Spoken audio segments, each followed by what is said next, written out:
Good morning, ladies and gentlemen, and welcome to the World Health Congress being held here in Prague. This is the hall number 4.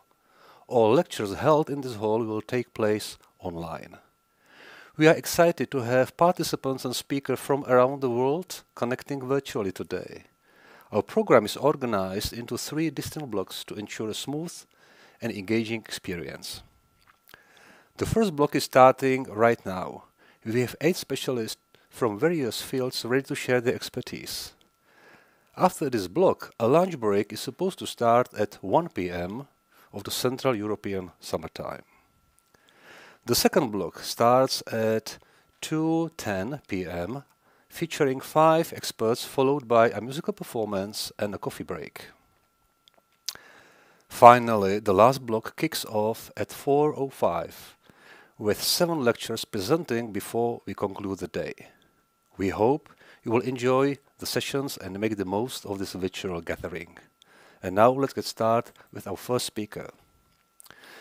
This is Mr. Louis Hutter from Switzerland, a distinguished figure in traditional and European naturopathy. He currently serves as a co-president of the TEN Forum and a co-director of the TEN Institute. He has been running his private practice in St. Gallen since 2003. Louis lectures in institutions across Europe. Mr. Louis Hutter cannot be here with us online today. Nevertheless, he has pre-recorded his lecture in German language, provided with the English subtitles. So, let's start with our first speaker.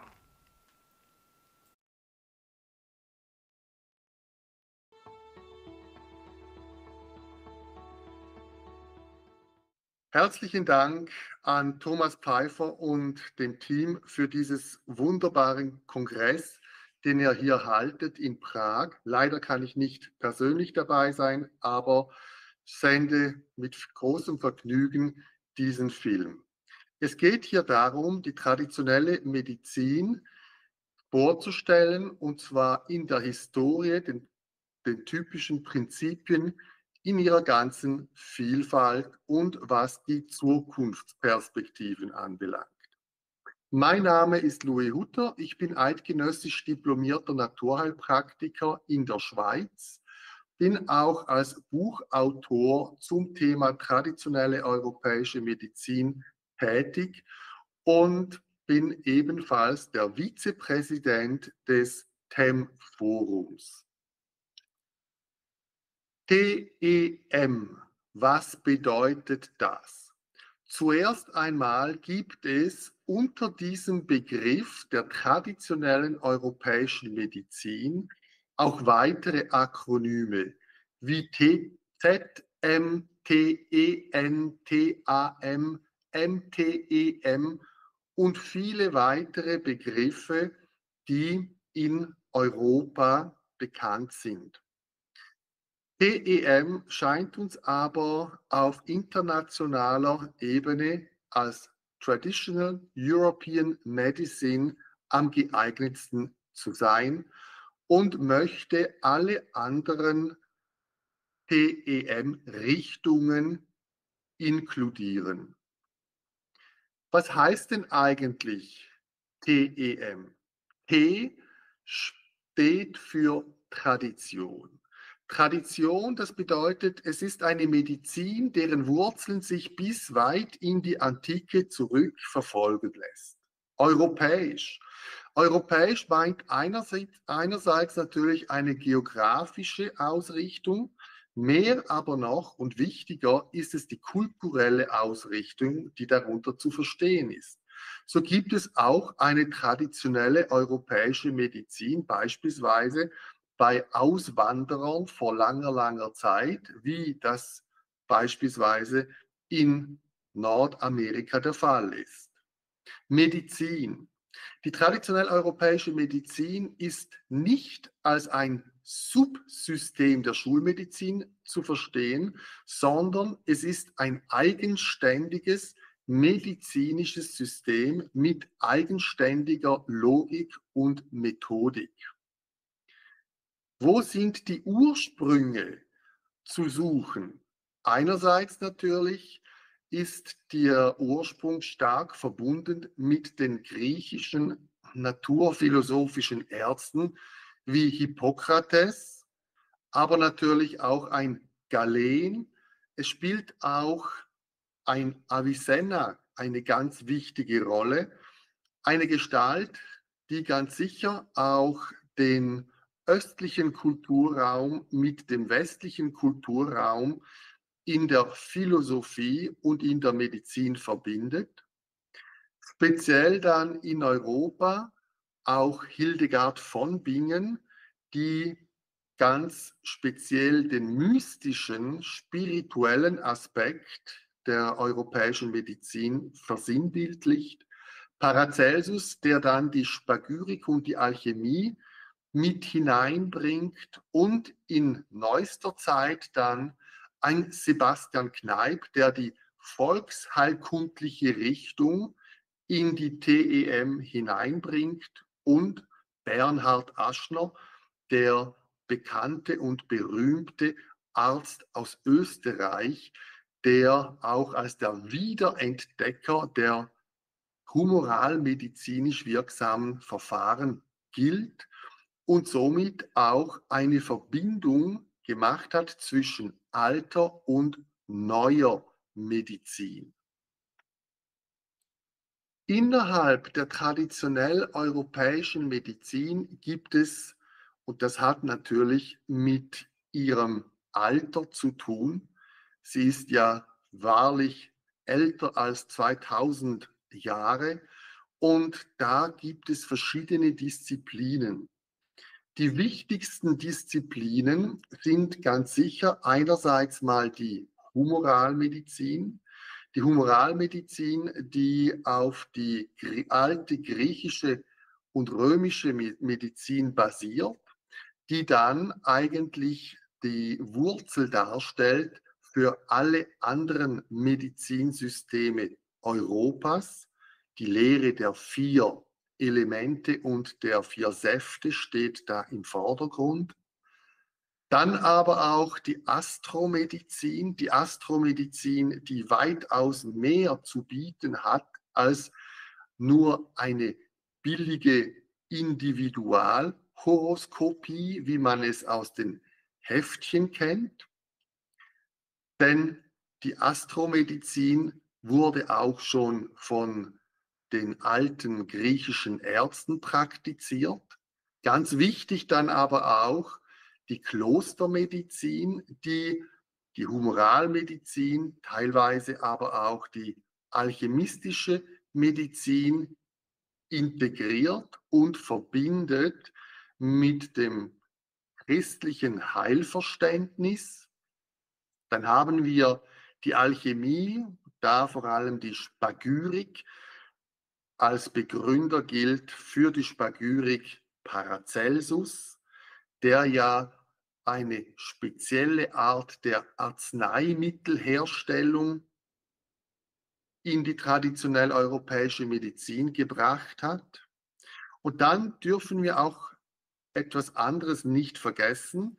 Das ist nämlich die regionale Volksheilkunde, die sich ja auch stark unterscheiden kann von einem Tal zu dem anderen, wenn wir es zum Beispiel in der Schweiz betrachten.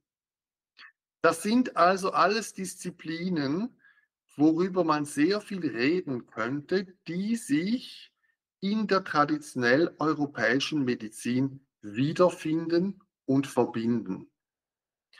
Wichtig ist zu sehen, dass all diese Medizindisziplinen unter dem Deckmantel der traditionellen europäischen Medizin im Hintergrund vor allem eine spezielle Denkart hat. Diese Denkart, die wir als das analoge Denken verstehen, steht in einem gewissen Gegensatz oder in einer Komplementarität zu dem linearen Denken. Das lineare Denken, das ist vor allem ein Denken, das quantitativ orientiert ist. Das heißt, da steht die Messbarkeit des Ponderablen im Vordergrunde, währenddem im analogen Denken das nicht Messbare, das heißt das Imponderable, im Vordergrund steht. Das heißt, das analoge Denken steht vor allem für ein Denken, das in Gleichnissen funktioniert und sich vor allem der Welt der Ideen und Prinzipien zugehörig fühlt, währenddem das lineare Denken der Welt der Erscheinungen vielmehr sich zuwendet. Das analoge Denken ist das typische Denken für die traditionelle europäische Medizin. Es will dort nämlich die Prinzipien, die hinter dem Sichtbaren sind, ergründen und diese dann zum Wohle des Patienten auch beeinflussen können. Im Prinzip ist das die Grundlage jedes naturphilosophischen Medizinsystems. Das heißt, über das analoge Denken kommt man dazu, zu sagen, dass, und das ist ganz wichtig für die traditionell europäische Medizin, der Mensch, so modern er auch sein mag, immer noch Teil der Natur ist. Die TEM wird das Denken in Analogien praktizieren, um Gesetzmäßigkeiten, Prinzipien genannt, zu ergründen. Diese Prinzipien haben einen universellen Charakter und dienen als Grundlage der Arbeitsmodelle der traditionell europäischen Medizin. Die grundlegendsten Prinzipien sind ganz sicher die Qualitätenlehre. Da geht es darum, dass der naturphilosophisch begründete Mediziner die ganze Welt in Wärme, Kälte, Feuchtigkeit, Trockenheit einordnet und diese dann ebenfalls mit den 4 Elementen verbindet. Die 4 Elemente stehen da als 4 Grundkräfte, die sowohl den Außenraum des Menschen wie auch den Innenraum des Menschen konsolidieren. Dieses gilt es dann zu beeinflussen, damit dieses in Harmonie bleibt, was die TEM die Eukrasie nennt, die gute Mischung dieser 4 grundlegenden Kräfte. Die traditionelle europäische Medizin hat auch eine eigene Anthropologie. Diese Anthropologie beginnt damit, dass man sagen kann, als oberstes Prinzip des Menschen ist die Anima. Anima, die unsterbliche Seele. Diese Seele wirkt über die Lebenskräfte, auch Spiritus genannt, auf den menschlichen Leib. Dieser Leib besteht zuvorderst aus 4 Flüssigkeiten, die 4 Säfte, die gelbe Galle, die schwarze Galle, Blut und Schleim. Diese 4 Säfte verdichten sich dann in jeweilig eigener Mischung zu den unterschiedlichen Geweben und Organe des individuellen Menschen. Individualität ist in der traditionell europäischen Medizin ganz wichtig. Denn aus dieser Individualität ist dann auch die individuelle Konstitution des Menschen zu verstehen. Diese gilt es zu ergründen und entsprechend individuell auch zu beeinflussen, um Harmonie innerhalb dieser 4 Kräfte, einerseits der Säfte, andererseits der Qualitäten, aber auch der Zusammenstellung des Menschen als ein Seele, Leib, Geist, Konstrukt. Die traditionelle europäische Medizin kennt auch eine eigene Diagnoseform. Einerseits natürlich die Anamnese gehört da dazu, dann das Erkennen der Psychomorphologie des Menschen, die Iris-Diagnose, die Pulsdiagnose, aber auch die Diagnose über Reflexzonen, genauso auch wie die Zungendiagnose und die Betrachtung des Urins und der Aderlass-Blutanalyse gehört hier dazu. Über diese Diagnoseformen erkennt der traditionell europäische Naturheilpraktiker oder Arzt, in was für einem Säftezustand sich der Mensch befindet. Grundprinzipien ist innerhalb der Therapie das Grundprinzip des Contraria, Contraris Curantur. Das heißt also, das Gegensätzlichkeitsprinzip wird hier angewendet. Ist es zu warm, muss gekühlt werden. Ist es zu kühl, muss es gewärmt werden. Das wird erreicht über die Lebensführung, Ernährungsvorschriften, verschiedene Heilmittel, Aus- und Ableitverfahren sowie auch unterschiedliche manuelle Verfahren. Nun, wie steht es mit der traditionell europäischen Medizin in Europa? Einerseits kann man sagen und beobachten, diese Medizin gewinnt an Bedeutung. Es gibt mehr und mehr Ausbildungen, die diese Medizin anbieten und sie wird auch praktiziert. Es ist also eine lebendige Medizin. Wir wollen dann in der Zukunft, diese Zukunft hat aber bereits schon begonnen, dass diese Medizin auch in Spitälern angewendet werden, dass vermehrt auch darüber geforscht wird und darüber auch dokumentiert und geredet wird. Die traditionell europäische Medizin soll in Europa so bekannt werden, wie es die TCM Ayurveda auch ist und sowohl in der Gesundheitspolitik wie auch in der Prävention eine wichtige Rolle führen. Wichtig zum Beispiel in der Schweiz, wo diese Medizin schon sehr gut verankert ist. Das hat eine gewisse Zeit gebraucht, von 1920 bis dann 2015, wo es zum ersten Mal dann ein Diplom gab zum Naturheilpraktiker mit der Fachrichtung traditionell europäische Naturheilkunde. In Europa gilt es also tatsächlich, die Schweiz als ein Vorreiterland in diesen Dingen zu betrachten.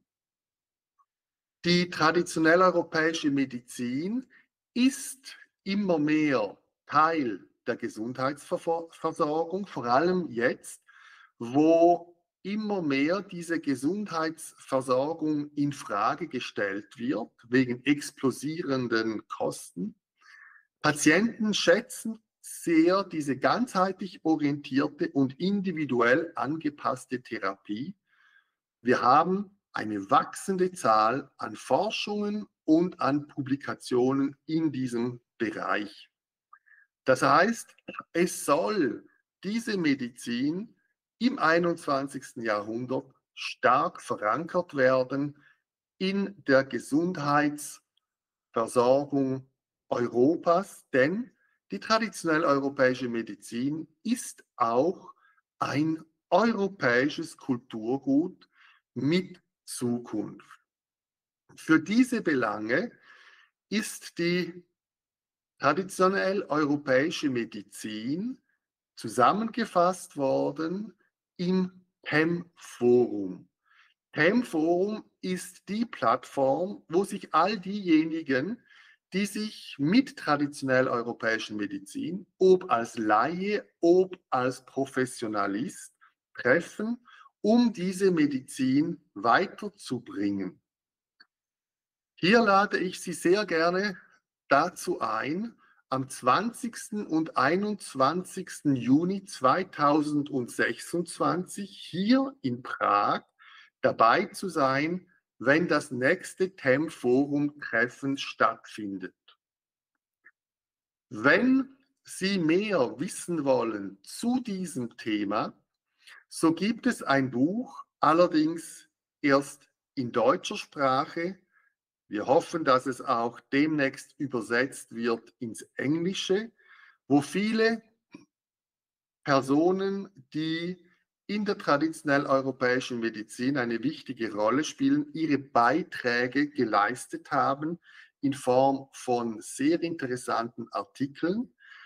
Und gehen Sie auch auf das TEM-Forum, um dort im Internet die neuesten Informationen zu diesem Bereich zu erhalten.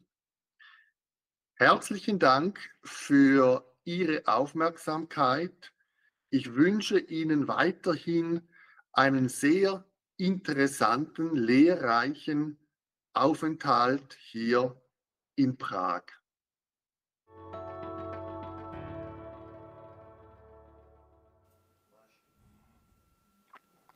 This was Mr. Hutter from Switzerland. Thank you. And now it's my pleasure to introduce our next speaker, who is Mr. William Douglas from the USA. He is the founder of World Tai Chi Day and the Global Transformation Project. William is a leading expert in mind-body practices, teaching through the University of Kansas Health System and other major institutions. His global organizing of World Tai Chi Day has reached over 1 billion people worldwide. His work has been officially recognized by governments and legislative bodies across the globe. William's contribution in our program has been pre-recorded as he cannot join us online today. Hereby, I am kindly asking our team to start the presentation.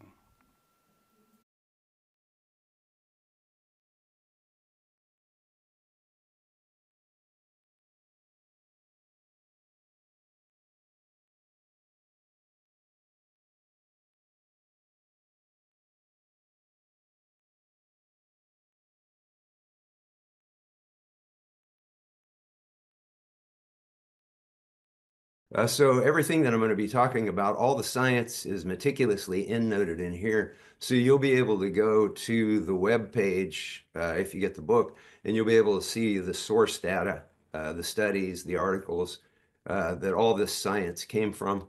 And that's really important to get out to the mind-body community. So I thought I'd start this with a quote, and I think it was Bertrand Russell, but I could be wrong. And he said that truth is always simple, but humanity will stampede all over simple truth to get to something more complicated.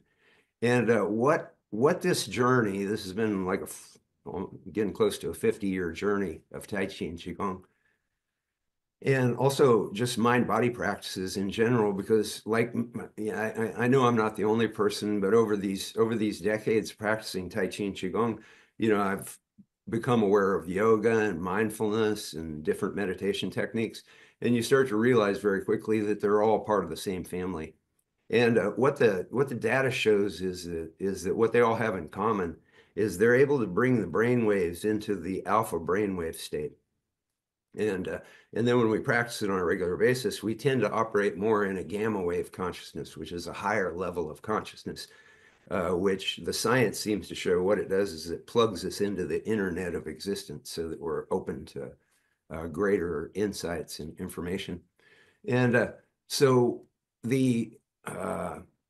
what all this science in the Gospel of Science, second edition, leads to is the irrefutable realization that most of the world's problems could be solved by educating public education students, kindergarten through 12th grade, in mind-body practices. And so my research into the science, it started in my classes because I had doctors in my classes that were healing and getting off of different kinds of drugs and recovering from injuries and stuff. And so then they started handing me medical research. This is before Google, or before I knew about it.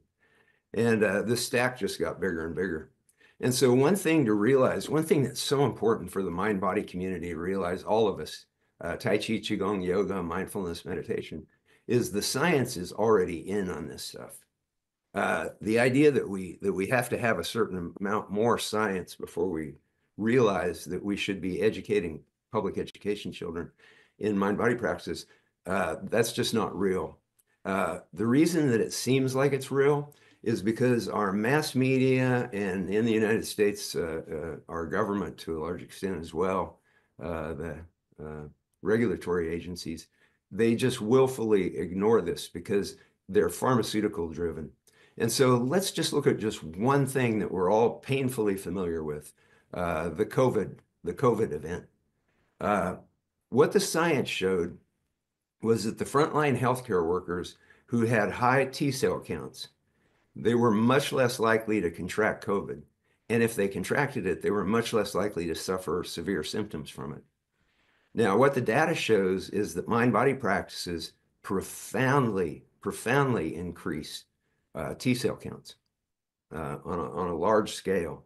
And so we could be teaching school children all over the planet how to keep their T cell counts elevated, because they stay pretty elevated up to about age 7. That's when we lose touch with the alpha meditative state. As children, we're just naturally in an alpha meditative state most of the time. That's what the brain scientists explain to us. And so we could be teaching kids how to stay in touch with this, just very natural state of being, and dramatically boosting global immunity. One of the studies that I cite in the book was a university study, and they taught the swimmers on the university swim team how to do Qigong. And the Qigong group, compared to the control group of swimmers, had 85% less respiratory infections. So let's just, if we could just all realize the science is in. And one thing that I want to point out that a lot of people don't get, and I get to it in the book as well, in the Gospel of Science, is that scientists put their careers on the line to study mind-body practices and consciousness, because that is a taboo subject for researchers. And when you get into the book, you'll see what I'm talking about. And but they've done it. They put all their lives into just uncovering this science that you don't get through mainstream media, and you don't get through the medical community, because it's all pharmaceutical driven.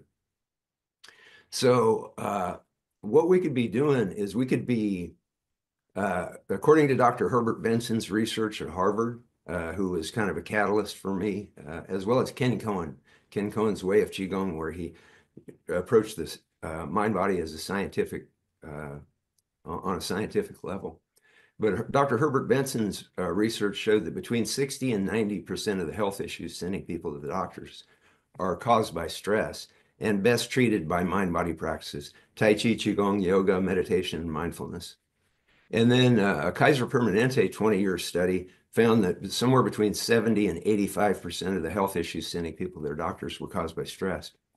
And so by educating public education students in mind-body practices, and we could do it with a 1 hour, what we're recommending through a United Nations, non-binding United Nations resolution, is we're advocating an hour a day where they would bring local Tai Chi, Qigong, yoga, meditation, mindfulness teachers into the classrooms to teach children at age-appropriate ways. And that'd be really easy to do. So like for kindergartners, first graders, second graders, third graders, you could be teaching them animal Qigong, fun things. It has to be fun because that's what takes you into the brainwave state that you want to achieve. And so how could schools do that? Well, they could contact local mind-body teachers in those 5 categories, and they could bring them in and interview them just like they would for any other job. And they could see, how they deal with the kids and, do they approach it in a way that works well with their school. The other thing too, as I mentioned earlier with Stephen, is the Muse headband, which is relatively inexpensive, and it shows when you're going into alpha state. It gives you instant feedback. And so we could, schools around the world could be using the Muse headband to see whether the techniques that they're bringing in are actually helping kids get to the alpha state, because that's where all the magic happens. And so this could be very easily done. It's like one of the things that organizing World Tai Chi Day has taught us is that there are effective mind-body teachers in virtually every city all over the planet. It's all in place. And so what we want to do is we want to use the United Nations General Assembly as a vehicle to get the science that's already there out to public educators worldwide. And public educators, if you go to globaltransformationproject.org and look at the science, you'll see what I'm talking about, or if you read the Gospel of Science. And as far as from an educational standpoint, how do we sell it to educators? Well, regular meditators, IQs improve by 20 points. Any teacher in the world who could look at a study like that and go, oh, we don't want our students to have 20-point higher IQs. I don't think you're going to find any rational teacher that's going to think that way. And then at the same time, while that's happening, they're improving their GRE reading skills, their math proficiency skills, their verbal fluency skills. All this is documented. It's in the Gospel of Science, and it's endnoted, so you can become aware of this. Mind-body, the mind-body community, we have to get educated on the science that already exists, that's not being given to people through the mass media and through the government institutions. And in my hospital classes, the biggest challenge that I have with patients or students coming into my classes is that they won't believe that these things will do what they do, what science has shown they will do what they do, because they haven't seen it on their news station. And the reason they haven't is because Dr. Sanjay Gupta, CNN, for example, he doesn't report on the huge breadth of possibility of mind-body, because at the end of every one of his newscasts, it says, brought to you by Pfizer Corporation. And there's money to be made. There's massive money to be made off this dysfunctional education system, health system, and also prison system. In the United States, we imprison more of our people than any country on the planet Earth. And our violent crime rates are actually at 40-year lows. And I get into all this in the book because that's actually related to the spread of mind-body practices around the planet. But we have this high imprisonment rate. And when I taught at Folsom Prison, and that's what really got me started on looking into the consciousness of mind-body practices and the quantum physics and the chaos mathematics that shows how this changes the consciousness of the whole planet. And at Folsom Prison, they had a Tai Chi Cha program for 2 years. And during that 2 years, the Tai Chi Cha program participants, their recidivism rate went from the normal 70% return to prison rate down to 30%. And not only that, but during that 2 years, the incident rate, that's the misbehavior rates, fights, those kind of things, the incident rate went down for the whole prison. And this has been replicated in other prisons. There was a Mexican prison called Apodaca Prison, and they had a horrifically violent incident.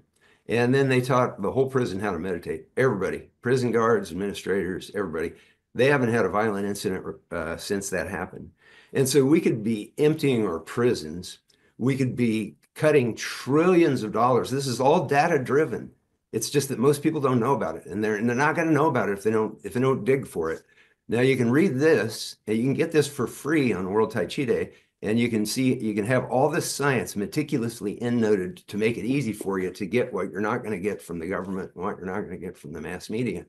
But we could be transforming the planet, saving trillions of dollars every year, year after year after year, trillions of dollars. Imagine what the world could do with trillions of dollars year after year after year. We could be emptying our prisons, reducing violence and conflict, and also creating much more intelligent and creative students coming out into the society. All this is possible, and it's all easily done. Okay, so now why did we choose the United Nations General Assembly to use it as a vehicle to help expedite this vision and this possibility? We did it because in 2014, the United Nations General Assembly voted to create the International Day of Yoga. And it was patterned after World Tai Chi Day, which, you know, we all started 7 years before. And I think that's a real feather in the cap of the Tai Chi community, because the Tai Chi community had the vision that it was time for the planet to know about all this stuff. And we educated together, coming together as a Tai Chi and Qigong community, we educated over 1 billion media viewers and readers on the science of Tai Chi and Qigong, because we have that database at worldtaichiday.org that has medical research on Tai Chi, Qigong, yoga, meditation, mindfulness for 100 of the most common health conditions that people face. So we taught people how to get a media microphone, get media to show up at their events, and then use that microphone to educate the public about science. And we reached over 1 billion media viewers and readers. And then we also got government bodies all over the planet to advocate Tai Chi and Qigong for their citizens. And so the United Nations, 7 years later, after we organized World Tai Chi Day, they created the International Day of Yoga. And they did it to increase global health and global harmony. And so we cite that in our draft resolution for the Global Transformation Project to urge public educators all over the planet to look at the science. And when they look at the science, they'll want to bring local mind-body teachers into their classrooms, kindergarten through 12th grade. And what you'll have is you'll have a whole generation of mind-body masters. And so the reason that this is so doable is that when that resolution passed in the General Assembly, that International Day of Yoga, it passed with a record number of co-sponsoring nations, 177 co-sponsoring nations. Never before had the world come together around something like they did for the International Day of Yoga. And the Global Transformation Project, public education, mind, body, and public education is the next step. And so Angela and I, who founded and organized World Tai Chi Day, we are volunteering ourselves, we're committing ourselves to lobbying every United Nations mission on the planet to co-sponsor this resolution for advocating mind-body education in public education. And we'll contact them all. And we've got a proven record of global organizing from just what I've just told you about the government and the media. And so we're able to do it, and we're volunteers. We're volunteering our time to do it. And if you read this book and you look at this science, you realize that we're offering a profound gift to the world, and especially to the mind-body community. All these qualified teachers should be in the public education. You know, different people, you know, some people teach better with older kids, you know, high school. Some people are good at teaching with younger kids. I've taught at all levels, and you can change, you know, you can modify and incorporate, you know, aspects of all these big 5 mind-body practices and create something that's really fun and really beneficial to kindergartners all the way up through 12th grade. And so we could use the United Nations as a vehicle to get this information out to public educators around the planet who aren't getting it through their healthcare system, and they're not getting it through their mass media. And we could do an end run around all that stuff. And so I'll just close with Bertrand Russell's quote, "Truth is always simple, but humanity will stampede all over simple truth. they'll build prisons and they'll build pharmaceuticals and they'll build all this complicated stuff until the end of time because it makes a lot of money. Prisons make a lot of money in the United States. But the solution is simple. The solution is so simple. And we've got a vision. We've got the science to back it up. This is 40 years of work that we've done. And like I said, we're giving it away on World Tai Chi Day. This is free on Kindle all day long. And then the following Saturday on May the 3rd. That's the best we can do, is to put all this together, give it away, and volunteer ourselves to do this.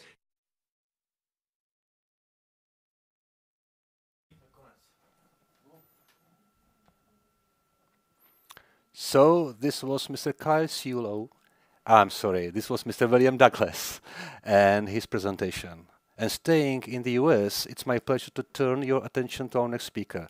And this is Mr. Kyle Ciulo, a talented bioengineer, a technologist specializing in medical device innovations and regenerative medicine. Kyle has co-founded ventures focused on the integrative health solutions, and he's passionate about combining technology with holistic health. Together with his wife Eliza, who brings extensive experience in clinical research and drug development, they offer a unique perspective bridging conventional biomedical approaches with complementary and integrative medicine. Their insights are deeply informed by both professional expertise and their personal journey navigating their son's cancer treatment. And now we welcome Mr. Kyle Ciulo as our next presenter. Good very morning to the US. Can we hear each other well? Can you hear us? I can hear you. Can you hear me? Perfectly. I hope I made your pronunciation of your surname correctly. Chulo. It's good. Perfect. Thank you. Thank you. Go ahead. All right. Well, yes, thank you. So Elisa and I begin with deep gratitude to our children, Danica and Enzo, and our family, friends, and community, the caregivers at Stanford Children's Hospital, and our integrative care teams at Crystal Springs and Cultivating Self, and the organizers and participants of the World Health Congress. Sharing our journey is one way we are closing out this intense chapter of our lives, nearly a year since Enzo's diagnosis and treatment began.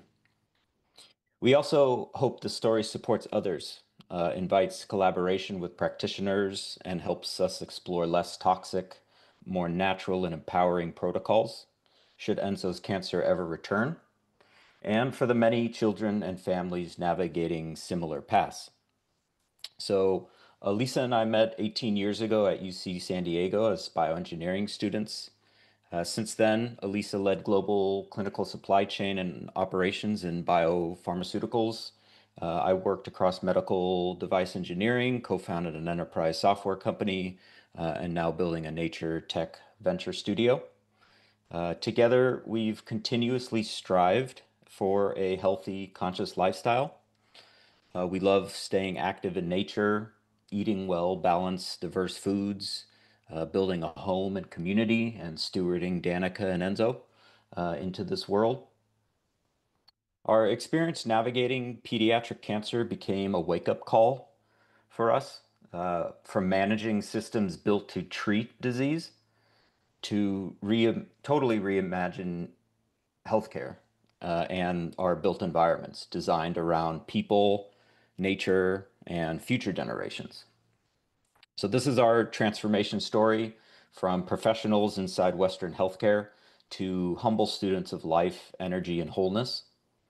Enzo and Danica have very much become our teachers, guiding us to reimagine what's possible, not just for our family, but for all families seeking to care for whole child in body, mind, and spirit. It is certainly a journey where health knows no boundaries. So all within the last few years, we encountered the unexpected and challenging death of a father, personal health and spiritual challenges, environmental health risks, and the COVID crisis. This all surrounded the birth and early years of our second child, Enzo.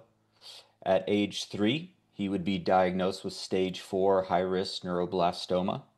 We would later learn through our constellation of caregivers that Enzo has no genetic predispositions for this cancer.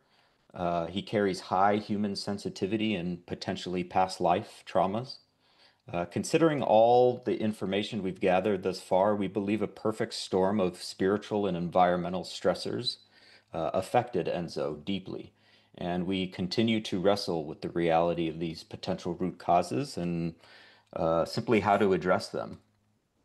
We made a quick decision to enroll in COG's ongoing clinical trial and were randomized to the experimental arm that included dinutuximab, the immunotherapy.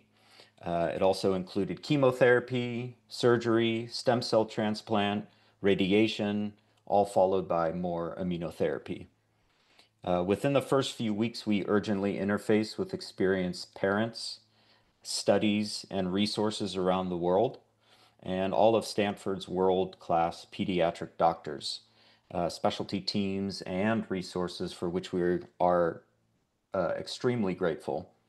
Due to our limited time and energy as parents and the scope of COG's services, though, we had to move forward with a full-time, year-long process with a few critical unresolved questions and challenges.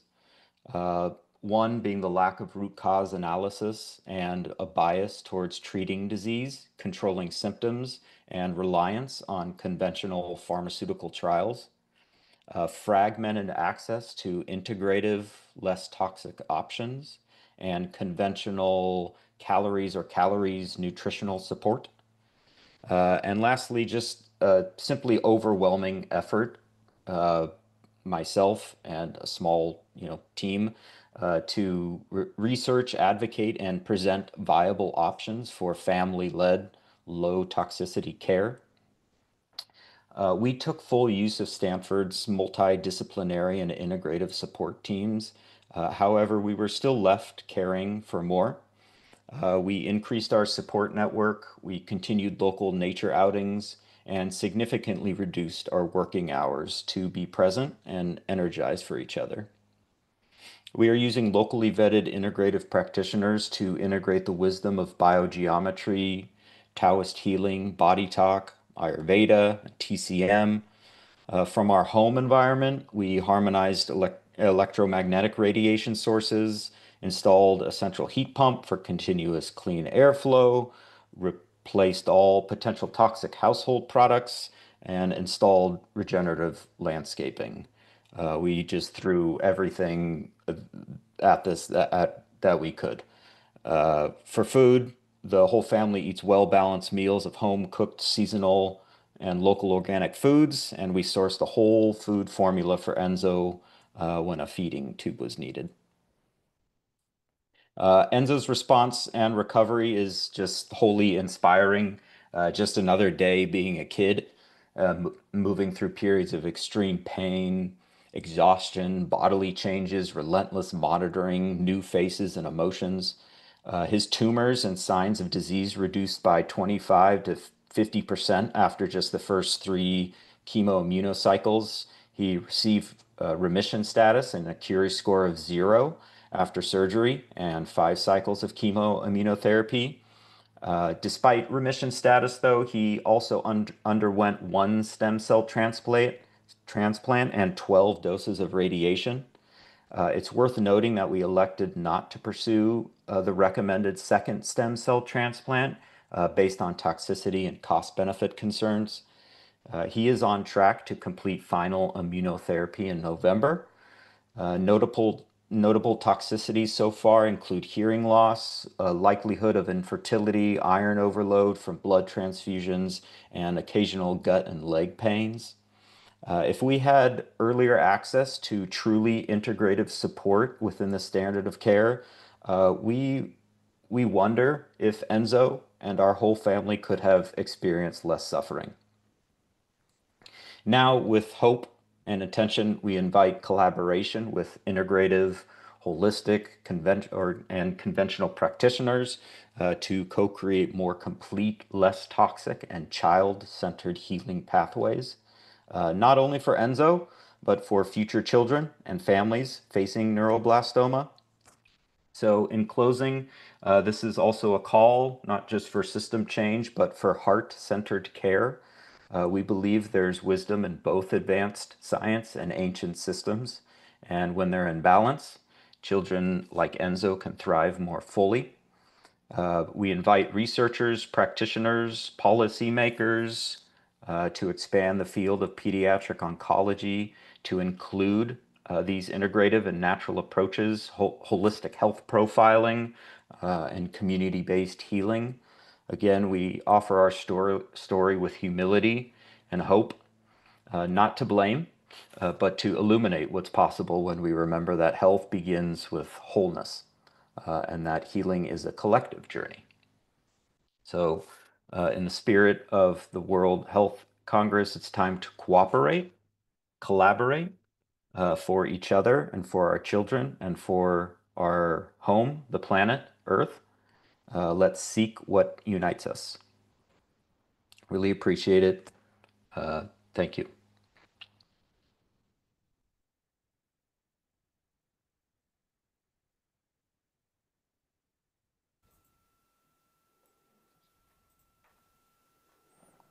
Okay, thank you, Kyle, for your insightful presentation. And we appreciate that you had to get up quite early morning today in the US. Thank you for being with us. Thank you, and have a nice day. Goodbye.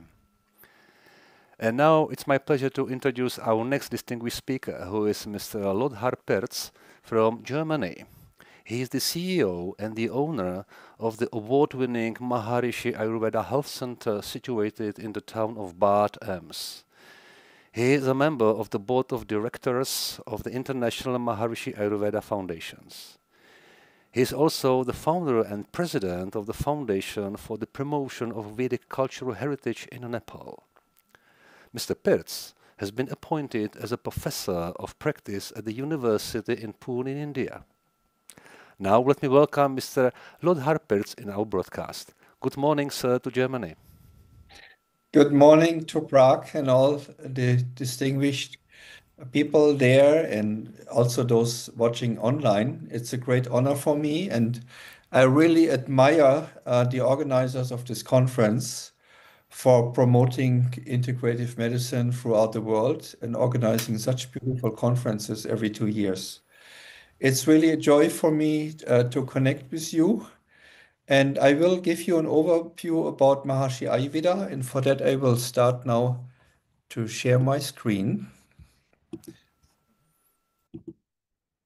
Just a moment. Yes, we can see your screen. Everything is all right. Okay. Yeah. This is where we have been operating for 34 years in Bad Ems. This used to be the former palace of Emperor Wilhelm I. And we have 70 staff in the clinic, and we have been treating more than 30,000 patients over the last 34 years. The clinic has earned many prestigious national and international awards, and this is our wonderful team here. And Ayurveda, for those who don't know yet, I will also share some basic knowledge. Ayurveda means the science of life or the science of long life. This is a picture of my teacher, Maharishi Mahesh Yogi, who revived Ayurveda in its completeness with the family traditions of India already 50 years ago. And he had a huge contribution to promote Ayurveda in Western countries and to start and encourage scientific research. So it's a perfect system of healthcare. It's very ancient and it's profound in the Vedas. It is consciousness-based, it's holistic, authentic, effective, reliable, and free from harmful side effects. And it's prevention-oriented, very cost-effective. It's capable of promoting individual and collective health.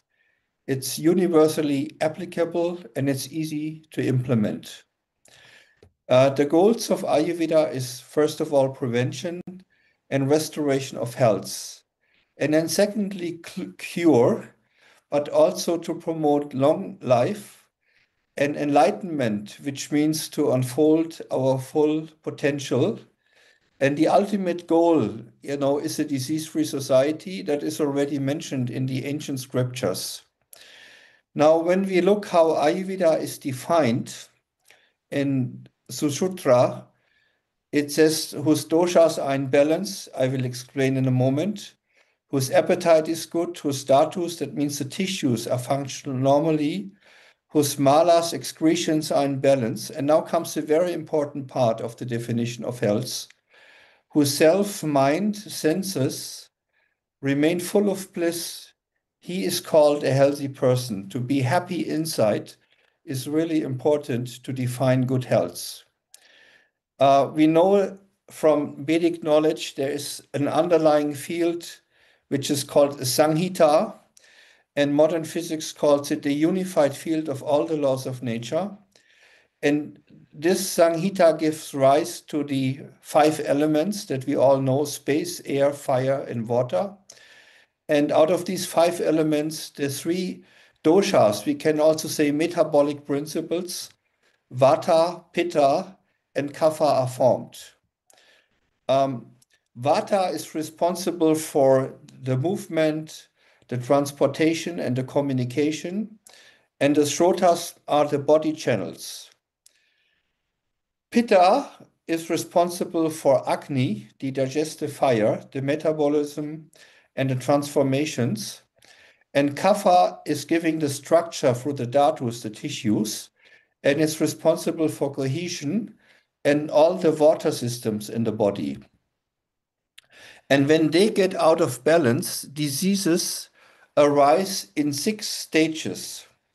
First, the doshas accumulate, then they get aggravated, then they start to disseminate, and then they localize in the weakest point of our physiology before they finally manifest and disrupt. And modern medicine, in spite of all the great advancements and all the technology, is only available to detect diseases from the Ayurvedic point at stage number 4 or 5. So when we detect the diseases before they manifest, they can be much more easily treated. And one way of doing it is the full knowledge of pulse diagnosis, which is called Nadi Vigyan. And Maharishi has developed beautiful courses. This knowledge in its completeness is not taught in Indian universities and colleges. And with the family traditions of India, Maharishi revived it and made systematic courses that the doctors can learn it easily. Now, when we detect diseases, we have many treatment modalities, mental approaches, physical approaches, behavioral approaches, and even approaches from the environment. From the mental side, we recommend transcendental meditation because it comes from the same tradition. And there are also treatments with the Vedic sounds. There are herbal medicines. Diet is very important. Diet is so important that it says in Ayurveda, if you have the proper herbs, but the wrong diet, the herbs can't work fully. And if you have the proper diet, you don't need the herbs. Then there is a tremendous knowledge about the daily routine, Dilacharya and Ritucharya, also the seasonal routines. Panchakarma, which is the main emphasis of my clinic in Germany, is a detoxification program, yoga postures, pranayama, and many, many more. I'll just go now into a little bit about the treatments that we offer here in Bad Ems and show you just very few of the Panchakarma treatment, the physiological purification. The purpose of Panchakarma is to purify the channels of the physiology so that the intelligence can flow to each cell of the body and also to re-establish the connection between the body and the inner intelligence, which is the source of health, our Atma, our self. It was found that the environmental toxins, for those of you who haven't heard about Panchakarma, people come here usually for 10 days or 2 weeks. And first they have a change of diet, vegetarian and the first few days without fat, and then they get some oil massage and some steam baths. We have about 30 different massage types that we're offering here. And the diet is tailored to the different phases of the treatment. And we are working a lot with oils. And we know there are two kinds of toxins, water-soluble toxins and fat-soluble toxins. And the fat-soluble toxins, pesticides, herbicides, and heavy metal, they have a half duration time of 25 years if we wouldn't take new toxins through the air and the water and the food. So they're very difficult to remove. And in this study, there were about 50 people going through the 12 days Panchakarma treatment, and the control group just had a organic vegetarian diet and health education. And blood samples were tested to another university before and after treatment. And it was shown that 10 pesticides and herbicides were reduced after the Panchakarma by 58%. This is really highly significant. It's a blind study. The professors didn't know what the people were doing. We have seen general improvements in health, like more energy, vitality, better appetite, better sleep, better emotions, less complaints. We have seen that tensions, depression, anger, and fatigue are reduced significantly. This university study was done in Freiburg by Dr. Waldschütz, and there were 82 people going through the Panchakarma treatment, and they have seen that there was a significant reduction in the harmful cholesterol by 10.5% after the treatment, which means the risk factor for getting a heart attack was reduced by 21%. Even the free radicals, which are extremely difficult to remove, they are reduced after the Panchakarma treatment.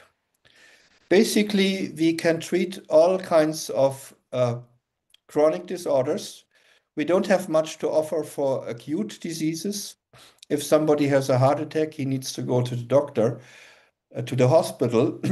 But for the chronic diseases like cardiovascular disorders, digestive disorders, metabolic problems, joint and spinal disorders, respiratory diseases, allergies, skin diseases, neurological disorders, we have very good results. I can tell you that 70% of our clients come by word of mouth. I just show you now some of the research that was done on the transcendental meditation technique, which is a very simple technique practiced twice a day for 20 minutes, which gives a level of rest that is twice as deep as during the deep sleep. And it says in the yogas, it comes from the ancient yoga tradition. And yoga is defined by one of its founders, Maharishi Patanjali, as Yoga Chitti Fritta Nirodha, the settling down of the mind. And lots of studies were funded in America by the National Institutes of Health, increased lifespan, reduced heart failure, reduced hypertension, and about 700 studies were published around the world in 200 independent universities. They can all be seen here in these collected papers of scientific research.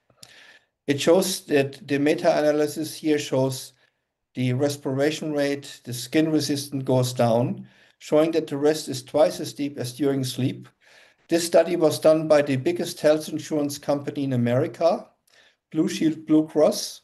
They have 500,000 members in Iowa, out of which 2,000 practice TM. The study was conducted over a period of 5 years, and they have shown that hospital admissions for heart diseases went down by 87%, cancer treatments by 56%, and nervous disorders even by 94%. This is a study from a Canadian health insurance, and a few hundred people started to learn transcendental meditation when you see here in the line. And you see the control group, the expenses went up, and with the meditating group, they went down from the moment they started to practice transcendental meditation. TM is compared to other meditation forms much more effective to reduce fear and anxiety. This study was done with Afro-Americans who have been suffering with hypertension for more than 20 years, and that TM was 4 times more effective than progressive muscle relaxation and 7 times more effective than the combination of diet and exercise.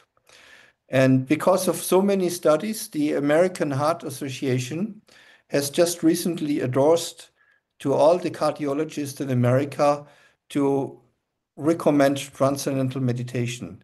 The aging process is slowed down when we meditate twice a day for 20 minutes.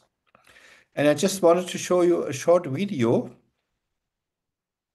from America.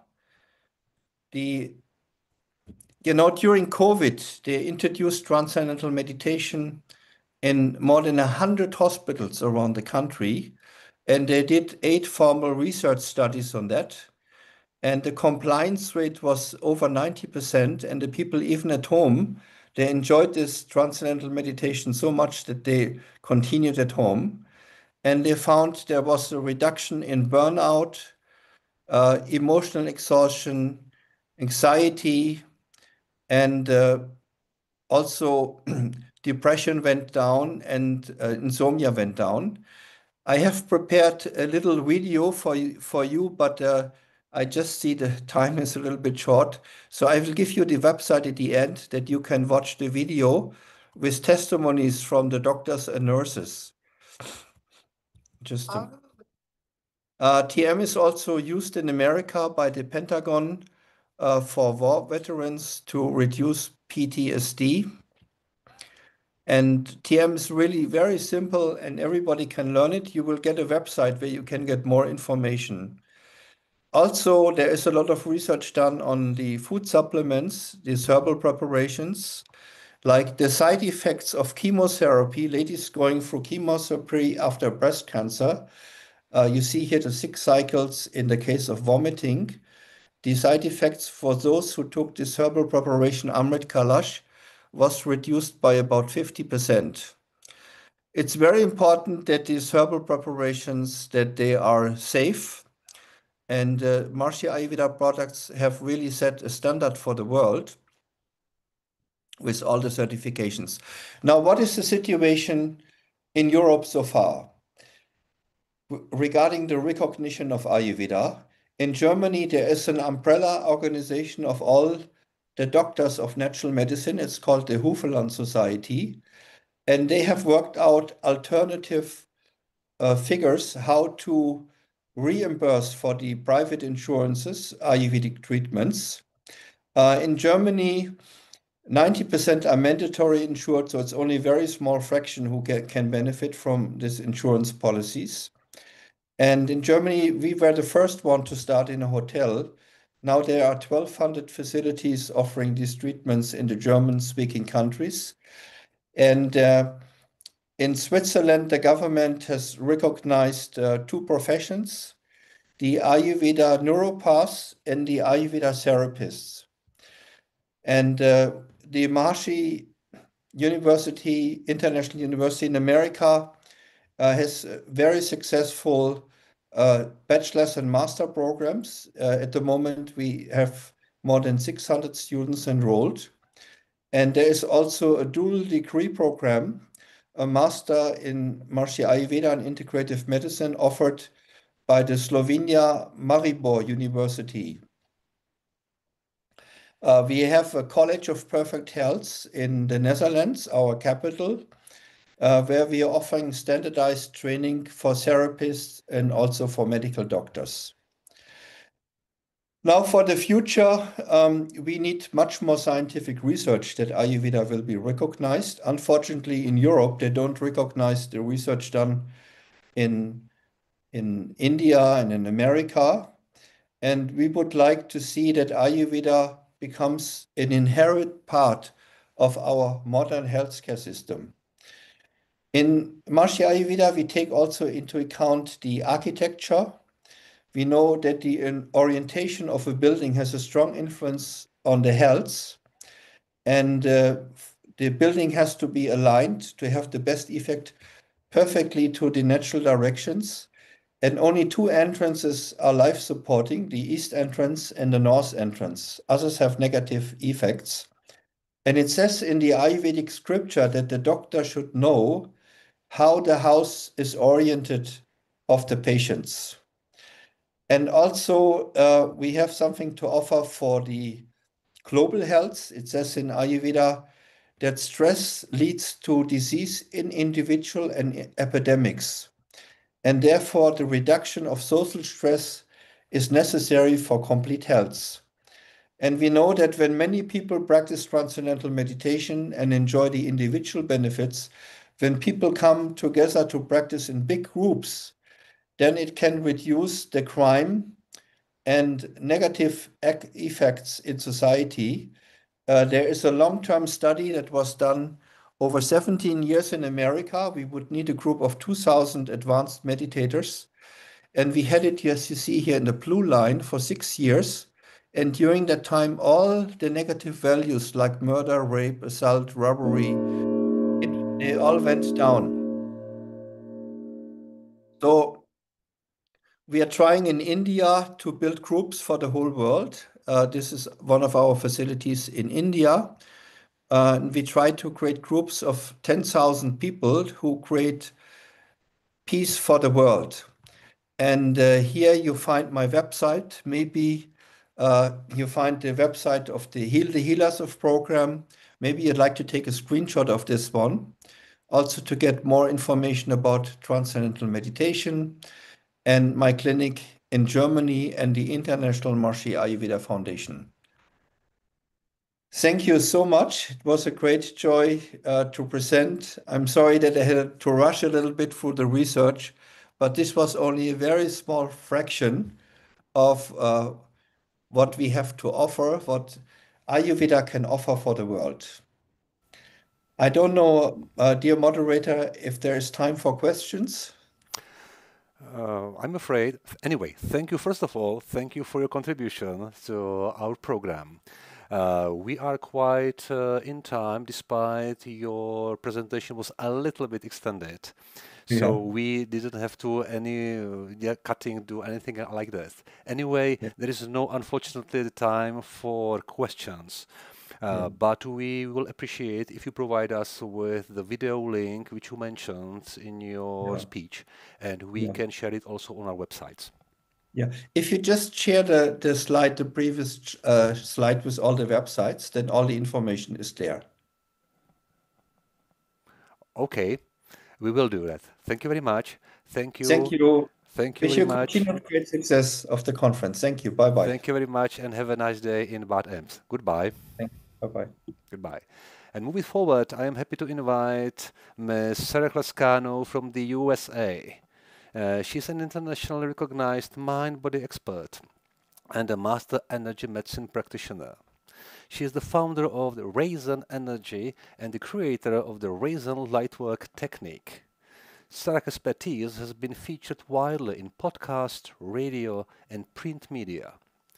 Sarah is also the author of the upcoming book, The Hidden Force Within, to be published this year, or maybe it has been already published.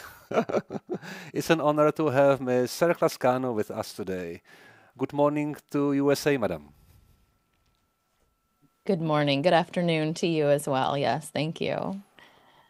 I'm so pleased to be here. Take a moment to extend gratitude to the organizers of this wonderful conference and the mission of this conference. It's so important that we gather and talk about how we can improve the healthcare of the world. So this is such a wonderful, I'm honored to be here. I'd like to speak today about transforming patient outcomes and the role that biofield therapy has in integrating with our healthcare.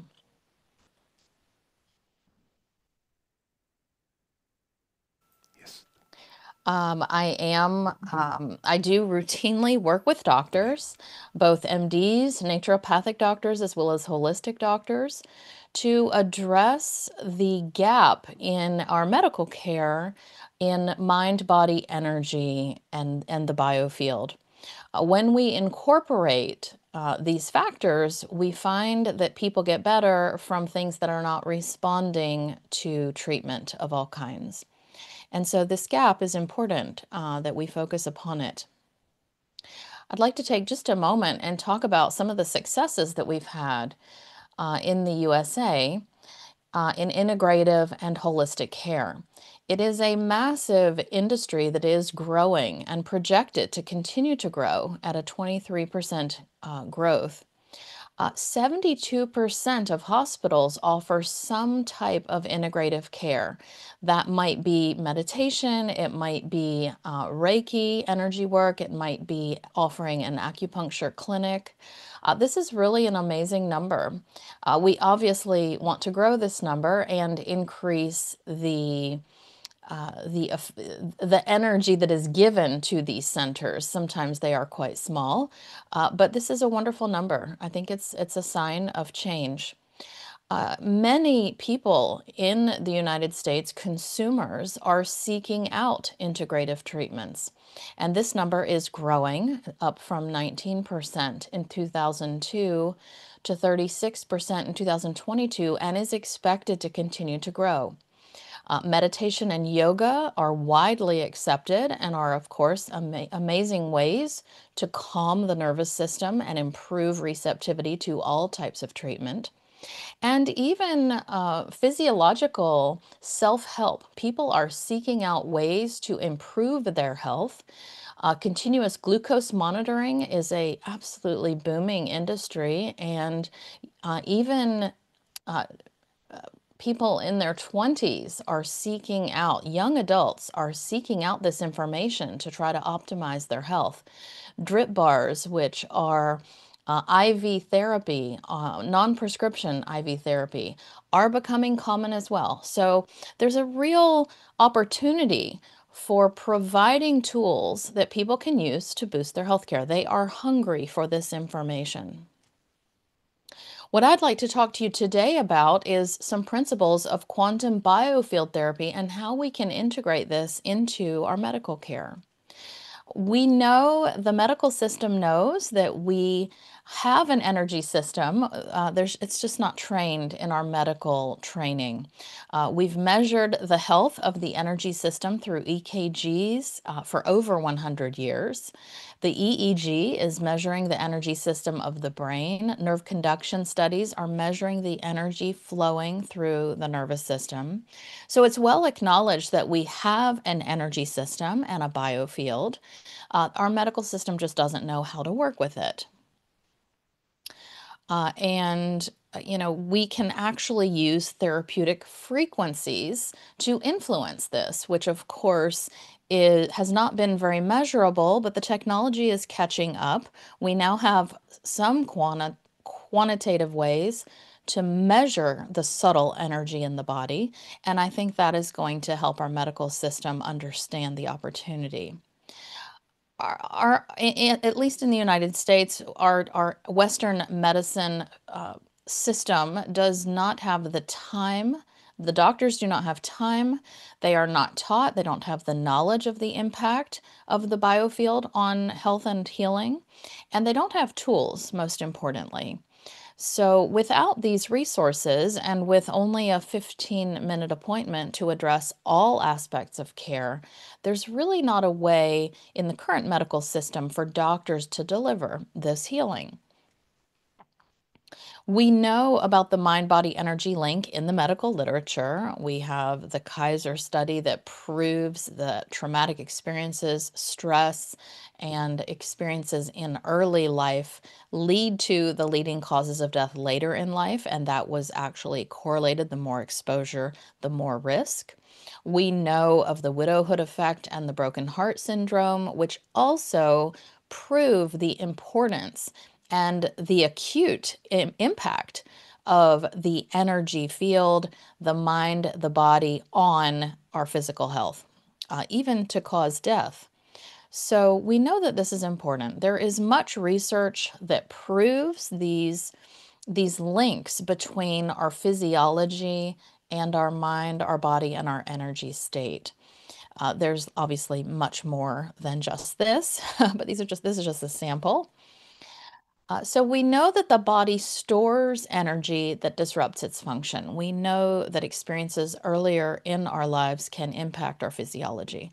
Trauma, belief systems that have been accumulated, periods of significant stress, any kind of stress, physical stress, infections, injuries, surgeries, accidents, mental stress, overload of work stress. We know that has a direct link with cardiovascular disease and more. Emotional stress. And then infections, toxins, injuries, all of these exposures can be stored in the body and affect the body's energy that then can impact our ability to respond to therapies. And the mechanism for this is really that we are disrupting the body's ability to heal by all of this disruption that is stored that the body must work around. So we typically have an overloaded immune system, a nervous system that cannot downregulate, an endocrine system that is out of balance, and all of this leads to an increased likelihood of disease and a decreased ability for the body to respond to the treatments that are pursued, whether they're holistic or medical. So if we are able to free this stored energy, we can bring healing to the body. And biofield therapy is an amazing way to do that. It has been proven in the medical literature to improve outcomes, to extend life expectancies. And it can be delivered both through in-person means, but also distance. And the distance piece is what I am passionate about, because I believe we can equip ourselves with tools that make a big difference, that are accessible and low cost. And that is the digital piece, which I'm excited to share. Now, the biofield therapy integrates and complements medical care. That's the other major benefit. There is no conflict. It does not replace medical care or holistic care of any kind. It really it strengthens the body organically at the foundation. We are improving the body's ability to respond and to heal. And so it's really integrative and complementary to all other therapies. There is no side effect, there are no interactions, even with other energetic healing means such as acupuncture. And we're really looking at improving the response by calming the immune and nervous systems. This is one of the primary mechanisms. By improving communication within the body, by reducing inflammation, normalizing that HPA axis and the body's stress response, by improving emotional and mental well-being, by decreasing past traumas, by neutralizing their effect. And all of this without having to relive, without years of therapy, can be done quickly and easily. Some of these tools also allow a patient to help themselves, which can also be very empowering when you're going through a major health crisis.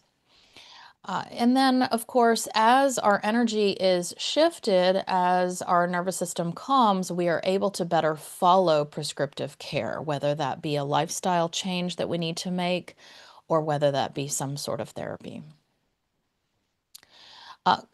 There are many types of energy blocks. Due to our limited time, we'll go through these at a high level, but I just want to highlight some. There is generational trauma that can travel through our families, and there's some really exciting research showing that this has been measurable. For instance, survivors of the Holocaust, two or three generations down, have shown methylation abnormalities that can be traced to that exposure. So we know that generational trauma plays a role, and biofield therapy is a way to negate or neutralize the effect of this within our body and within our epigenome. Our childhood exposures, we talked about those childhood ACEs in the Kaiser study, has been proven, but this is absolutely a well-known fact, but we can neutralize the impact of these exposures on the physiology. We can actually remove the blocked energy that is activated and neutralize the impact on the immune and nervous systems, the cardiovascular system, all body systems, really. Childhood environment really matters. We absorb thought patterns, how we view the world, how we express our emotions, our ability to navigate stress, and our resilience. If we are hypervigilant, all of this is determined by our childhood exposure. This is something else that we can neutralize and improve through biofield therapy.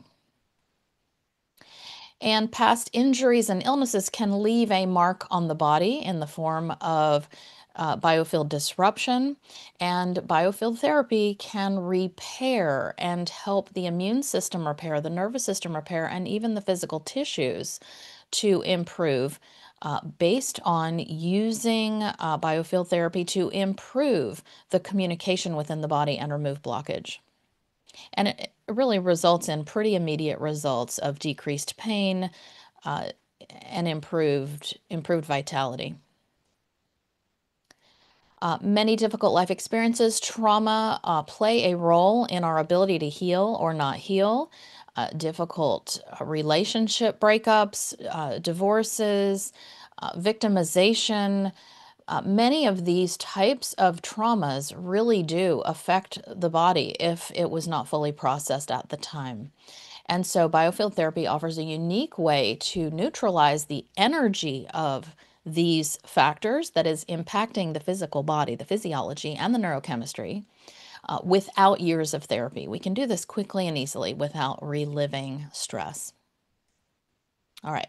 So in clinical, normally we have different ways of utilizing biofield therapy. Professional referral has been the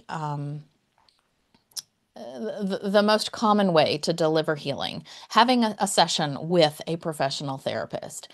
The pros are that it's very focused and customized to the patient's needs. The cons are that it requires a lot of commitment and cost from the patient. It is more costly, it is not covered by insurance, and it can be hard to find clinically focused practitioners who know how to apply biofield therapy to get clinically significant healing. Self-use tools are fairly available. We know of EFT, emotion code, meditation. There are lots of self-help tools. They are accessible. They are low cost. The con is that they're not always able to get clinically significant results. They're not usually health focused on disease. And it can be a little bit difficult to see blocks for the patient to know how to use those tools for themselves. Some are more accommodating than others, but then if they're more general, they can be less directed. So this is a con. And then patient commitment as well can be an issue if there's not accountability. Self-healing courses are another way to teach patients tools, to have a tool to use to empower someone through knowledge. The pro is its focus. They can obtain a life skill. It can really be customized. The con can be, again, the patient's ability to deliver this for themselves. It can require a little more investment on the patient's part, but it is probably lower than using private services. So this is also another option. What I am passionate about talking about is that there is another way that we can deliver biofield therapy through digital means. And these can be readily available self-help tools that are expert while being accessible. So definitely accessible and low cost. This is a way to receive healing that you don't have to create yourself. You don't have to learn how to do it yourself. You can just receive it through digital means. And not live, by the way. This is not virtual. We're talking about digital. And cons are that the patient has to be willing to help themselves. The other barrier is that this is innovative. It is a new technology, and so it's something that folks are not familiar with. So there are many different ways to integrate biofield therapy into medical treatment plans to boost patient outcomes.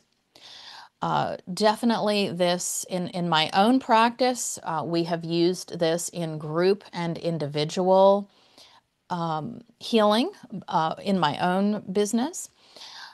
We have equipped patients with at-home self-help tools they can use when they need it. And we have used this as a prescriptive tool, as an adjunct to other care. So when, especially for digital products, when a patient is not responding to treatment, in conjunction with their other therapies, this is something they can use to manage symptoms when they feel a need, when they are between sessions with their healthcare practitioner, when they have anxiety before a scan. Any of these times are a perfect time for a digital tool that can be used as a self-help. All right, so I really believe by working together, we can improve patient outcomes. We can integrate mind-body energy healing that makes a real difference for patients. And we need to come together to continue to innovate and build the knowledge and the availability of these tools, both for patients as well as for doctors and practitioners. Thank you very much. Thank you for your contribution to our program. And I've just a little question. You mentioned that the practitioner in US, they don't have any idea about the mind-body procedures.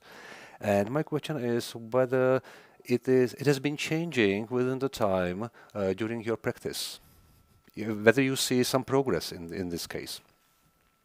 Yes, there is definitely awareness and knowledge so functional medicine is a very popular area of study for both people looking to be health coaches, for practitioners. Functional medicine and integrative medicine is growing tremendously in our country.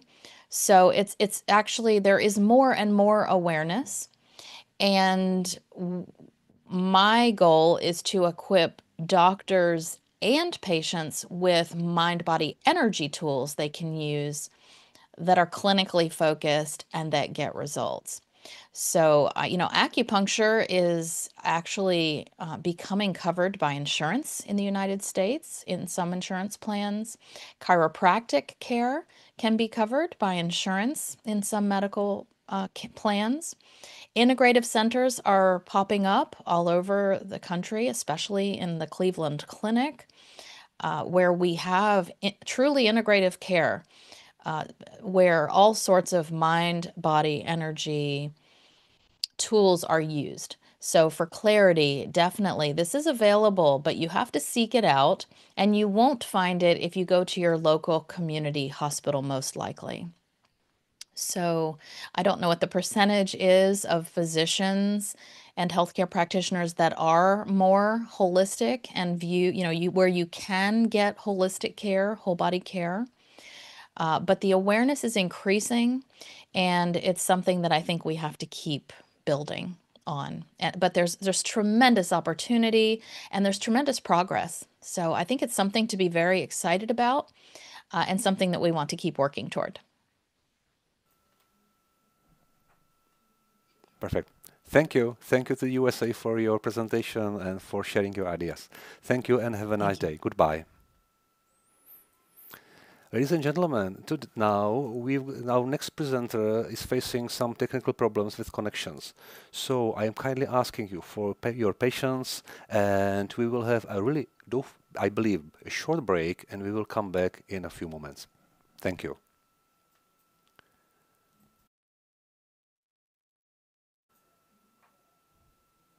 Hello everyone, we are back and we are happy you are watching us. Our next session will be led by Dr. Radhika Injamuri from India. She is a pediatrician with a medical doctor degree in Ayurveda as well as with a PhD diploma.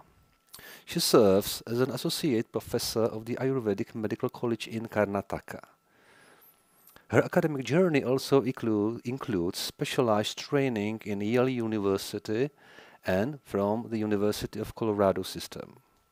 She brings 9 years of teaching experience and 12 years of clinical practice with a strong focus on child health care. She has published 20 journal articles and presented at numerous national and international conferences. Dr. Injamuri is not online with us. Anyway, she provides us with her pre-recorded presentation. So please, let's go. Good afternoon, everyone. Myself, Dr. Radhika Injamuri, PhD Scholar, Department of Kraumavidya, Sri Sri College of Ayurvedic Science and Research Center, Sri Sri University, Cuttack, Odisha, India. It is my privilege to present today on the topic that lies at the intersection of modern medicine and ancient wisdom.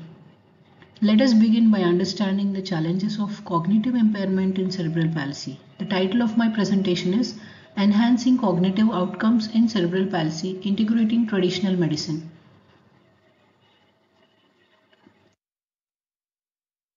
These are the contents of my presentation, which includes introduction, material and methods, result, discussion, conclusion, and references. The introduction. Cerebral palsy is a permanent disorder related to movement and posture caused by abnormal brain development or damage to the developing brain, typically occurring before, during, or shortly after birth. The condition affects muscle control, coordination, and balance, often leading to a motor impairment and cognitive challenges. The prevalence is 4 per 1,000 live births at present. The children with cerebral palsy exhibit symptoms like visual, hearing, speech, cognitive impairment, behavioral abnormality, drooling of saliva, feeding difficulties, communication difficulties, and delayed milestones. Also, a lack of attainment of higher mental functions, which in turn lead to a burden on the families and society. Multi-system involvement in cerebral palsy makes its management symptomatic, such as speech therapy, occupational physiotherapy, medication, surgery. Apart from all, the impact over the current rehabilitation interventions are limited. This paper explores cognitive enhancement, assessing its effectiveness in promoting cognitive growth over the Ayurvedic interventions. So, what is a cognition?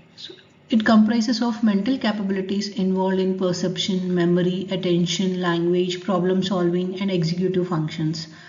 In cerebral palsy, this impairment is common and significantly impacts academic achievement, social integration, and overall quality of life in a child suffering with cerebral palsy.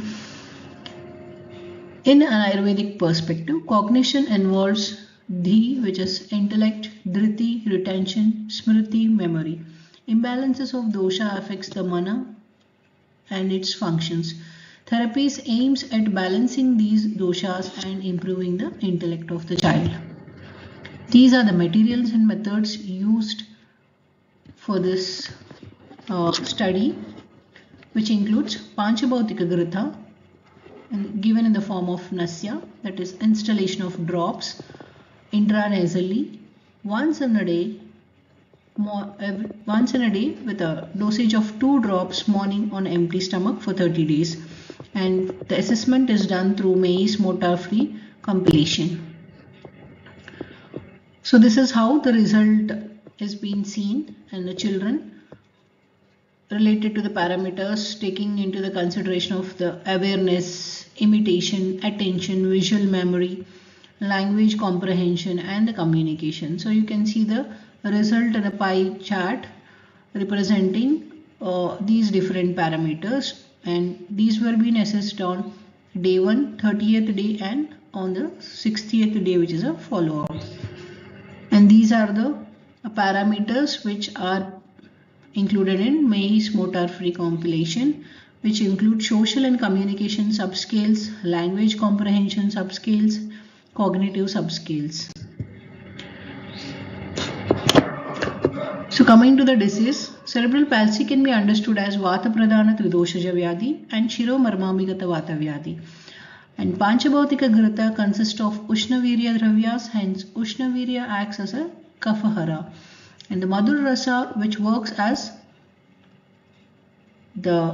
which acts on the Indriya Prasadakara, means sensory organ nourishing, and it also nourishes all the doshas at cellular level and eliminates especially the Pitta dosha. Snigdha Guna, which is present in the Gritha, acts as a Vatahara, and it acts as a Bala Varnakara, which promotes the strength and complexion of the child. Vipaka is assessed finally after the complete metabolism of the drug, and through the final effect of the drug, Madhura Vipaka nourishes the Saptadhatu. So this is how the drug has been planned. And the contents of these drugs are having a Jivaniya Ganadravyas, like the drugs which are having the active components in Glycyrrhizia glabra, such as glycerin and flavonoids, which are believed to contribute to its neuroprotective and cognitive enhancing effects. And also this drug like Vitis vinifera extract significantly had shown improvement in a cognitive function and has shown improvements in the memory, attention and the language skills. Added with, the preparation is done with the grita, that is the ghee, which is a lipophilic nature of grita, circulates the therapeutic benefits of the drugs into the cells, including the brains, as it is able to cross the blood-brain barrier.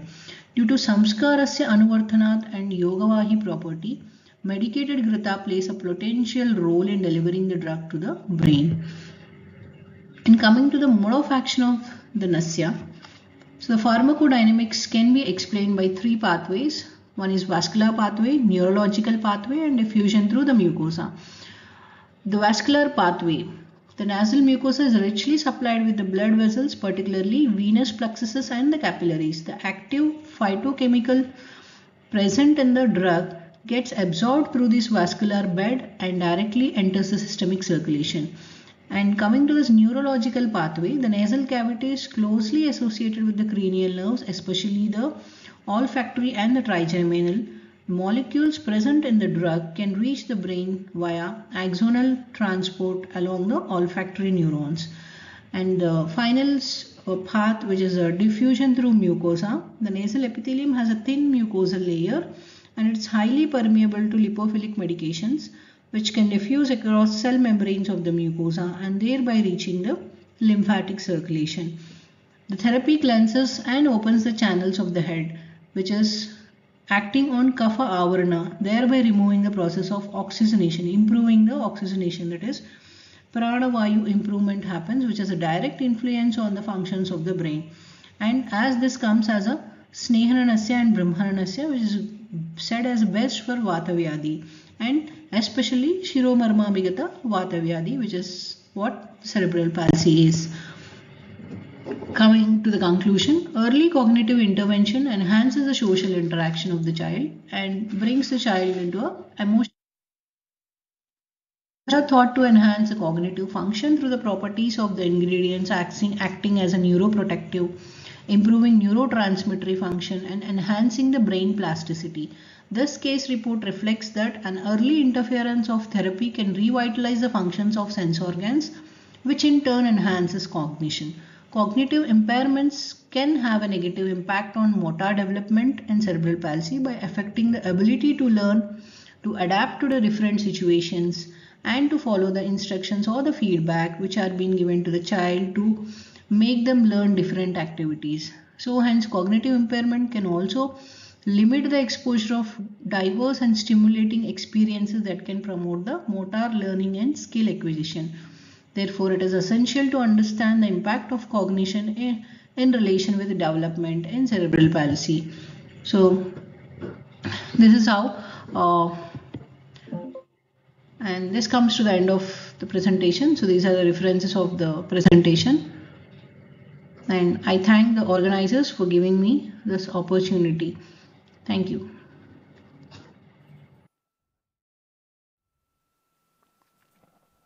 So this was Dr. Inja Mori and her contribution to our program. We thank her very much. And now I'm delighted to introduce Ms. Amy Swan from the United Kingdom.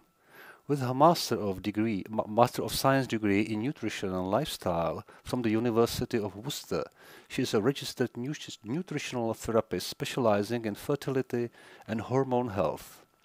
She is the founder of her own Amy Swan Nutrition, where she provides evidence-based nutrition and lifestyle support for individuals and couples facing challenges such as infertility, polycystic ovary syndrome, endometriosis, and male fertility. Let me give a warm welcome to Ms. Amy Swan as she shares her expertise with us today. Good morning to UK. Hello, good morning. How are you? Thank you so much for having me today. I'll just share my presentation. Okay, firstly, thank you so much for including me in today's presentations. It really means a lot. I thought I would start with some media headlines which have featured globally in recent years around the status of male fertility. And these are just some of the extracts. I won't read all of them, but sperm concentration has declined 50% in 40 years. So that's from the Washington Post in 2017. There's another one here, falling sperm counts threaten human survival. That's from a UK newspaper, The Guardian, in 2021. Then there's another one here, why aren't we dealing with the last infertility taboo? It might be male. That's again from October, from a UK newspaper in 2024. And what I really wanted to do here was to draw attention to the increasing public recognition of declining male fertility, albeit, still very few men are probably aware of just how fragile their fertility is. And as someone who had their own fertility journey, and I'm sure there's several of you in the audience who may have experienced some infertility, I do think it's something that we should be talking about more openly. So that's really just setting the scene for what I'm going to be talking about today and what's the subject of today's presentation. So myself and Miranda, who unfortunately couldn't be here today, we wanted to look at male fertility, specifically the role of dietary supplements on oxidative stress and the impact on sperm parameters in infertile men. And it is worth just noting at this point that this is the only meta-analysis that we're aware of that specifically looks at several specific supplements with specific doses and their impact on specific male infertility parameters. And I think this just highlights the need for more good quality research into male fertility and infertility. There was a recent meta-analysis that came out this year, but that looked more at live birth rates and the role of supplements around pregnancy outcomes, which is obviously slightly different to this. So just taking a minute to look at the statistics here. So 1 in 6 people globally experience infertility. So that is approximately 1 in every 6 people of reproductive age worldwide experiencing infertility in their lifetime, which is quite a shocking statistic. So it affects approximately 17.5% of the adult population, and that equates to approximately 1.4 billion people worldwide. So what exactly is infertility? So the World Health Organization describe it as a disease of the male or female reproductive system defined by the failure to achieve a pregnancy after 12 months or more of regular unprotected sexual intercourse. And I think it's safe to say that infertility is generally associated with women. However, it is actually male fertility that is declining faster than expected. So sperm count has declined 50% since 1973, and that equates to about a 1 to 2% drop per year, and that continues globally. So it's expected that between around 2035 and 2045, sperm count will be in the critical threshold, according to the World Health Organization. So normal total sperm count for reproduction is about 39 million sperm per ejaculation. So that would be anything below that, which would be considered insufficient for adequate fertility and reproduction. And it is just worth noting that male infertility is caused by several factors, but it is generally includes one or a combination of low sperm concentration, weak sperm motility, or abnormal morphology. And I think most of us will know that oxidative stress is increasingly a factor linked with several human diseases such as Alzheimer's, diabetes, and chronic inflammation. And what Miranda and I really wanted to do is we felt there was a greater need for understanding how oxidative stress is impacting male fertility.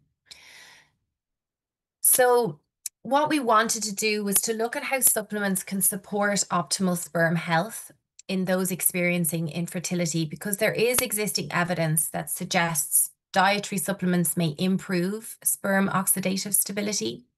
And that led us to this systematic review and the meta-analysis, which investigates the effects of dietary supplements on oxidative stress and their role in enhancing sperm parameters. So you'll see on the screen here the inclusion criteria, which I won't spend too much time going over. But what we wanted to do was, with the systematic review, was to establish a robust and reliable evidence for the inclusion in the meta-analysis. We used 4 databases, which culminated in 5 parallel randomized control trials. And there was common criteria between each trial.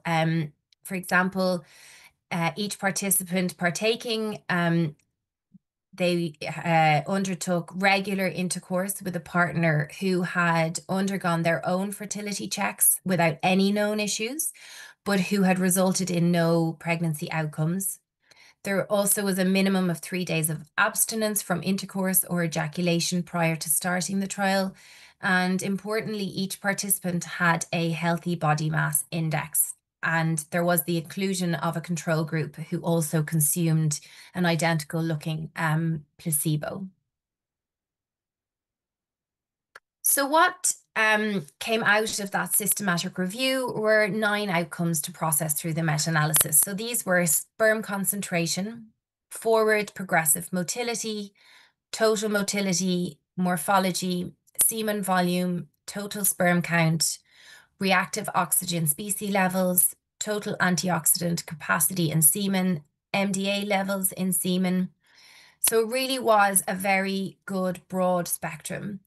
And the methodology for this research utilized the Cochrane's risk of bias tool for assessing quality alongside the grade assessment. We used a randomized effects meta-analysis using standardized mean differences alongside the a 95% confidence intervals. And the software we used to run the meta-analysis was Review Manager. So the systematic review, and I mentioned that we had the 5 studies, concluded with 359 participants, all taking a supplement for a period of 12 weeks. And the supplements included were lycopene, found in foods such as red fruits and cooked tomato produce, alpha lipoic acid or lipoic acid, which can be found in foods such as spinach or broccoli and red meat, DHA and vitamin E, which can be found in things like fatty fish and leafy greens. And then finally, coenzyme Q10, which can be found in things like organ meats, fatty fish, and whole grains. And the results were, quite strong in that we ended up with improvements with sperm concentration, forward progressive motility, total sperm count, total antioxidant capacity, and MDA levels. There were no significant changes for sperm morphology, semen volume, or reactive oxygen species levels. And it is worth just noting that there were mixed heterogeneity amongst the studies. So 1 study rated high, the majority rated moderate, and 2 rated low. So obviously I'm, quite biased, but I do think that this is quite exciting research, but it is, it's a meta-analysis that highlights the role of specific supplements for specific male infertility factors, which doesn't really currently exist. For example, if you have a male that presents to clinic with a semen analysis identifying a particular issue such as poor sperm concentration, we now have a dose and a supplement to support that concern. For example, sperm concentration, 200 milligrams of coenzyme Q10 and 25 milligrams of lycopene for a period of 12 weeks, we know has been shown through the meta-analysis to improve a man's sperm concentration. And it really is a great starting place to develop further research from in the future. And it is, absolutely our intention to try and build on this going forward in the future.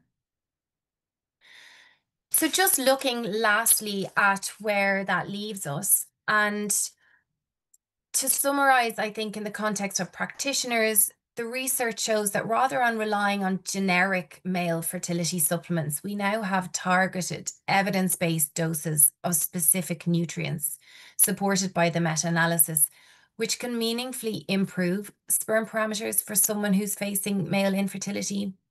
And for a practicing nutritional therapist like myself, this really does support the value of personalized nutrition and lifestyle strategies to really optimize male fertility outcomes. And, this research is very important in a field that's increasingly affecting people worldwide.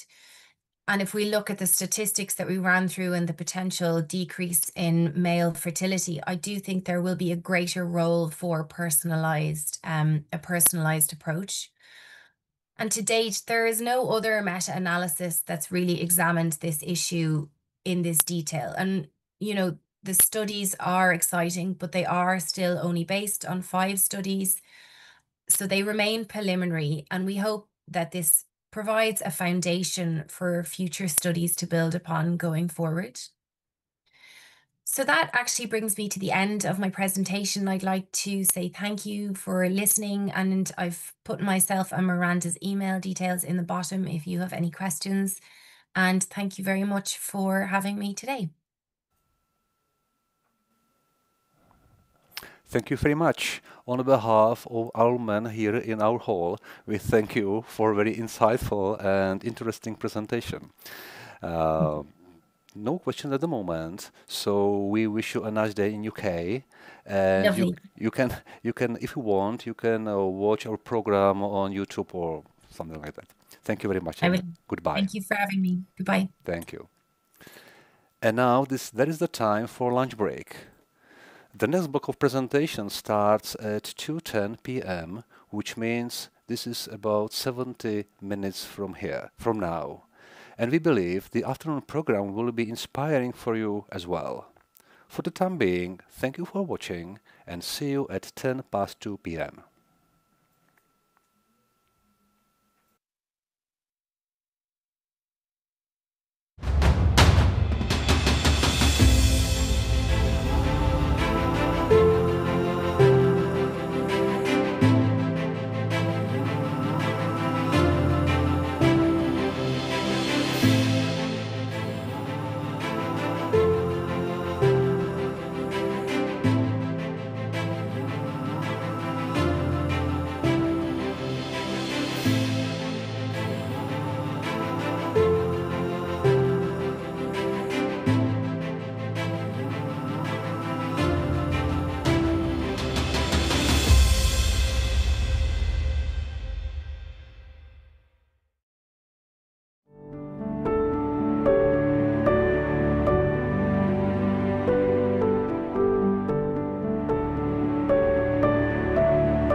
Rady odborníků, příběhy s inspirativní filozofií, četba, výstavy, dokumenty z cest i relaxace, pohlazení pro tělo i duši, radioregenerace.cz.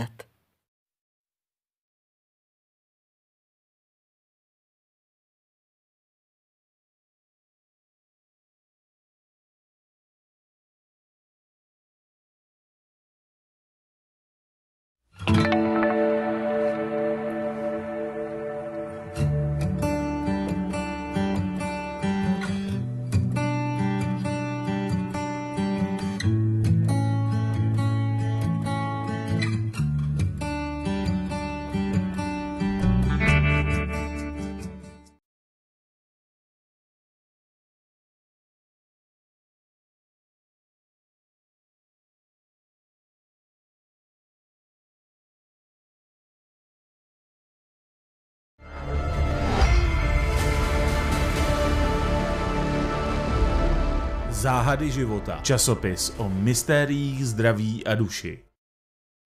Bude to radost, bude to mejdan. Český mejdan s impulzem. Skvělou zábavu vám přeje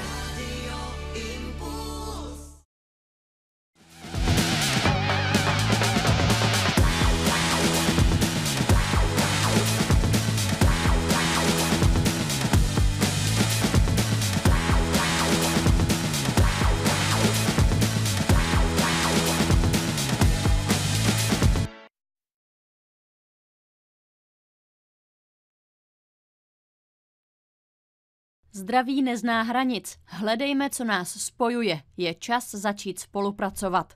Takové je motto letošního Mezinárodního kongresu zdraví, který se ve dnech 3. až 5. října uskuteční v Praze.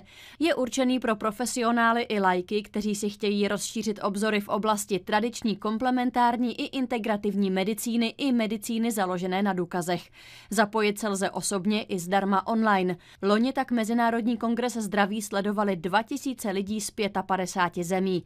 Letos organizátoři slibují informace od předních odborníků z americké Cornellovy univerzity, z britské Cambridge a nebudou chybět přednášející z Brazílie, Indie, Austrálie, Německa, Číny či z Jižní Afriky a řady dalších zemí.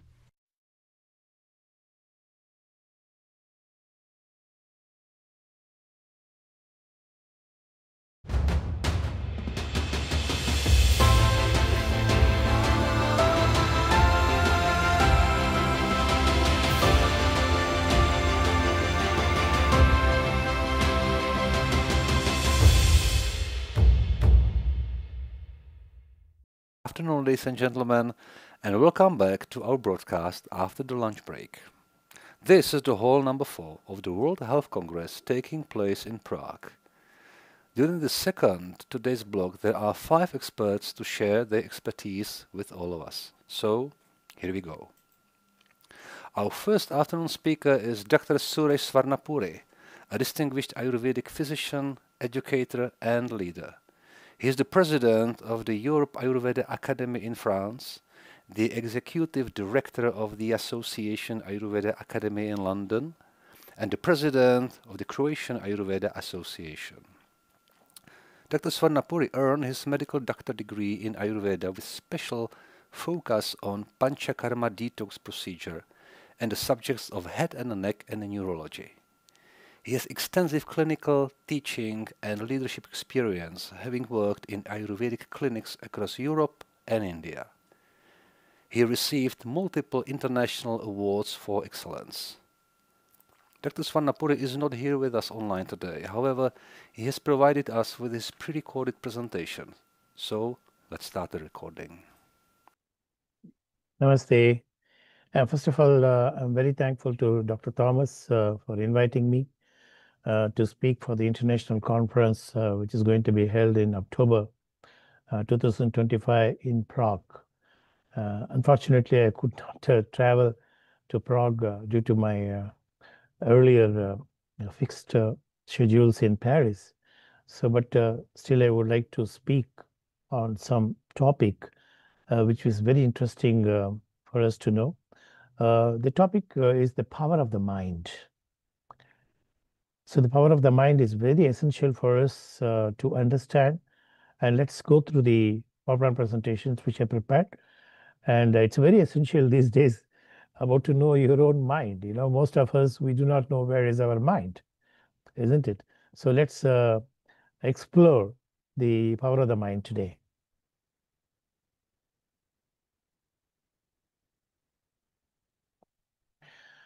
Well, before going to that, let me introduce myself. I'm Dr. Suresh Swarnapuri, President, Europe Ayurveda Academy, France, and Executive Director, Association Ayurveda Academy, London, UK, and President, Hrvatski Ayurveda Institute, Croatia. So let's go into the topic which we need to discuss today. And Ayurveda explores the mind quite beautifully than most of the psychiatrists does. Let's see how is it. So the first, it says that Ayusho Vedaha Ayurvedaha. Ayush means lifespan, isn't it? Basics of Ayurveda it is. What is the reason for we need to know about Ayurveda and what it makes us to understand what is Ayurveda. The lifespan between, lifespan means it's between the birth and death, the distance traveled by a consciousness with the human body from the birth to the death. It's Ayurveda, isn't it? So in Ayurveda also we call it as Chaturvimsati Purusha. Here, which involves the entire physicality with the mind and the consciousness.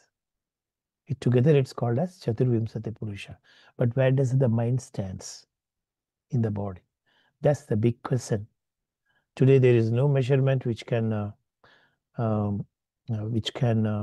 understand where is the mind, isn't it? The mind is everywhere, as we all know. The mind is everywhere in the body. It's not just in the brain, but it's in everywhere. We have around billions of neurons in the body, in the brain, isn't it? And if you wanted to calculate the neurons in the brain, it takes about 37 years totally. But where does the mind present? Does the mind present in the brain or in the body? According to Ayurveda, it clearly suggests that Hridayasthanam, that means the mind, the seat of the Manas, the seat of the Atma, is present in the Hridayasthana, means the heart. But when you compare to the modern science, it says that it is in the brain. But in Ayurveda, it says that it is in the heart. Yes, we all know that the heart is a tubular structure. Yet, there is other side of the heart where you can find Manas, that is mind, and the Atma, that is consciousness, present in the heart. So we begin today with the topic with understanding that the mind is present basically in the heart. Also, it's present all over the body, because even though you don't see anything, the body can see, because it has got mind. It can perceive. Perception is another integral aspect of the mind, perceiving through the sensory organs. Skin is also a sensory organ, isn't it? Skin perceives. Skin not only it understands the thermoregulatory, but also because the mind is present in the skin, we could also think skin also a part of sensory system, isn't it? Sensory system, isn't it? Right. So let's go to and of course we all know these basic structures of what is Ayurveda and what for it is, happiness, unhappiness. I don't want to go into the details. Let's go into the mind directly. We all know the goal of Ayurveda, Swasthasya Swasthyaksha Rakshana Matrasya Prakara Visamanam. We all know that. So I don't want to go in details of that. The goal of the Ayurveda is to protect the healthy person and also to bring back the diseased person to the normal state. That's the goal of Ayurveda. We all know that. So let's not discuss about that too much. Now, this is a very important part. When you wanted to understand the mind, you need to understand which Mahabhuta plays a role. Mind is emptiness, isn't it? There is no physical shape for a body, for a mind. And there is no shape for the consciousness. Can we see the mind? No. So what is its could be related to? It is Akasha Mahabhuta, which is empty. Mind is also empty, isn't it? Mind is also empty. So how does the Pancha Mahabhutas place on the mind? It's very important for us to understand, isn't it? So let's see the Pancha Mahabhutas. We all know Prithvi, Ap, Tejo, Vayu, Akasha. That's the 5 Mahabhutas, which makes the human body part of the universe, isn't it? Yada Pinde, Tada Brahmande, we say. We all know these are the basic things. Everybody knows this by this time. So let's go to the other part here. So we know that Buddhi, I always joke that when you are above the level of your intellect, you become Buddha. When you are below the intellect, then you become a fool. The intellect becomes a landmark for the decision taken by human beings. It's an intellect process, isn't it? Intellect, it's present in the mind, isn't it? Intellect, it's a continuity process of the information which is received from the mind. So here it says that intellect and discrimination. Of course, we all know that intellect is the discrimination, isn't it? Manas, Ahankara, Chitta. Chitta is the consciousness. Manas is the externally presented, which is externally, if you see all our five sensory organs, they are externally projected, isn't it? None of them are introverted. None of them are connected to the internal organs. There is no connection between the external five sensory organs with the internal organs, isn't it? How could have been? It could have been fantastic if they are connected within our body. Unfortunately, it is not connected. That's the whole problem. That's why connecting internal, the only way to connect inside our body is the process of meditation, process of yoga, process of pranayama, all these things which makes us to connect inside. Otherwise, we are connected externally. People are suffering because of the connecting with the outer world. That comes, can we say Manas, the mind is the essential part of the infrastructure of the body? Yes, it's a basic infrastructure of the body. It's an internal organ. Yet it is projected outside the body. So all the sensory organs, whether it's eyes for vision, and for nose for smelling, and ears for hearing and taste, all these things, sensory sensations with the skin, all the perceptions goes through the mind. Without the mind, you can't perceive.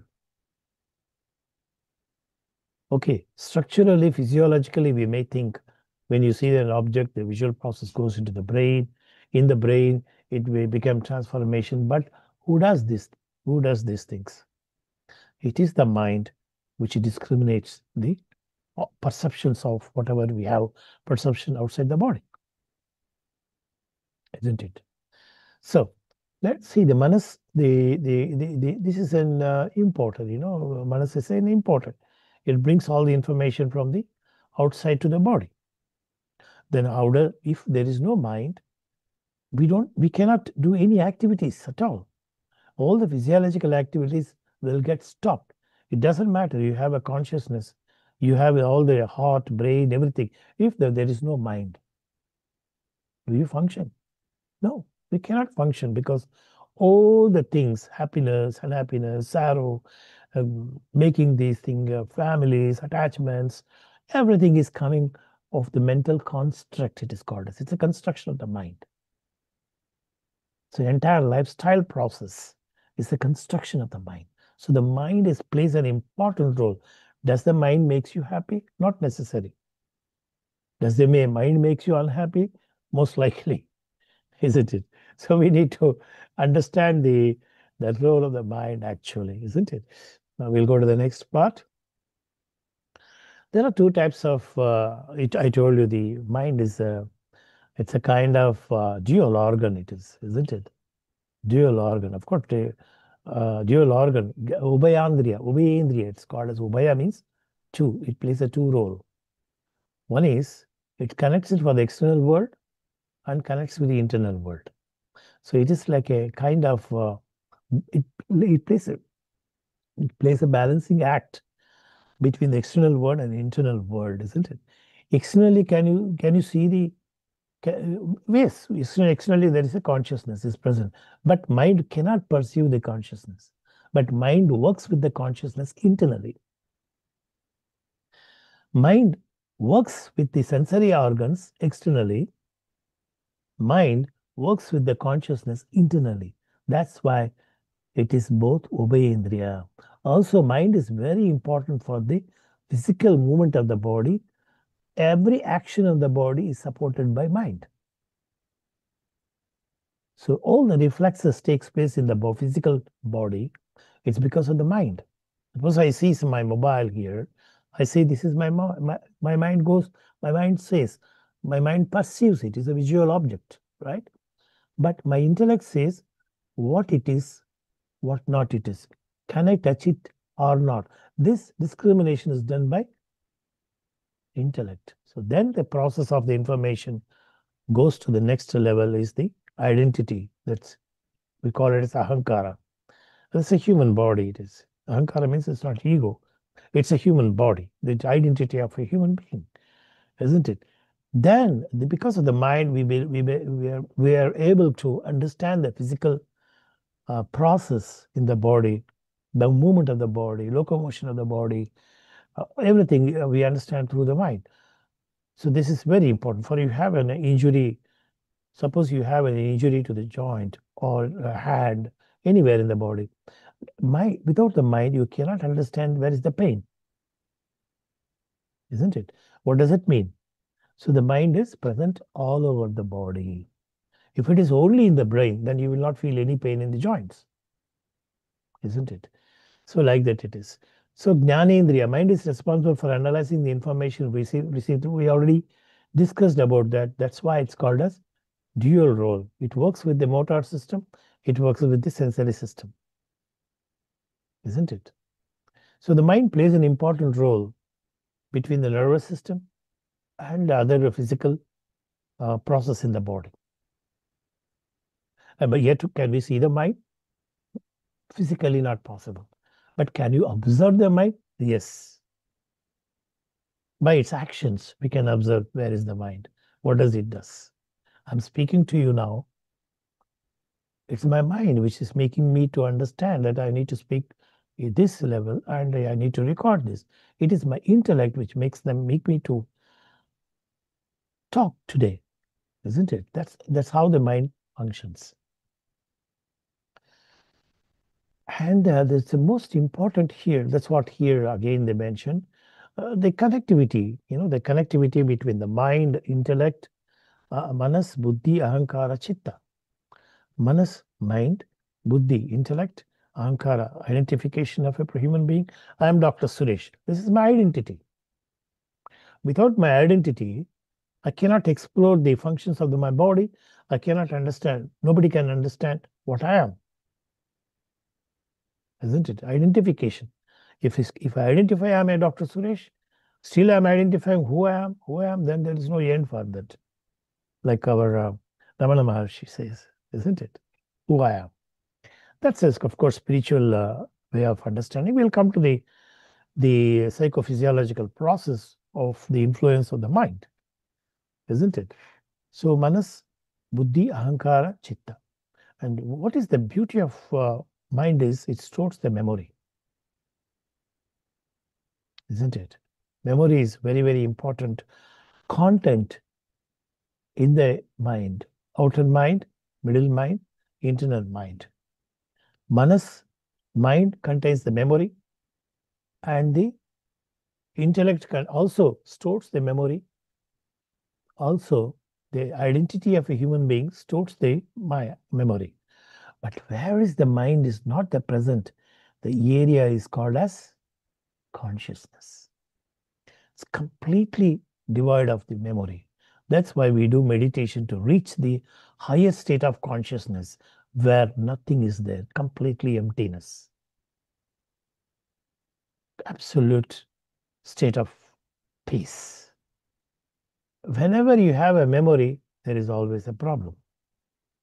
So all the sufferings are coming out of memory. So that's why rishis and all those people, they practice meditation hours together, years together. They consume very less food, because the meditative process, once you connect to your own consciousness, there is no pain, there is no sufferings, there is no feeling of existence. This is how the rishis were focusing on this. Particularly, can we balance the mind? It's not possible, frankly speaking. We are connected to the mind most of the time, but rishis are connected to the consciousness. That is the difference between us and rishis. We are suffering most of the time because we are connected to the mind. And rishis are peacefully meditating in Himalayas because they are connected to the consciousness. The other point is the sattva, rajas, tamo gunas. These are the three characters, mind and the three characters. We all know this. These are the three gunas. The doshas of the mind are rajas and tamas. Sattva is not a dosha. It is a rajas and tamas, which is, rajas is active form. If there is no rajas, the three are important for our survival. They are not bad. They are important for survival. But if they go out of balance, then becomes the problem. Anything which is moderate, which is always good for the body. That's why in yoga, Ayurveda, it says, Ati Yoga, Mithya Yoga, Ayoga. Ati Yoga means doing excessively. Mithya Yoga means mistakenly doing. Ayoga means not doing at all. The same applies to the Rajas, Tamas, or Sattva gunas. Rajas is especially necessary. Suppose I am talking to you today, it's because of Rajasic quality. Otherwise, I cannot talk to you. Isn't it? I'm going to sleep. I'm sleeping because of Tamas. If there is no Tamas, I cannot sleep, isn't it? So these are all basic qualities of them. But what happens if they go in excess format? Then they create usually problems with the mental disorders, they are mental faculties. Basically, Sattva, Rajas, Tama gunas, they're faculty of mind. Mental faculties they are, isn't it? So like that it is. And of course, Sattvic, Rajasic, Tamasic gunas. Now, Vata also relation, we are trying to explain the relation of this Vata with the Sattvic mind, Rajasic mind, and Tamasic mind. How the Vata is interpretation. We're trying to interpret Vata with the Sattva. Basically, it's a creative. Vata is very good, actually. It's very good. Without Vata, we cannot live. That's why in Ayurveda say, Pittam Pangu, Kafam Pangu, Pangavo, Maladatavaha. Because if there is no Vata, rest everything is handicapped.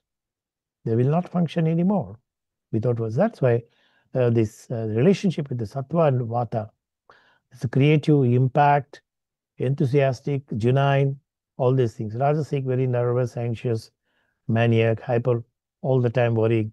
Tamasic is depressed. Most of the psychological problems, bipolar diseases, ADHD, all the problems. It is Pitta, very strong and clear thinking, spiritual teacher, angry, hot-tempered, judgmental. In the case of Rajasic, violent and hateful, and very aggressive, very vindictive. It's a kind of violent characters we've seen in the Tamas. We see in our daily life also, we see a lot of people, this kind of vindictive, always taking revenge on others. It's a Tamasic quality. And Kapha, nurturing, peaceful, loving, Kapha is a very more of a kind nature. But in Rajasic, compared to Rajasic, it becomes attached to the things, objects, and stubborn possessiveness. In Tamasic, usually the Kapha is lethargic. It creates lethargy when it is excessive form. Isn't it? Attachment to the pleasures, comfort, Most of the, sometimes we can see these kind of people also. They will like to have a comfort. All the time they are in comfort zone. Isn't it? That could lead to diseases. Kapha rogas, Vata rogas, Pitta rogas. If it is excess, then we have a Vata rogas, Pitta rogas, Kapha rogas, the diseases. And when it comes to, we as we understand, Sattva, Rajas, Tama gunas, we discussed already. Sattva is the highest state of consciousness. Isn't it? More peaceful, more calm. And the entire, the mind and the brain is in balanced condition. There is a coordination between the mind, body, and consciousness. A perfect, harmonious coordination between the mind, body, and the spirit is Sattva. If there is an incoordination between the mind and the body, or mind and the consciousness, or mind, body and the consciousness, body and the mind, then it leads to doshas. That is, those are Rajasic and Tamasic. Pure imbalances it is. Inertia, imbalances, all those things. It's physically, normally healthy people also could have these issues. But when it becomes abnormal, a Vata person can become Pitta, could get Pitta problem. A Pitta person could get into the Kapha problem. So anything can happen between this when there is an imbalances is going on. And usually, I told you earlier, and there is even this Hatha Yoga, Mithya Yoga, all these things happening, then there is a pure imbalance of Vata, imbalance of Pitta and Kapha takes place. This is a very important area of understanding the influence of Panchamahabhutas over the mind. Very interesting, isn't it? The space, the Akasha Mahabhuta, I told you, the emptiness it is. Our visual, if you see with our mind, if you see with our eye, you can see the object. I can see the mobile, I can see my laptop, I can see my structures, but I cannot see the space between them. Can you see a space? Can you see a emptiness? You cannot see. You cannot see a space, isn't it? There is a space in front of us. There is a space inside us. There is a space above us. There is a space between the two human beings. Can we see the space? No, not possible. That's how the relationship of the Panchamahabhutas present in our body. Right. So the mind is creation primarily of space element. We discussed it now. And a mind coordinating the body and sense. The mind is very important for the, we already discussed about that. And basically mind also makes a Vayu, that's a Vayu Mahabhuta. Influence of Vayu Mahabhuta, they're trying to explain us. It helps us to make emotions, thinking process regarding emotional thinking all the time, excessive thinking, not thinking. All these actions are related to Vayu. And Agni, how does the Agni has a influence? Fire, how does the fire has an influence on the mind? See, we all know Panchamahabhuta is acting on the body, in different organs it makes, but many of us do not know the influence of Panchamahabhutas over the mind, isn't it? So the mind has its fine or light through which it can perceive things with. This gives mind quality of illumination and the capacity of misunderstanding. So we are getting the visual process of the objects through the mind. So mind works has the influence of Agni. And water, because of the water quality, water influence, Jala Mahabhuta influence on the mind, we have the quality of emotion, empathy, kindness, feeling. This happens because of influence of Jala Mahabhuta on the mind. Earth. So we have also an earth element, isn't it? It carries the weight of the earth, the memory, attachment to the people, attachment to your home, attachment to your car, attachment to your motorbike, attachment to your money. All this comes because of the earth element influence on the mind. Mind contains also the elements within according to the different qualities we all know. Then the three layers we already discussed earlier, the inner mind and the outer mind, all those things. There is a continued flow of information from the external mind to the internal mind. So they work on daily basis with emotions and all those things.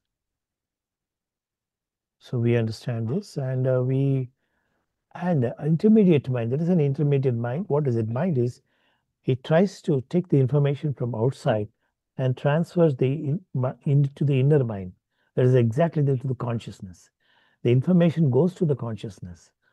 All the things, see, we perceive through the mind, the objects, visual objects, hearing, sensory, everything. But where do you experience? This is the point nobody knows. In Ayurveda, very clearly it explained, we experience in consciousness. We perceive through the mind, but experiences happens in the consciousness. So intelligence is a part of our consciousness, articulated rationally, and therefore brought to light the greater and unarticulated part of the mind. The deeper the consciousness, the intermediate mind is our capacity to bring outer impressions to the inside and inner tendencies to the outside. So the mind plays a dual role between the external world and internal world. That's what we are trying to understand in this segment. A deeper consciousness, inner mind is almost a deeper consciousness. We discussed about that earlier. And what to do if you have a problem with the mind? Ayurveda very nicely, they suggested psychotherapy. It's called as Sattvavajaya Chikitsa. The entire plan of treating the mind is to bring out from the state of Rajas and Tamas to the state of Sattvic. So because they're excessive they're all in excessive disbalances of Rajasic and the Tamasic to bring back the Sattvic. So for that we have many treatments has been mentioned in Ayurveda. So by improving reading books, gaining knowledges, Jnana Vijnana, learning from intellectuals, this will help one extent. Dhi Dhruti Smriti, and the power of reasoning, power of firmness, constancy, and the power of recollection. This to be maintained by avoiding prajnaparada, means mistaken intellect. Not doing mistakes repeatedly. And it can be achieved by cordial, good relationship with the patients, and chintya, thinking in a proper way and analyzing in a proper way, speculation of knowledge of imaginary objects, dhyaya, distinct thoughts, and sankalpa, decision. These are some psycho-supportive techniques. These are the things we learn, like assurance, guidance, love, suggestions, education, awareness, induction of verbal, physical, and mental shock, replacement of emotions, psychoshock therapy, and recreational therapy. All these things are mentioned, like Shirodhara, Abhyanga, Nasya, Karanapurana. All these treatments also acts as a psychotherapeutic procedures.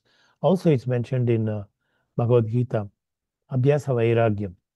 Vairagya means dispassion, isn't it? Desires are passion. Vairagya is dispassion. I don't want anything. I don't need anything. That also creates a self-contented. And practicing sattvic qualities every day makes you, even mentally, you're much better. Okay? And with this, there are some herbs also available.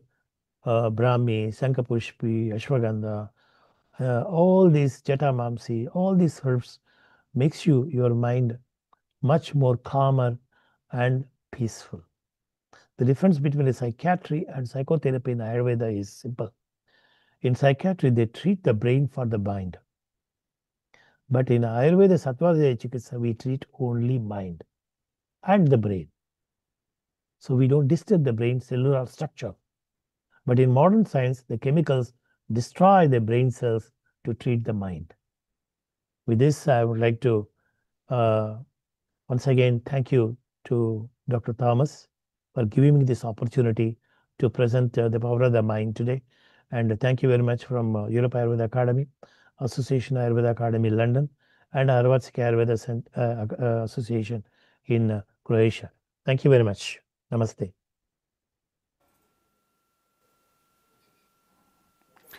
So that was Dr. Swarnapuri and his valuable contribution to our today's program. And now let me introduce our next speaker, who is Dr. Alexandros Telikidis from Greece.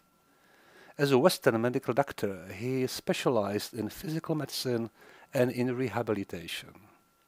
He has devoted his career to bridging Western medicine with traditional Chinese medicine. He studied acupuncture and Chinese herbal medicine both in Greece and at Tianjin University of Traditional Chinese Medicine in China. Since 1997, he has practiced and taught in Athens. In 2004, he founded the Academia of Ancient Greek and Traditional Chinese Medicine, dedicated to uniting these two healing traditions. Dr. Telikidis has published also several influential books.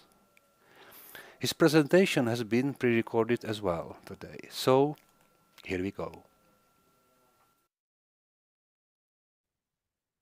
Dear friends and colleagues from the World Health Congress 2025 in Prague, I would like to say my greetings from Greece.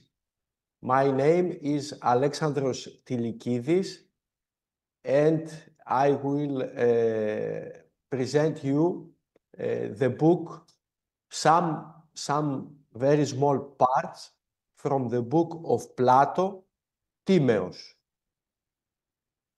First of all, I would like to thank Dr. Thomas Pfeiffer for his invitation to participate in the Congress, and all the members of the organizing committee, and to congratulate all of you about your work on the topic of health without borders.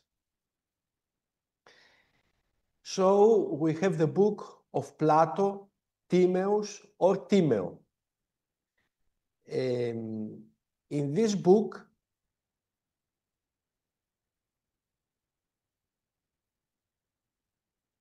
this book is very important for the history of philosophy and medicine. In this book, we have a very important description of the creation of the universe and how this is related to human nature. So it is very important for understanding human nature. Timaeus is a book which has influenced human thought, philosophy, and medicine for more than 25 centuries. It was written by Plato after the beginning of the 4th century before Christ. In the famous painting by Raphael around 1510 after Deus, from Academia of Plato, we see Plato the older and Aristoteles when he was young, and Plato in this painting in his left hand is holding the book Timaeus. In this dialogue of Plato, because it is a book that it is formed in the form of dialogue, in this book of Plato, we have two participants. The first is Socrates. The speech of Socrates is very short and is related to the ideal city. Then we have Critias, and the speech of Critias is longer than Socrates' speech and is related to the very famous Atlantis. What we know about Atlantis is coming from this dialogue of Critias. And at the end, we have the speech of Timaeus, who is a student of Pythagoras and is coming from the South Italy, Magna Graecia, is the longest in the book and is related to the creation of the universe and human beings. So we can say that all this knowledge is coming from the Pythagorean medical and philosophical school, that it was based in South Italy in the colony of Greece, which the name was Croton. In the paragraph 73, between B and D sections, we have the following description. Bone, flesh, and other tissues were constituted as follows. Their starting point was the formation of marrow.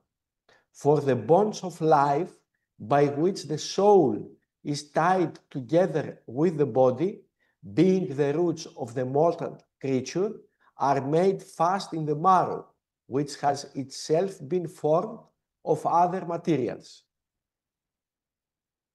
As a kind of universal seed for mortal creatures of every kind, in it he firmly implanted the different kinds of soul. So the God implanted the different kinds of soul that exist in the human body, the different parts is the right word, the different parts of soul that it is implanted in the human body, is implanted these parts of soul in the marrow tissue.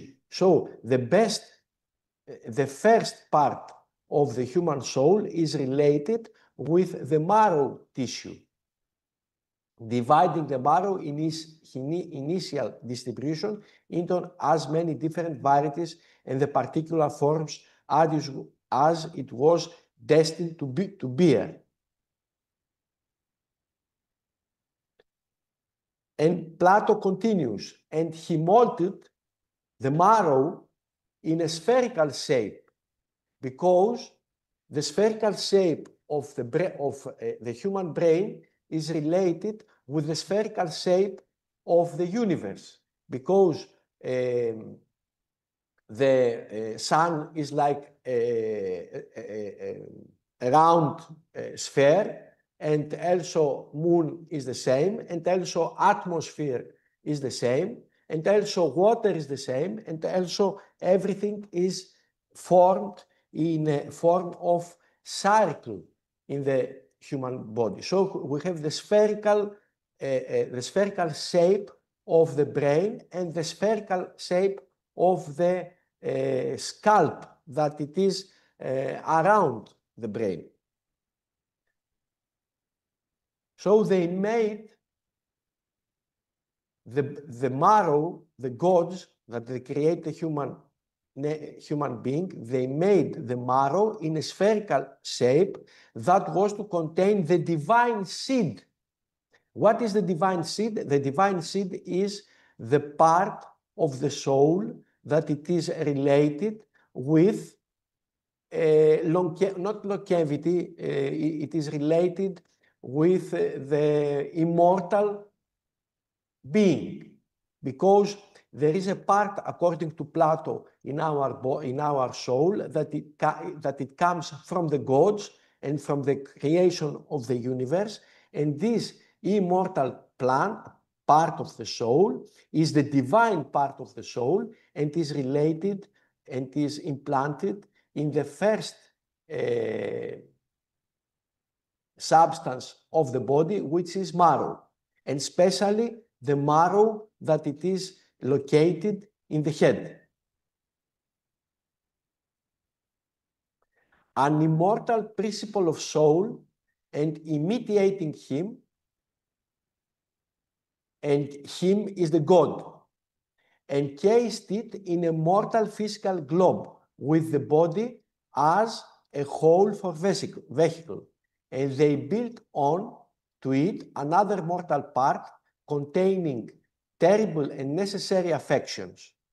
This is the other part of the soul that it is related with the blood, and it has the following characteristics. It is first pleasure, the chief incentive to wrong, then pain, which frightens us from good, furthermore daring and fear, two foolish counselors, and anger, hard to appease, and credulous hope. To this mixture they added irrational sense perception and desire, which shrinks from nothing, and so of necessity composed the mortal element. So our soul, it has at first one immortal element, one immortal part that it is related with God and immortality, and this part is located in the head, in the brain, and there is another mortal part that we will see that this mortal part of our soul, they secure it in the breast, they are the gods, and trunk, as we call it. And since the gods shrank from polluting the divine element with these mortal feelings, more than was absolutely necessary, they settled the mortal element in a separate dwelling in the body, far away from the head, and constructed the neck as a kind of isthmus and boundary between head and breast to keep them apart. The mortal element, they secure it in the breast and trunk. So we go to the second part of the soul, that is the part of the soul which is the seat of courage, anger, and ambition. They located near the head, between midriff and neck, so that it will be well placed to listen to the commands of reason, so close to the logic part of the soul, to listen to the commands of reason and combine with it in forcibly restraining the appetites when they refuse to obey the word of command from the citadel. And also they create the lungs. This was the structure of the lung, which they made soft and bloodless, the lung, full of cavities, like a sponge, so that it would, by absorbing breath and drink, act as a coolant and provide relief and ease to the heat of the heart. The third part of the soul, we have the third part of the soul. The first part of the soul is related with brain, is the logic part, is the divine part, is the immortal part of the soul. The second part of the soul is between midriff and neck and is related with blood and heart, and this is the part of the soul that they call it thymoides, and is related with blood. The third part of the soul, the part of the soul that desires food and drink and other natural needs of the body, they located between the midriff and the region of the navel, building in all of this area a kind of cave, a manger for the nourishment of the body. And they secure the part of the soul there like a wild beast, which must be fed with the rest of us if mortals were to exist at all.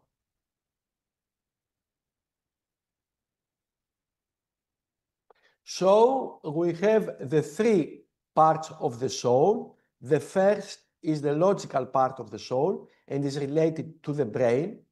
In this part of the body, brain, according to Plato, they got implanted the immortal part of the soul and logic, consciousness, logic, brain marrow. So the name of this part is logic, the logic part of the soul.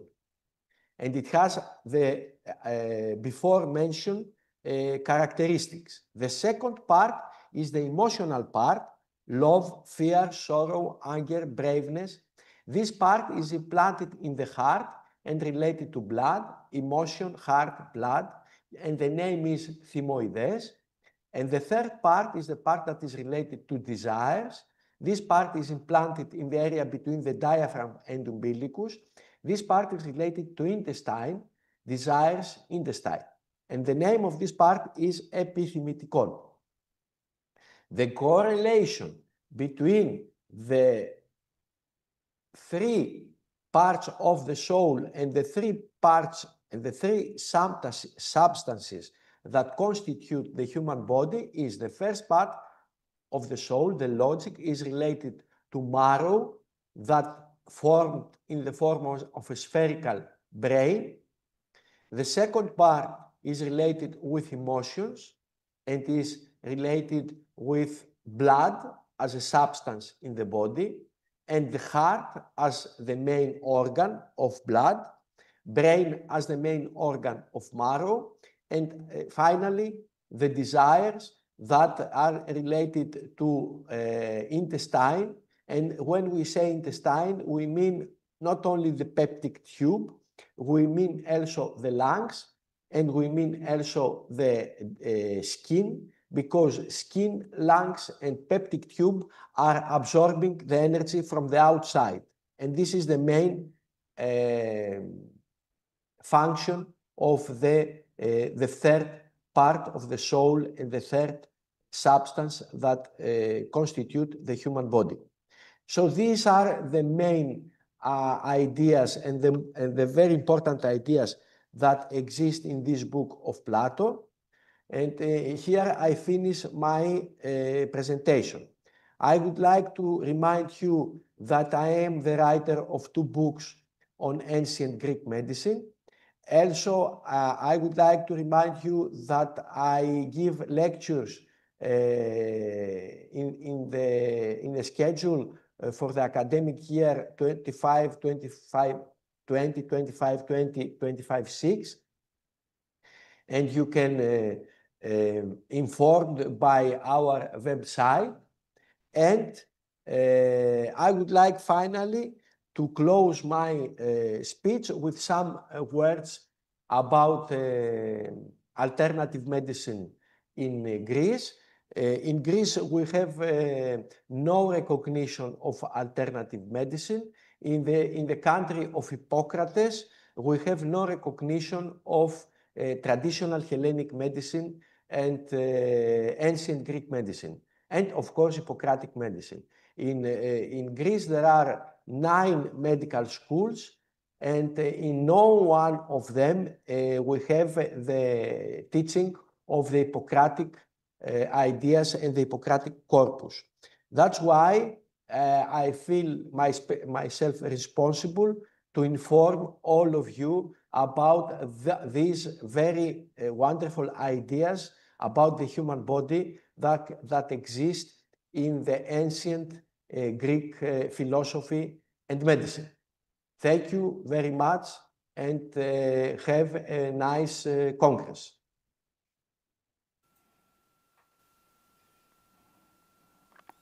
We are happy Dr. Tilikides could be with us through his pre-recorded presentation. And now our next speaker is Ms. Sweta Vikram from the New York City, a doctor of Ayurveda and an adjunct professor. She is an international speaker, a best-selling author of 14 books, a certified grief coach and a trauma-informed yoga teacher. Her work has been featured by the influential media and global publications. Dr. Vikram also hosts the podcast called The Grounded Leader. She has been named one of the most influential Asians of all times, and she is a winner of the Voices of the Year award. Now let me warmly welcome Dr. Sweta Srivastava Vikram in our live stream. Good afternoon from the Czech Republic, good morning to the USA. Thank you so much for the warm welcome.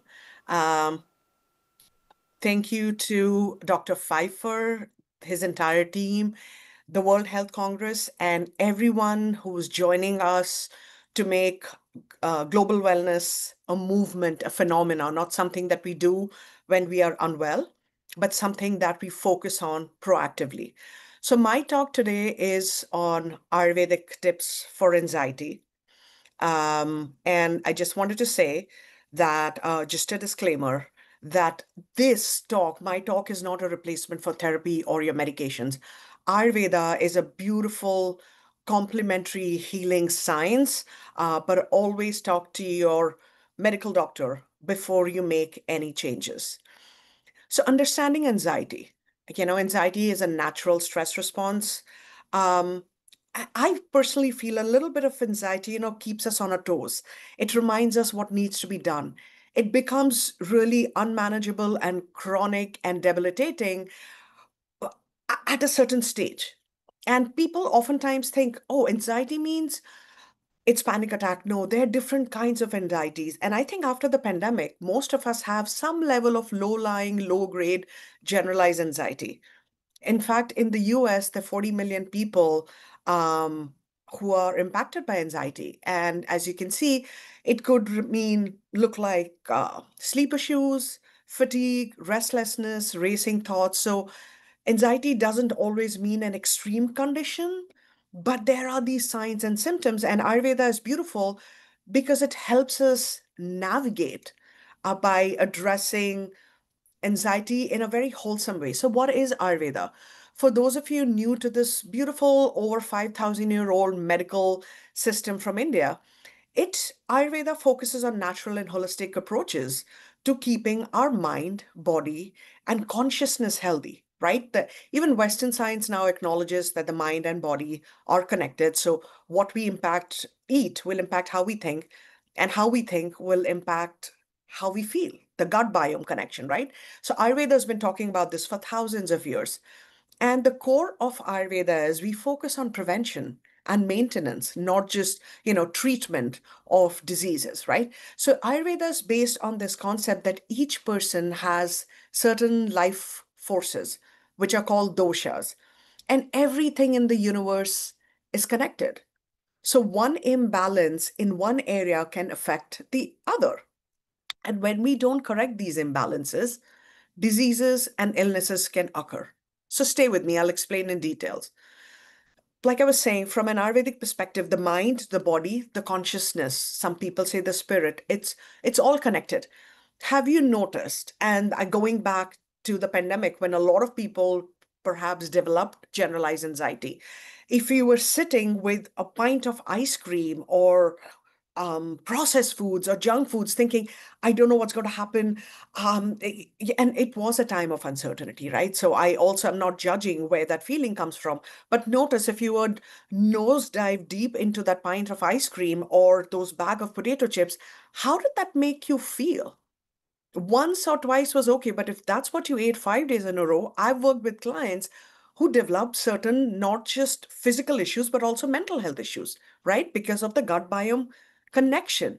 And Ayurveda has been telling us pay attention to your diet and lifestyle because that will impact your overall sense of being. It will impact how you show up to the world, to your relationships, to your career, but also your mind.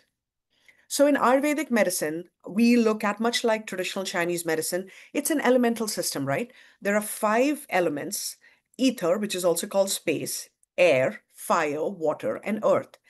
And a combination of these elements results in 3 humors or doshas, and they're known as Vata, Pitta, and Kapha.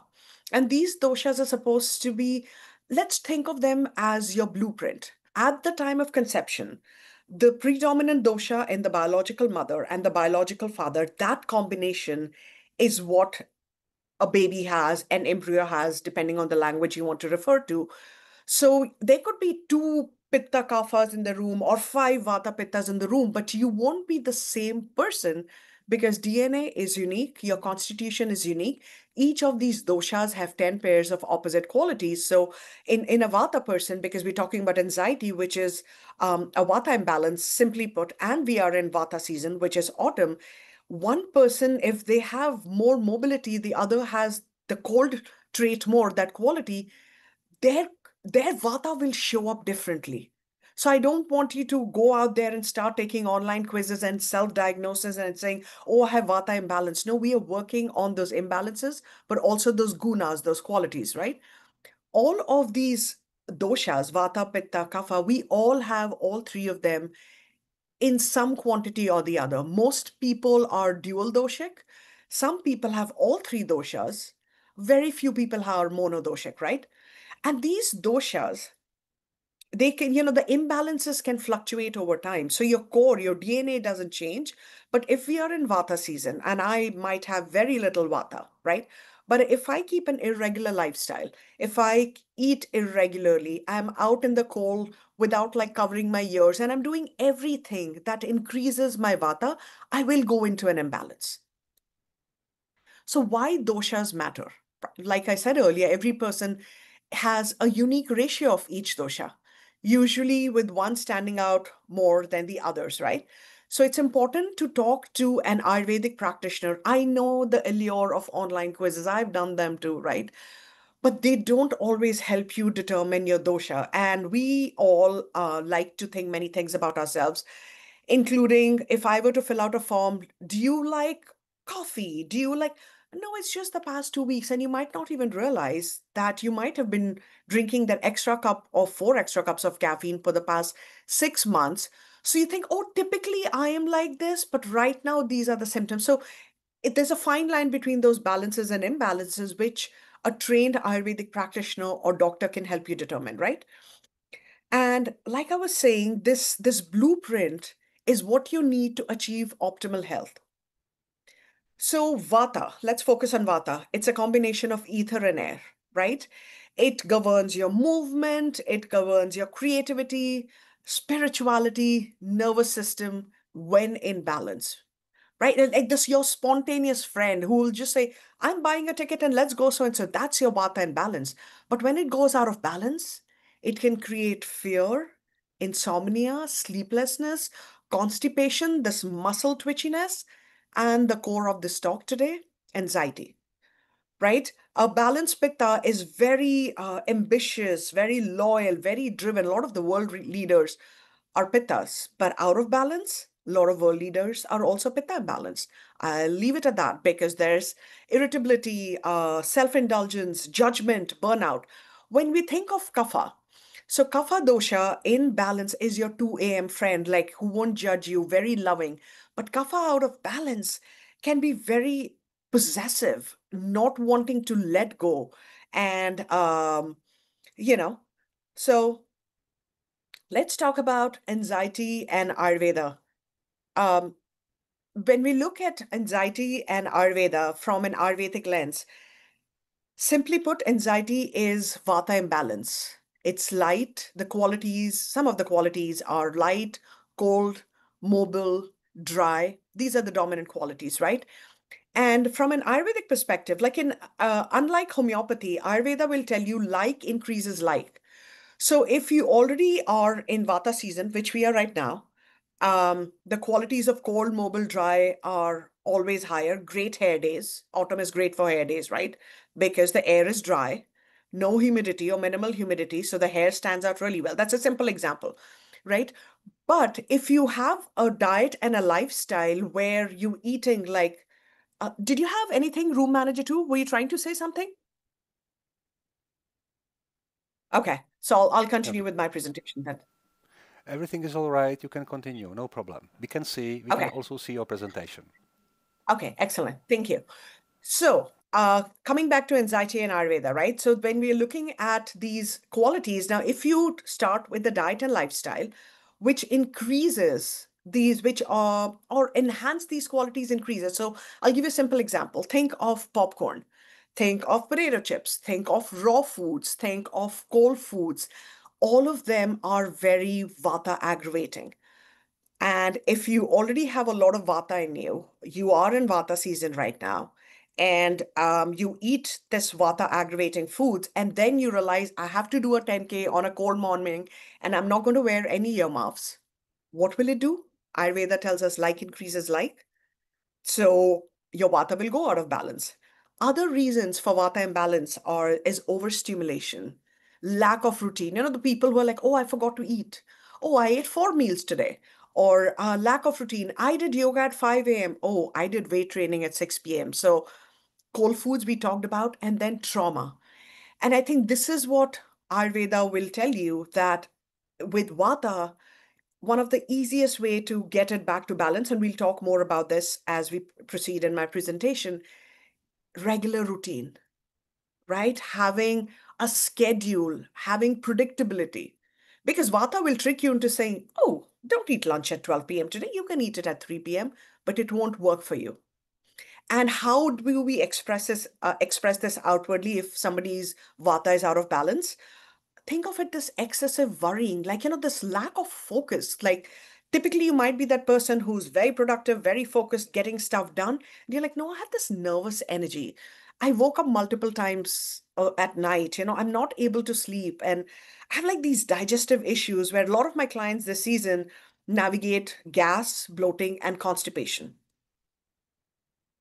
So Ayurvedic strategies for navigating anxiety. Again, this is a presentation to introduce you to Ayurveda and anxiety, but I would always recommend talking to an Ayurvedic doctor and practitioner so we can really pin down what is causing this. I'm a trauma-informed yoga teacher. This being Vata season, lot of, autumn brings with it also grief, and I'm a grief coach. So I see for people who have unaddressed trauma, they go into Vata imbalance a lot this season.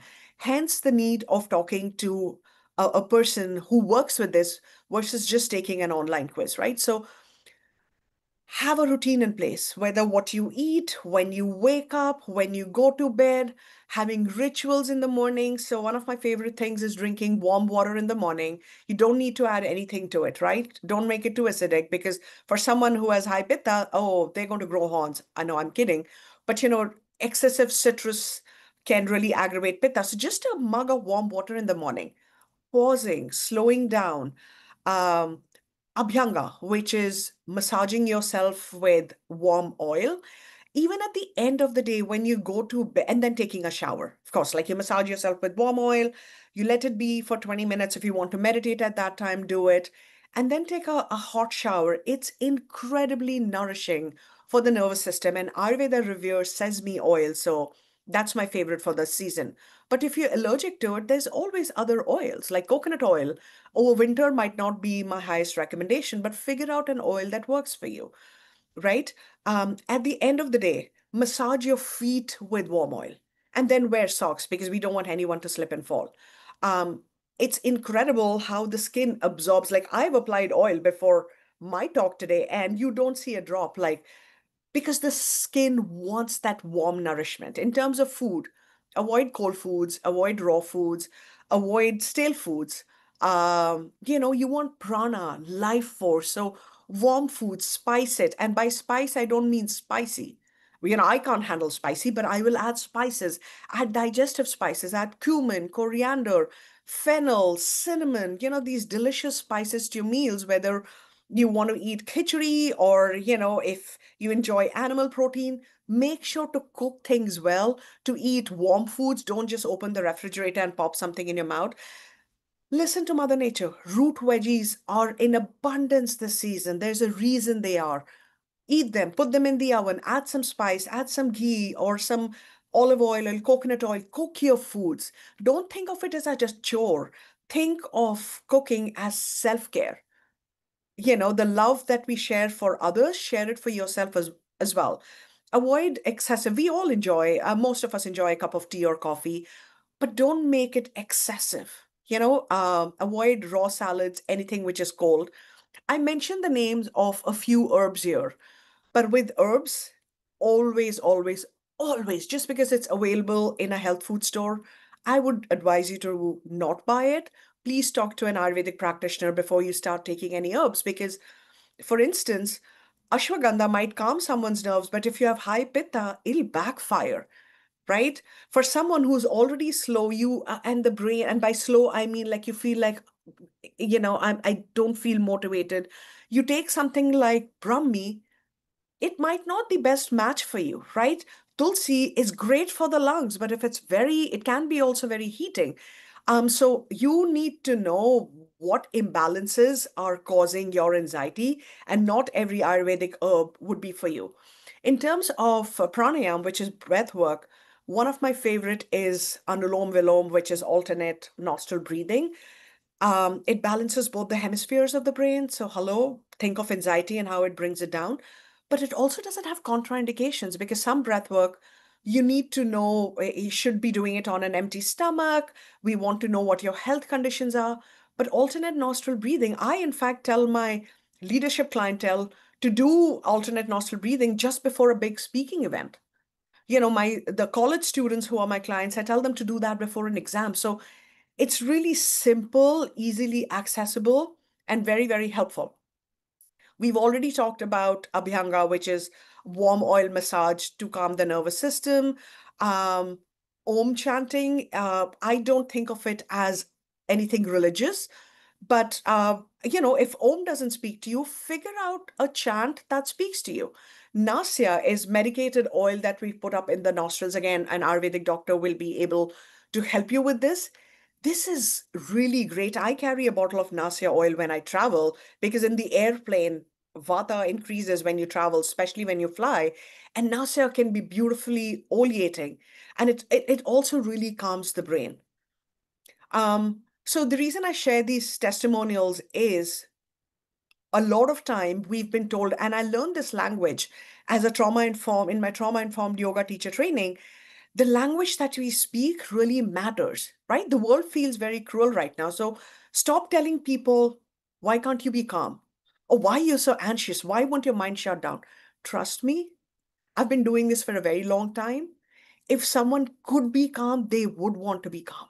No one wants to feel rattled, not being able to focus, feeling or gassy or bloated. If you're a young person, you're going out with your friends, going on a date, you can't eat anything from the menu because your gut health might just blow up out of proportion. And be kind with the language that you use with others, but also be kind with yourself. Don't tell yourself, I don't know why my mind won't shut. Talk to your therapist, get the help, but also consult with an Ayurvedic doctor, because we might be able to help you navigate from an Ayurvedic perspective, right? And as we get towards the end of my presentation, it's also when we are going through very difficult political times in the world, right? And Ayurveda, pranayam, simple breath work of alternate nostril breathing. I've worked with survivors of trauma, but also 9/11 survivors, people who are going through gender identity crisis in today's day and age, where they feel unanchored. Breath work can be very, very helpful in anchoring yourself. So don't look at anxiety as like this big thing. We can break it down into smaller pieces and help you meet where you are. I'm a child of science, so I like to bring in the science aspect. Ashwagandha is shown to reduce cortisol levels. Meditation and breath work reduces anxiety markers. And Ayurveda has been talking about the gut-brain axis for a very, very long time. So start small, start with routines and rituals, and get personalized help based on your constitution and the imbalances. You heal your nervous system, the mind will follow, my friends. Again, as you know, this content is informational and educational. Don't stop your medication.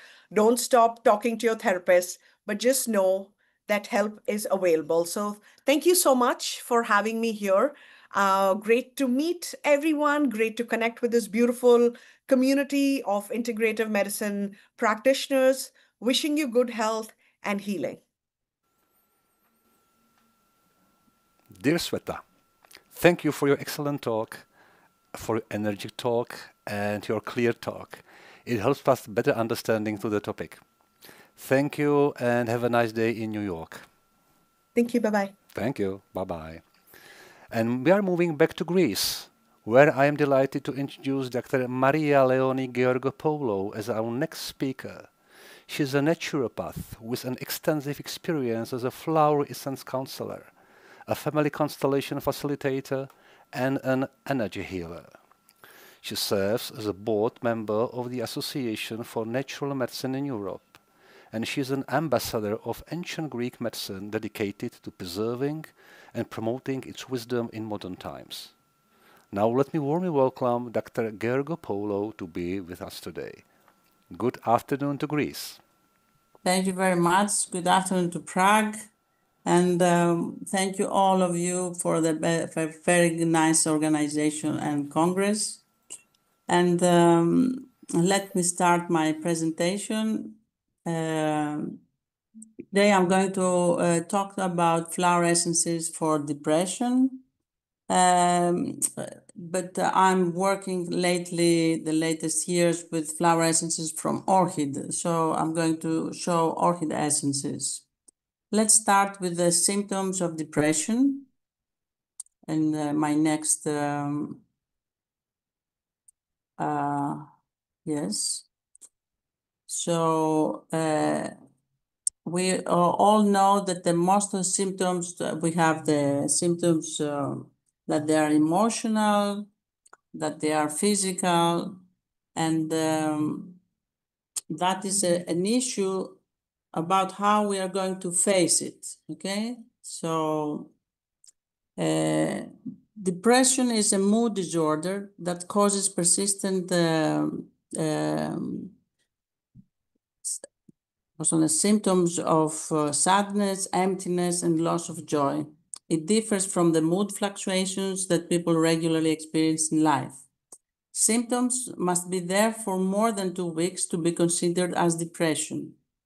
So that's why for us, the flower essence therapist, if we give flower essences and very soon the symptoms are uplifted, then it seems that the situation is temporary.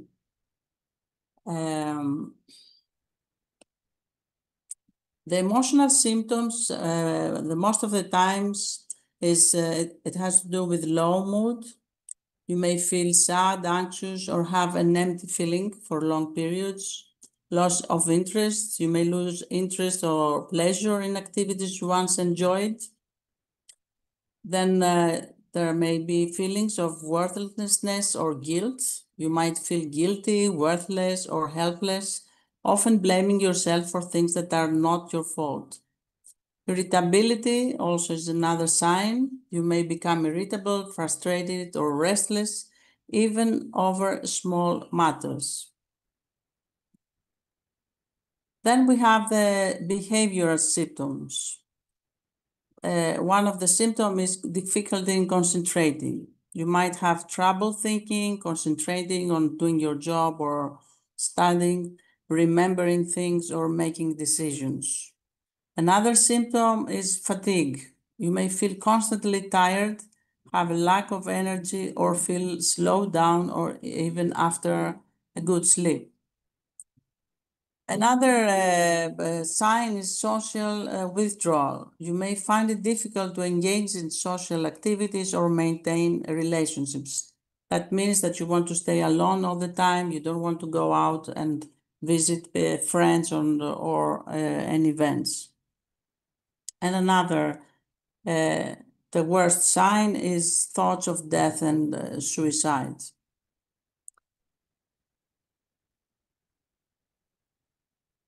Then we have the physical symptoms that mostly are changes in the sleep. This can include sleeping too much or sleeping too little, or having difficulty falling asleep or staying asleep. Then we have changes in appetite or weight. You may have reduced appetite and weight loss, or increased cravings and weight gain. Unexplained aches and pains. You might experience headaches, cramps, or other physical problems without a clear cause that don't improve with treatment. So now I'm going to talk about, because I have little time, that's why. Now I'm going to talk today about 4 essences that I have a lot of experience working with. And the first essence is called positive flow. It's a combination of 2 more, positive outcome and pushing back the night. And this essence is really, you can give it in spray and oral. Sprays with flower essences and essential oils really create a very good aura atmosphere for a person that feels low and down. So this essence, I prescribe it, I give it as a spray and oral, both. Generally, it provides one shift in mental outlook, along with the strengthening of the 3rd chakra and of the 6th. This small chakra is at the heart of our mind's ability to manifest our intentions. One remembers how to make things happen and is energized to do so with immediate effect. It gives the boost that one needs to start any therapy, because many people, when they feel depressed, they don't want to do anything, or they don't want to go to a therapist. So that gives this boost to start and do something for the self, to go forward, to get up from bed and go out to work, for example. It gives a positive motivation and I can do feeling, because mostly when we are depressed, it's the feeling, oh, I don't want to do that, I cannot do it, I don't have the energy, I don't have as we said, the symptoms before. So positive flow is really like a light comes in your life through the aura by using the spray, and in the room, you can put it in the bed, you can put it in the office. It really, really helps. And for example, I had one teenager, he was giving exams for school, and he had this problem of concentrating, low self-esteem, depressive emotions. And I gave the spray and the drops, and immediately, and the drops he didn't want to take, by the way. So the mother would spray him with the spray, and after 10 minutes, you could see the person started to read again and try to go on with the studies. It was really amazing how it really helped. We know depression can come from many internal or external reasons. For example, another woman I remember that she has lost her husband suddenly in an accident. Okay, I give other also essences for the shock. We will talk about it in a while. But I gave her positive flow from the beginning. She told me, what is this? I thought that I'm going to die and now I'm living again. So it really gives a push, and it's like inside the pushing back the night, it's the name of the essence that exists inside, is doing exactly that. It pushes the night of the life, of the mind, okay, the shadow. And it's really, really helpful. We are used to about flower essences of Bach, but now I want to say that that's why I introduced the orchid essences that are more powerful in vibration. And it's nice that I introduced them here. There is really a new option of flower essence therapy. So now I will introduce you to Active Serenity. This is another flower essence, combination one, as you see, with 5 different orchids. It's called Active Serenity. It's very useful in stressful situation, and this is a kind of emergency type essence.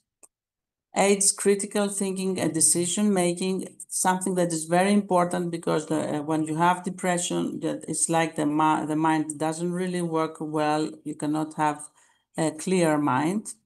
So it helps in this direction. Quickly brings clarity and mental energy, which is calm and yet energized. Using times of major life transitions, helpful in the office for working calmly with focus. Active Serenity, I give it also it's very effective for insomnia. That is there, especially because of overthinking. You know, people that you're going in the house, you go to sleep, and except of the negative emotions you have, is you have this mind that it doesn't stop, and you cannot sleep. So Active Serenity is very, very good in this position, and it can help any person with or without depression when there is a problem with insomnia due to overthinking. Also, Active Serenity gives this clarity that a person with depression has. And it balances the two, how we call it? It balances the brain, okay? So let me go to the next one.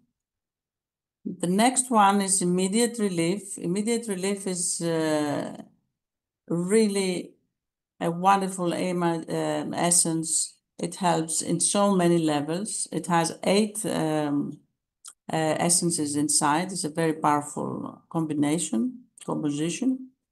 Opens channels in the energy body, which may become blocked by moments of high stress or depression or shock, to facilitate healing at multiple levels. Gives spiritual support at a deep level of our soul. In emergencies, we are likely to lose our connection with higher aspects of our soul or psyche. This combination relieves the shock and enables a reconnection with our highest inner alignment. So Immediate Relief is wonderful for panic, fears, and shock.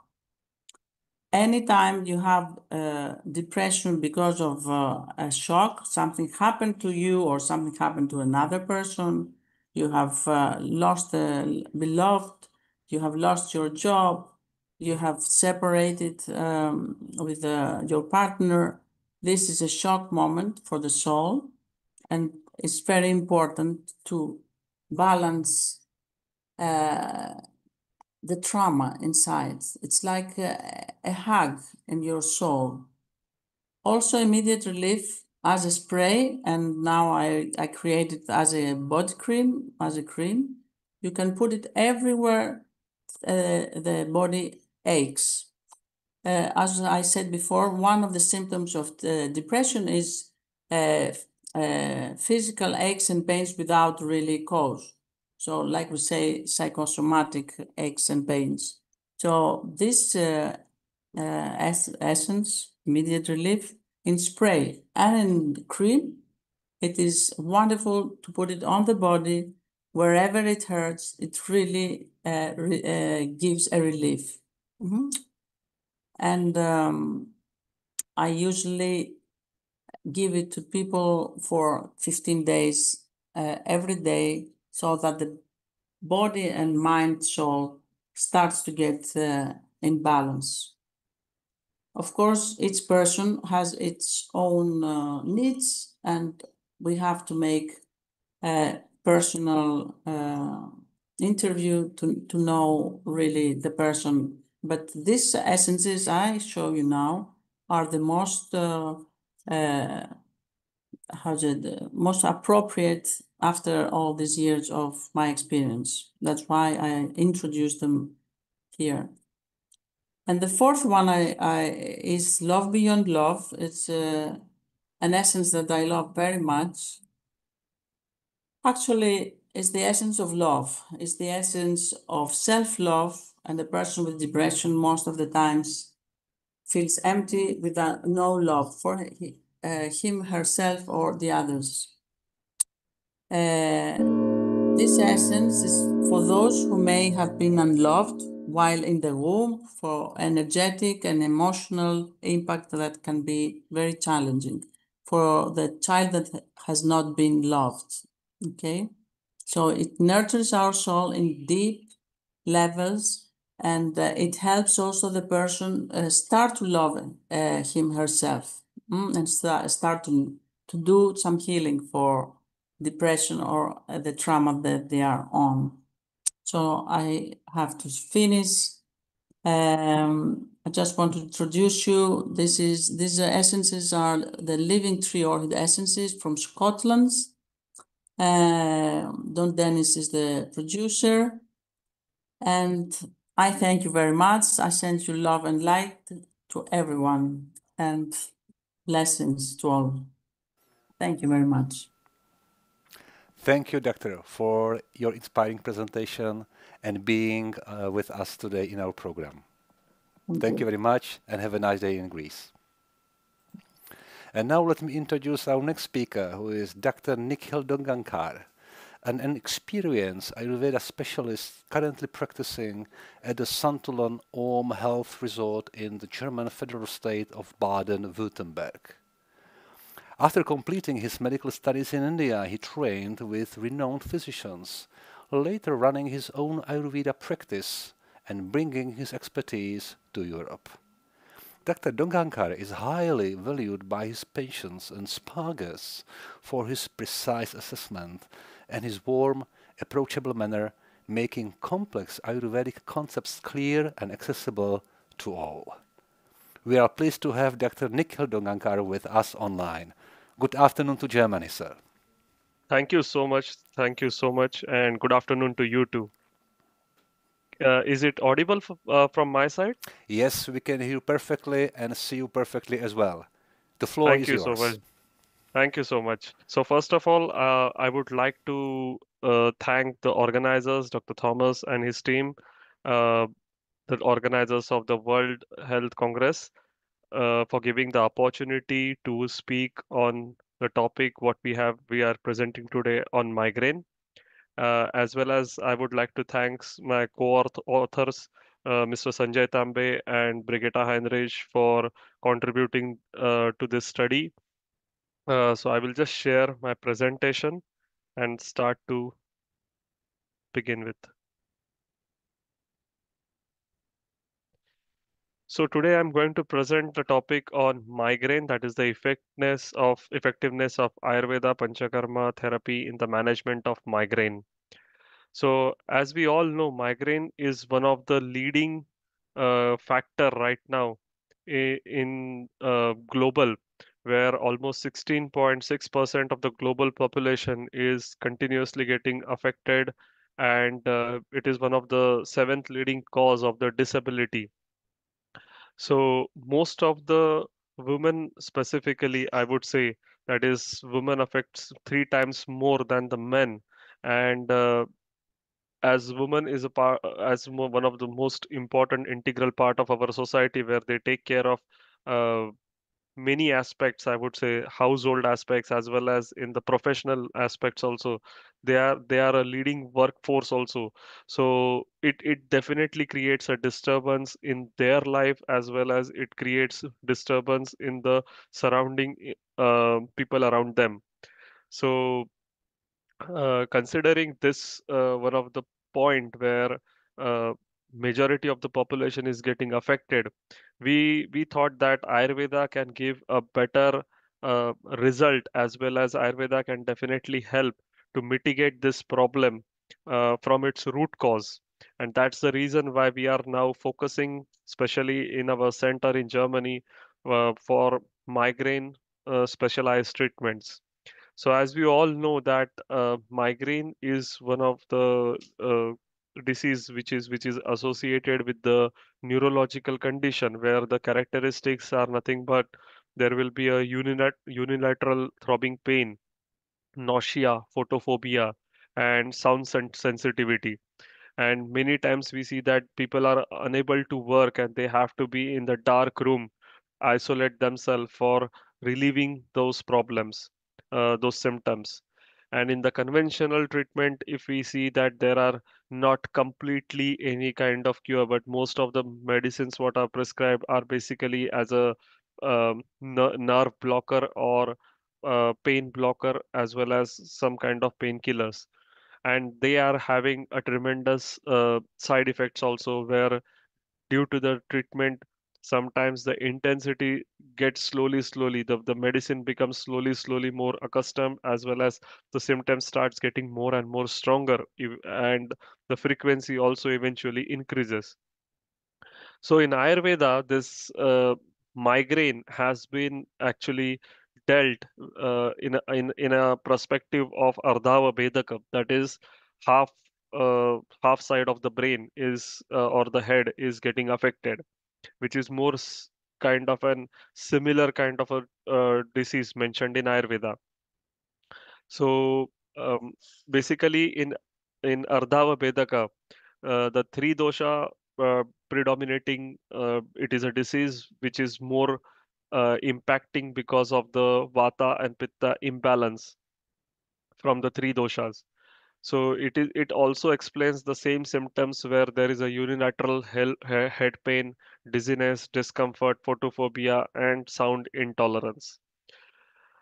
So what we do here now, in especially in Germany right now, that when a patient is coming for the treatment of migraine, specifically with the panchakarma, so we evaluate the whole condition, and then we prescribe the purificatory procedure. So in this purificatory procedure, basically there are five main elements what we are doing. That is, one is the internal purification, as elimination of the toxins, restoring the balance of the doshas, and then rejuvenation of the body and mind. Uh, in Panchakarma, it is divided into the three phases. The first phase is the preparation phase, where we will be giving a different steams. Then there will be an oilation, external and internal, with the help of uh, with the help of the different oils. We will be doing the massages, as well as internally we will be prescribing some ghees, which will be helpful for loosening the toxins, and it will prepare the body for the next phase of the cleansing, which will be done with the help of the Virechana, that is the purgation therapy. Then after that, we will be doing nasya, that is a nasal administration of the oil or ghee. Again, this will be helpful for both the reasons, for elimination of the toxins, at the same time for the rejuvenation purpose. And later on, we will be doing a Basti therapy, which is nothing but a medicated enema, as well as in the Basti also we will be doing some kind of oil enemas. And then there is a third phase where it's a post-treatment phase where we will be doing or prescribing a lifestyle routine, daily routine, what they should follow, which kind of a diet they should construct to, depending upon their dosha involvement as well as their constitution, as well as we will be giving some kind of herbal remedies for the rejuvenation of the condition. So how the patient is dealt in our center. So first for the detoxification, so Panchakarma basically helps in detoxification, which is nothing but the doshas which are imbalanced and then creates the toxins accumulation in the body, which we called as ama in Ayurveda. And these doshas slowly build up on different tissues, which will create the problems. So those detoxification of the doshas will be done, and then after that, the dosha balance will be brought. And to maintain that balance, then we will be advising them how to take care with the help of their lifestyle, as well as the stress relief, because we know that migraine is just not a physical condition, but it is more associated with the mental aspect also. And in this mental aspects, we know that there are different migraine triggers which creates a majority of the impact while having a migraine attack. So for that, we will be also advising them based on Ayurveda how to deal with those triggers and how to prevent themselves from getting into the migraine attack. And then with the help of Panchakarma, again, the circulation, the lymphatic circulation, blood circulation, and neural pathways, all these three things are getting enriched. So there will be a good quality of sleep. At the same time, there will be good energy level in the body. Then there is a medical management, what we will be doing after the Panchakarma also. So there are different herbal as well as herbomineral formulations, which are prescribed and which are available now easily in Germany as well as in the Europe. So the basic things what we will be using like ashwagandha, turmeric, kurkuma, brahmi. So these are nothing but the adaptogenic, anti-inflammatory, neural tonics. And then we have a specific kind of a therapies where we will be medicated therapies where we will be giving them Pathyadi Kada, that is one of the traditional migraine formulation which has been used since many years for managing this Ardhava Bedaka basically. And then we have from Santulan Ayurveda Pitta Shanti tablet as well as Sankul Churna, which can be taken on a regular basis for again for balancing the pitta acidity in the body and for the cleansing purpose. Then we have this pranayam nasya ghee basically, which helps for clearing the sinuses and calms the nervous system. So there are majority of the therapies, promising therapies, I would say, used in Ayurveda for balancing the doshas, for eliminating the toxins, specifically in case of migraine. Then clinical study also demonstrate that there are many monotherapies or panchakarma therapies which are having very minimum side effects and are very effective. So in terms of clinical evidence, there are 12 clinical trials based on RCTs and non-RCTs showing a significant result. At the same time, the quality of life of the patient has improved by 85% in reduction of the migraine severity as well as the frequency. So Panchakarma combined with the herbal medication improves the patient's quality of life as well as reduces the disability score, and it basically prolongs and slowly heal the migraine condition. So this case study demonstrated that there are many effective therapies like Nasya, Virech, and Basti for balancing or creating a harmony in the body. Of course, there are further a large scale research to be needed to bring this Panchakarma therapy on as a mainstream therapy protocol. So what we will be doing here when the patient arrives at our center is nothing but we will be doing the initial assessment where the dosha dominance as well as the imbalances are evaluated. Then we will start with the preparatory phase of 6 to 7 days where there will be giving the oil massages, steam, and then the internal ghee therapy. And after that, then we will be having three main therapies, that is the Virechan therapy, purgative therapy. Then after that, there will be a Nasya, that is the nasal administration of the oil or ghee. And lastly, the Basti therapy, which is nothing but the oil enema therapy. And after all this is over, then we will have the post therapy session where we will be advising them to continue some herbal medicines, and also we will be giving them the guideline about their lifestyle for keeping this balance now in the future. So as I was mentioning, that this Panchakarma therapy is very much holistic therapy where not only a body is focused, but also with the body, mind and consciousness is also taken into the consideration. And that's the reason why Ayurveda Panchakarma therapy is giving the maximum effectiveness in relieving the problem. And it is also an individualized therapy where there is no same kind of protocol or administration of the oil or ghee is given for each and every individual. Depending upon the constitution, depending upon the dosha imbalance, we will be actually advising them what kind of oil massages as well as post Virechana or post Panchakarma therapy, what kind of medicines they have to continue.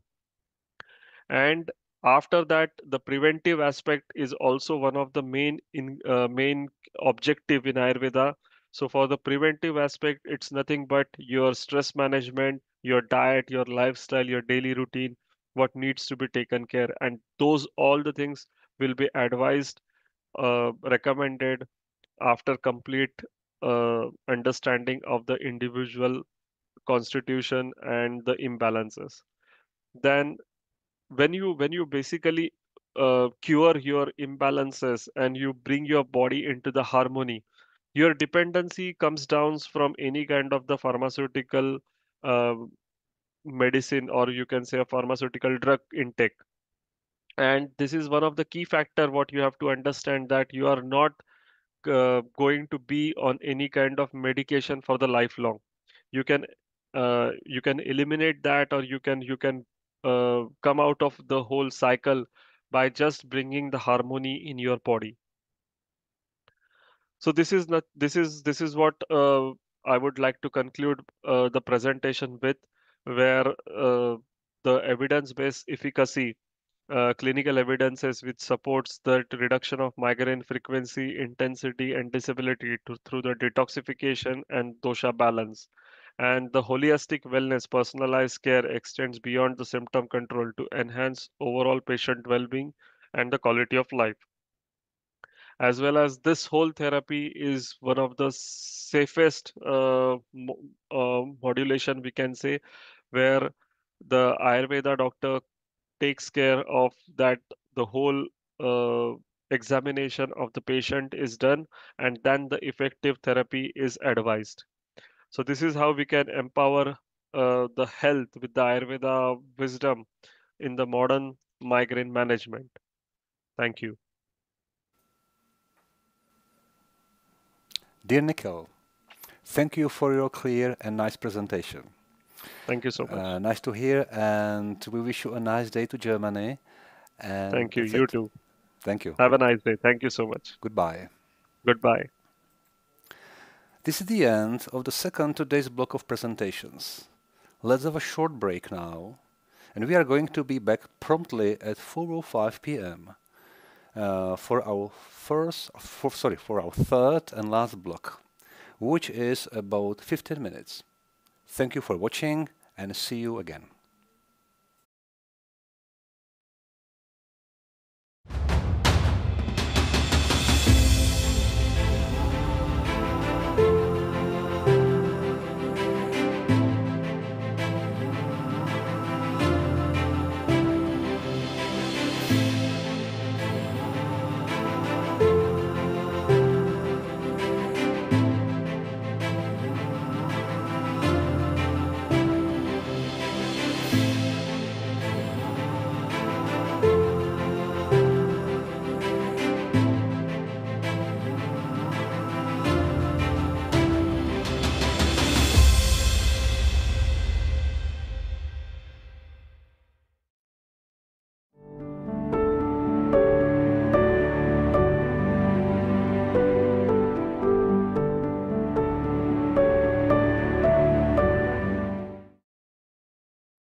Rady odborníků, příběhy s inspirativní filozofií, četba, výstavy, dokumenty z cest i relaxace, pohlazení pro tělo i duši, radioregenerace.cz.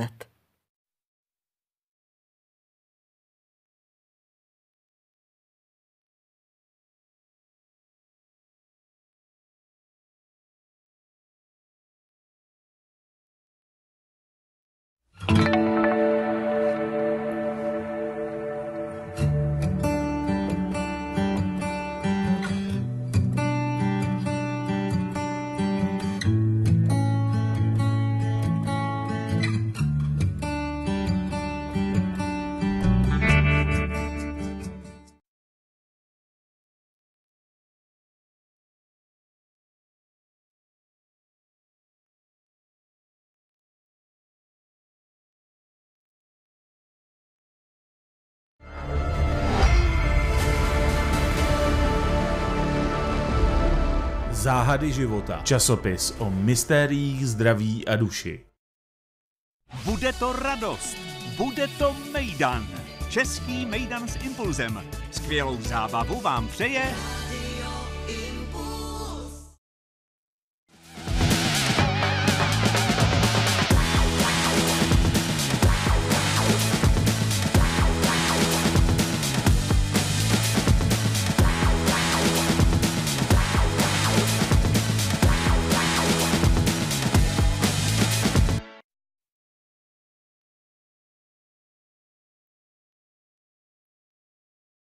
Zdraví nezná hranic. Hledejme, co nás spojuje. Je čas začít spolupracovat. Takové je motto letošního Mezinárodního kongresu zdraví, který se ve dnech 3. až 5. října uskuteční v Praze. Je určený pro profesionály i laiky, kteří si chtějí rozšířit obzory v oblasti tradiční, komplementární i integrativní medicíny i medicíny založené na důkazech. Zapojit se lze osobně i zdarma online. Loni tak Mezinárodní kongres zdraví sledovali 2000 lidí z 55 zemí. Letos organizátoři slibují informace od předních odborníků z americké Cornellovy univerzity, z britské Cambridge a nebudou chybět přednášející z Brazílie, Indie, Austrálie, Německa, Číny či z Jižní Afriky a řady dalších zemí.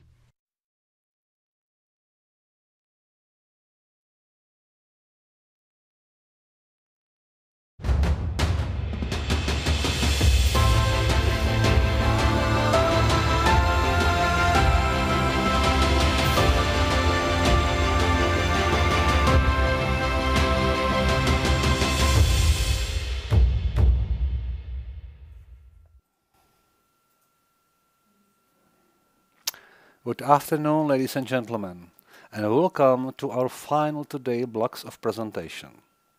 This is the hall number 4 of the World Health Congress taking place in Prague. We apologize for the slight delay as our first speaker was not able to connect us. So we are going to start with our first speaker, who is Dr. Pannanga Enteragundi from India. He's an Ayurvedic physician, educator and researcher. He holds his medical doctor degree of Ayurveda from the College of Ayurveda in the city of Udupi. And he's currently pursuing his PhD at the Banaras Hindu University. Dr. Teragundi has extensive experience as an advisor across multiple institutions, integrating classical knowledge with contemporary research, particularly in Ayurvedic drug design and formulations. He has presented over 25 papers at national and international seminars and received multiple awards for his research. And now, let's have Dr. Pannanga Enteragundi with us online. Good afternoon. Good afternoon. Om Shri Dhanvantaray Namaha. I'll share my slides.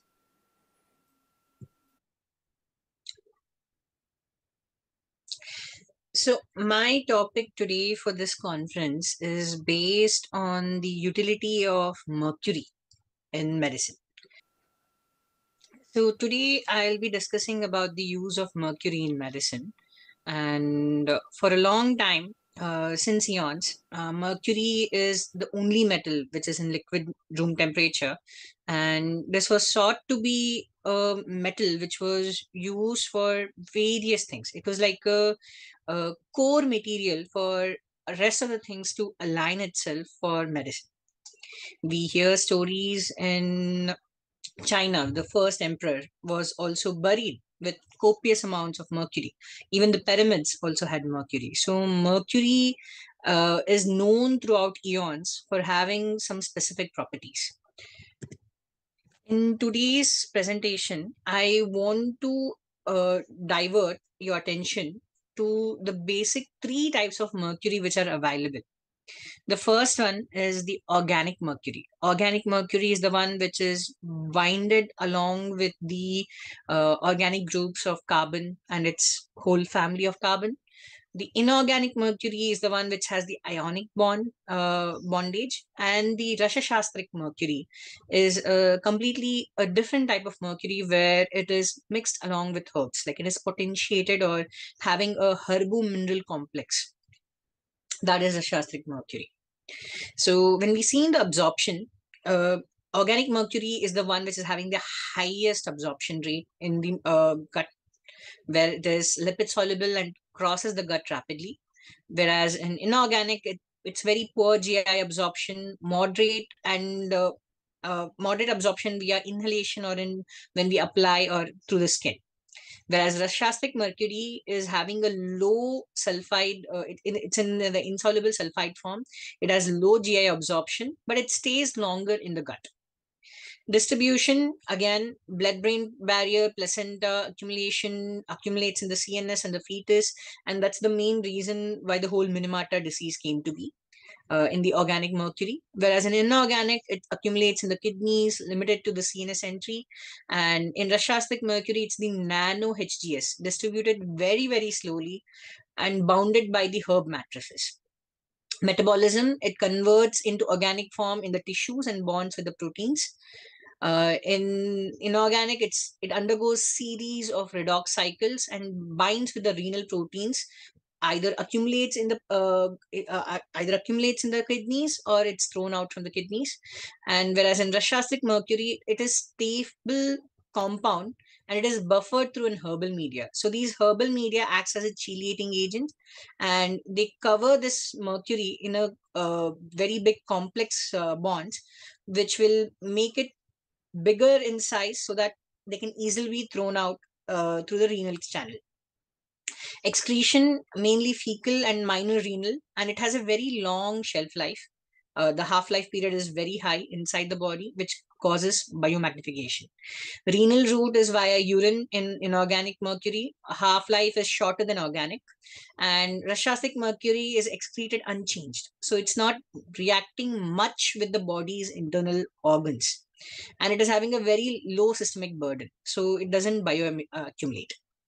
And the toxic impact, yes, organic mercury is severely neurotoxic. It is having teratogenic effects, which affects the upcoming newborn child as well if the pregnant mother takes it. Inorganic mercury, because of its presence in the kidneys, it is proven that it is having nephrotoxicity, GI corrosion, and even its cause for tremors. But in Rasha-Shastric mercury, for a safe and proper, if you do the Shodhana and Marna, which are alchemical processes which are explained in Ayurveda and Rasha-Shastra, it is said to be safe for that particular dosage. Because again, dose is what makes something which is toxic or non-toxic. When we talk about the Minamata tragedy, we have to go to Japan for this. And Minamata Bay is an area in Japan where the local chemical factories decided that they can throw out their organic mercury waste, which was methyl mercury, in the water, which contaminated the water. It started accumulating in the fishes, shellfish, all the biome which was present in the water nearby in the Minamata area were affected by this pollution, which increased the concentration of mercury in organic mercury in the fish and shellfish. And people, they didn't know about it. Local people started consuming it because that's their food. That's their staple food, the fish, and it caused tremors, paralysis, blindness, speech and hearing loss, and severe congenital deformities in the children. And it is declared as one of the worst industrial pollution disasters, highlighting the dangers of organic mercury.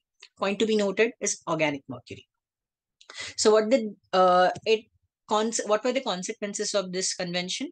There was a convention held in October 2013, and UN treaty was signed. More than 128 countries have signed and ratified it, where they ban on new mercury mines and phase out the existing ones, phase out a reduction in mercury in products, control in industrial emissions and releases, environmentally sound storage and waste management systems implemented for mercury. And in dental amalgams, it should be phased on gradually, but there's no immediate ban. WHO guided that thimerosal, which is ethyl mercury, not the methyl mercury, but the ethyl mercury is considerably safe in that particular dosage, and which is used in vaccines can be utilized. There's no ban on that. And certain laboratory reagents and reference points, they have allowed it for research and analytical use. And most importantly, in traditional and cultural ceremonies and traditional medicines, TCM, Ayurveda, it is permitted. But it has been exempted from the ban on mercury, and parties are encouraged to promote safer alternatives. And countries can apply 5 to 10 year extension phases. It was not a right out ban. And if you see in 2023, it was the 10-year mark where it was extended period of time. To acquire mercury legally, a country must go through a process where national authority prove that it must be a necessity, and it is permitted under the minimata exemptions, and a written consent and documentation is required for the trade. So what happens is mercury, which was costing, let's see, 10,000 rupees in India, is now costing almost 40,000 rupees. So because the market is closed up, there is a high demand, but very less vendors, and it's a very steep channel. And so obviously the price increases. And that price is being hurt on the medicine industry in India. But mercury as medicine is not just integral part of Ayurveda, where it was called as Parada and was prescribed for it being a rejuvenator in terms of aging, diseases, and even death as an emergency medicine. It is used in various traditional medical systems. In TCM China, it was known as Zhongxi. That is, Zhongxi is used as a juza, which was used for dermatological and psychiatric conditions. In Greco-Roman medicine, it emphasizes the topical utility of mercury and it as a purgative, and it was known as hydrogydus. Unani adopted mercury's zikab in Islamic medicine. Siddha medicine itself is centered around mercury, muppu, as an universal catalyst.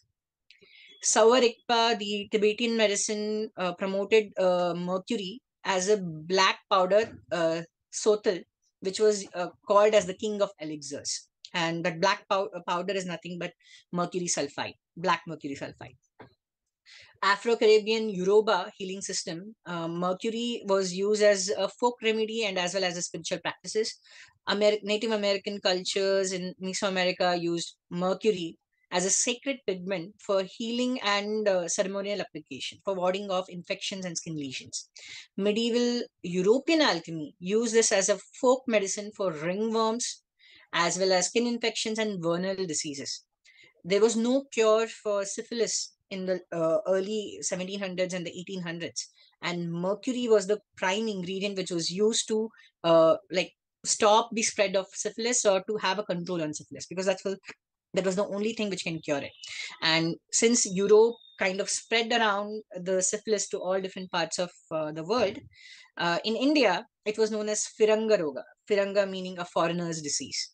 And to kill off that Firanga disease, mercury in its chloride form is used.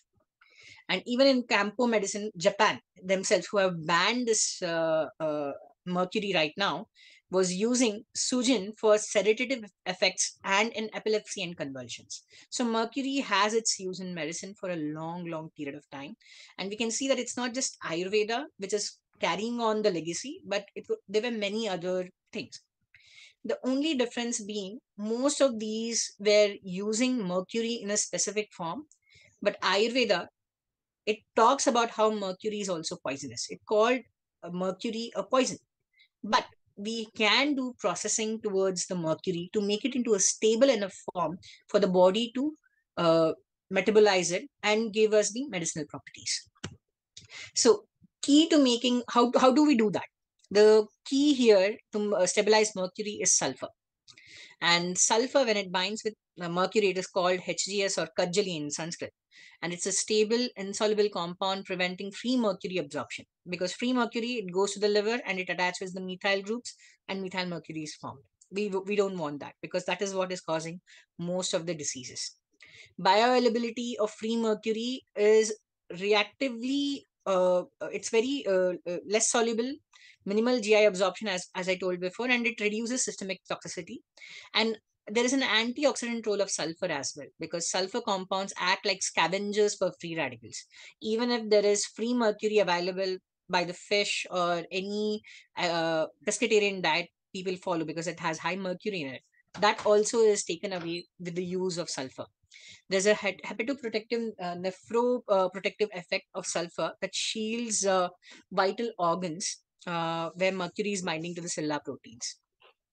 There was a study done by T. Lewis et al. In 2014, which shows that oral toxicity in preclinical trials, that 5 mg per kg and 10 mg per kg body weight for 60 days had no toxic symptoms. Like there was normal behavior, food and water intake was unchanged in these mice and rats, body weight was normal, and fecal droppings are also not changed in the groups.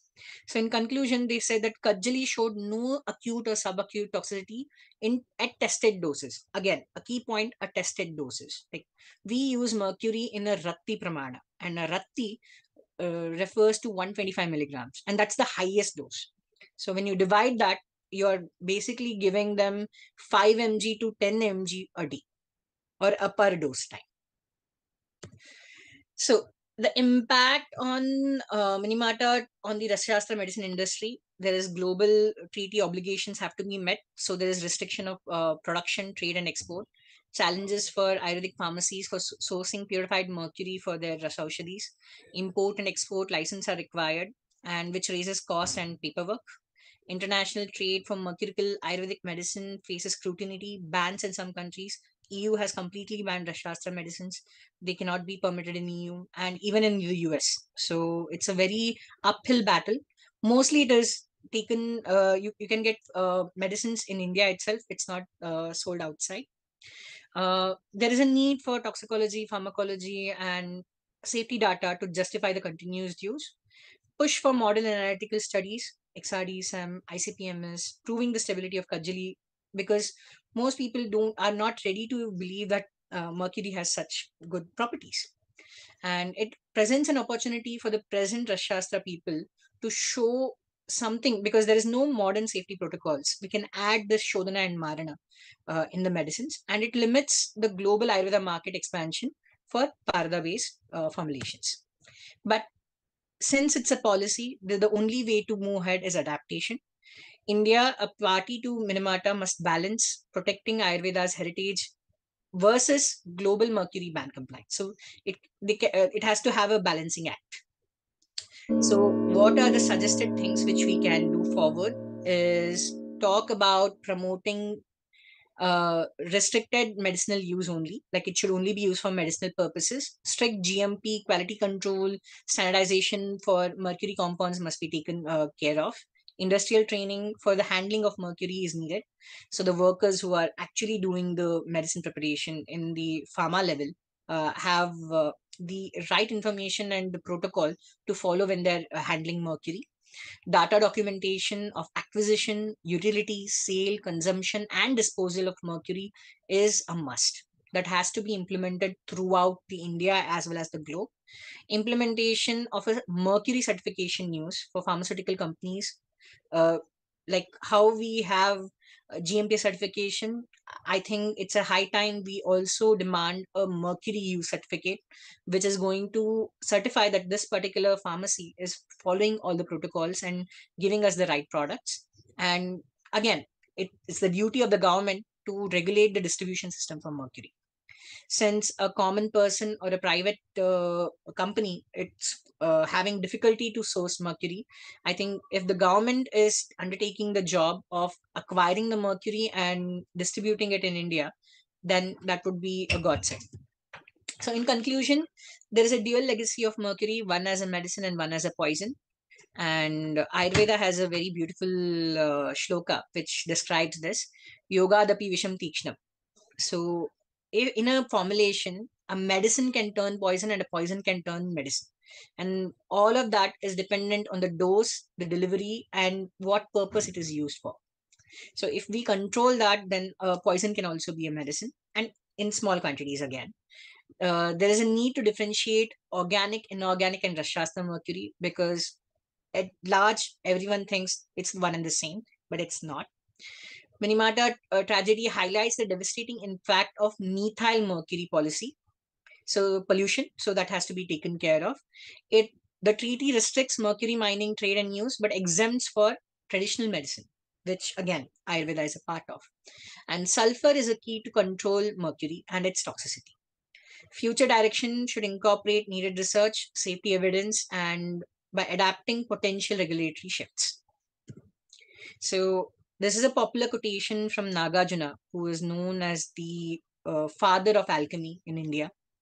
And he said that Siddhe Rase Karishyami Nirdaridram Idam Jagat. With the success of Rasakarma, that is potentiation of mercury, I shall make the world free of penury. And penury here refers to the daridrata, or the poverty, which is of the health. So he wanted to make the world free of diseases, and he sought mercury as a way to do that. Thank you. Dear Doctor, we truly appreciate your contribution to our program here in Prague. Thank you very much, and have a nice day. And now let's move to the United Kingdom again, where our next speaker is ready. This is Dr. Neil Binderman, a scientist and an advocate of developmental neurobiology and lifestyle-focused neuroscience. He is trained in immunology at the University of Glasgow and completed his PhD at the University College London. In 2015, Neil underwent life-saving neurosurgery for a tumor on his pineal gland.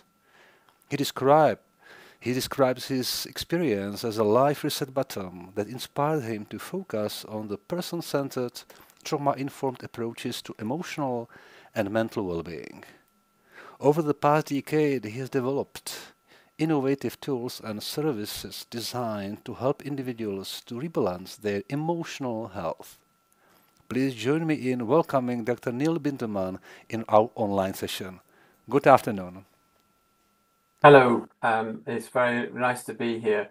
I'm just going to share my screen, and I will also be playing my talk out as a video. So I shall just click a few buttons and press the share button. So now you should see, and I will press the play button for you to hear the talk.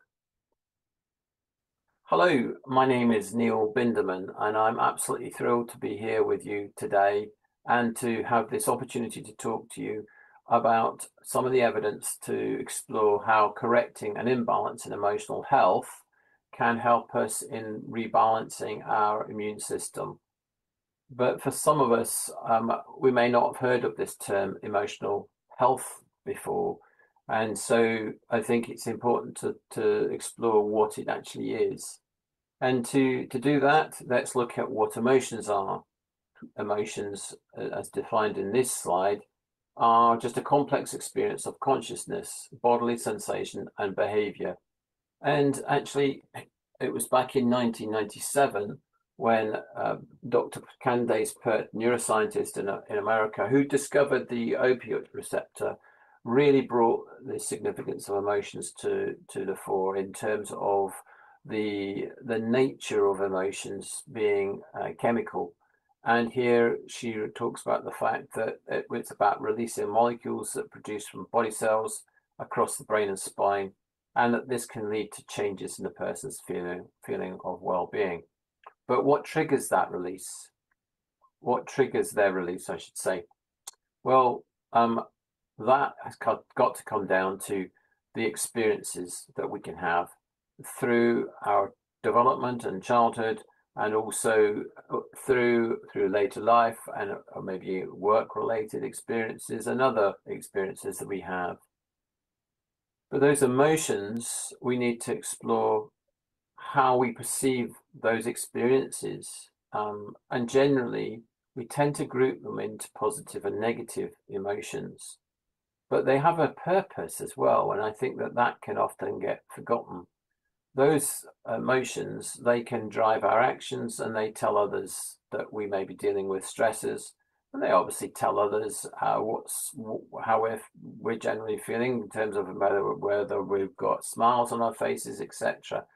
But there is something even more significant and maybe deeper, and that is there is some wisdom associated with those emotions. They're telling us that something important in our life is changing or needs attention, and therefore it's vitally important that we really do take notice of those. And if we don't take notice of those, that's when perhaps we come across problems, and that I will explore in more detail. But that wisdom is something that we've come to see as emotional intelligence. And that wisdom, well, when we look at it, it's relating to survival in many ways. And if we turn the positive and the negative around, and we look at it from a point of view safe and secure, or fight or flight, then we can see perhaps that the function of our emotions are more significant as well. But what is it then what do we mean by emotional health? Well, it is that uninterrupted two-way bi-directional relationship that enables the timely and appropriate free expression of all emotions, nourishing our health and wellness, i.e., we must allow those emotions to be expressed. And it's when we don't allow those that perhaps we have an issue. Well, what, if anything, can impact our emotional health? Well, it was back in 2020 when we began to run a survey, and it was a very significant survey that looked and brought together over 600 lived experiences. And in that survey, we asked them if they could share with us emotion words were important to them. And at the same time, we asked them if they had some form of experience, a major life event. And we split that into two categories of those who'd had trauma and those who didn't. And as you'll see here, the word anxious is in both of those. It's high up in the top, and that probably reflects the fact that this was done during COVID. But here you can see the significant difference between emotions of people with no trauma and those with trauma in terms of what they shared, in terms of the words that they came up for them. Now, the full emotional impact of anxiety can be shown here when we looked at people who did not express anxiety or did not select anxious as one of their emotions. Their other emotions came up quite high, quite positive. And those who mentioned anxious, obviously there was a high number of those, 454. You can see what else happened in their life and what was happening in terms of other aspects of their emotion. But what can happen in terms of the significance of trauma, in terms of unbalancing emotional health? We need to look at that from point of view, the impact of a physical trauma, perhaps through the brain and body. And that came in the shape of where I heard things going on for myself when I had a block in physical energy due to a tumor that was sitting on my pineal gland, right bang in the middle. And that was significant, but because it had blocked the cerebral spinal fluid flow. And this is actually taken from a video that was shown, it's on YouTube and on TED, showing you how at night time, the brain washes through, and that's part of the function of the cerebral spinal fluid. So when that doesn't happen, it can have a significant impact on aspects to do with brain function and other areas. And that's exactly what happened for me. In terms of the consequences of that flow that you're seeing here, not happening, basically that tumor in my brain led to disrupted balance, impaired memory. It also had led to broken sleep and then muddled thinking. And on top of all that, I had this very significant loss of awareness of space and time. But this aspect of what's going on here with a physical block can actually be relayed, I would say, also in terms of what can happen in terms of a more non-physical block, and a block in terms of whether we're allowing our thoughts to flow or whether we're allowing our emotions to flow. And that is where I see this as a sort of disruption in the flow of our consciousness. And how does that play out? It can play out in both pain in terms of a body-related pain or pain that can be connected into mind.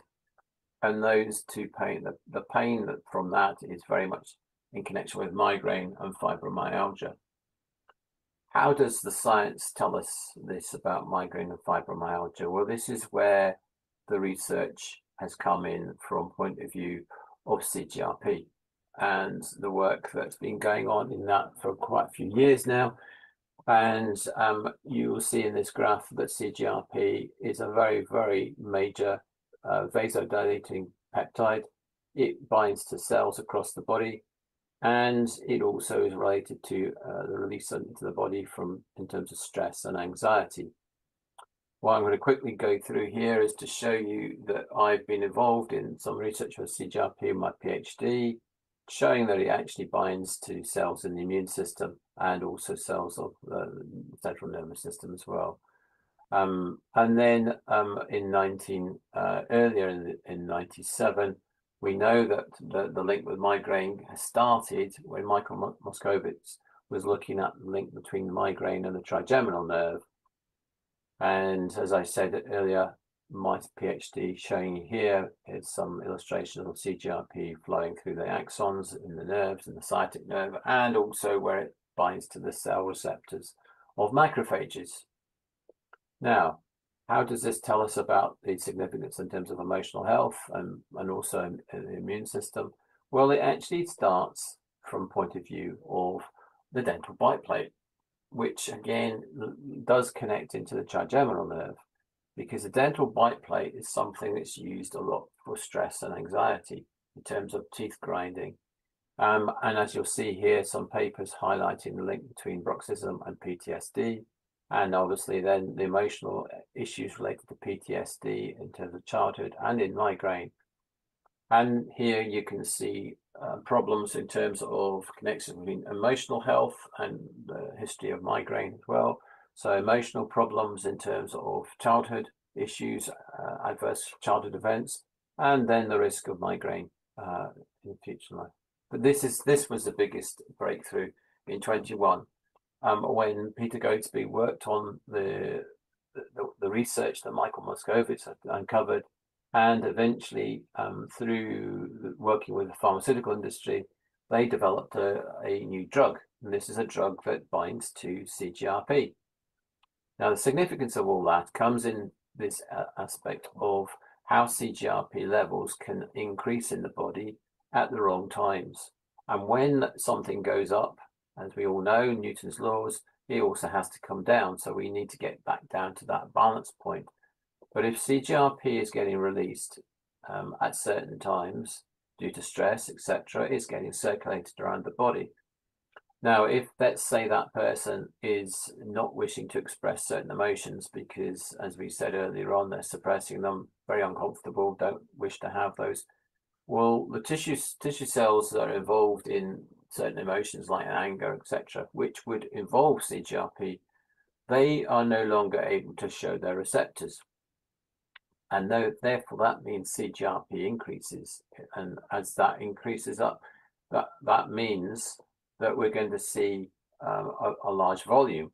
So how do we get that CGRP to go down? Because what goes up has to come down, because we need to get that metabolic balance.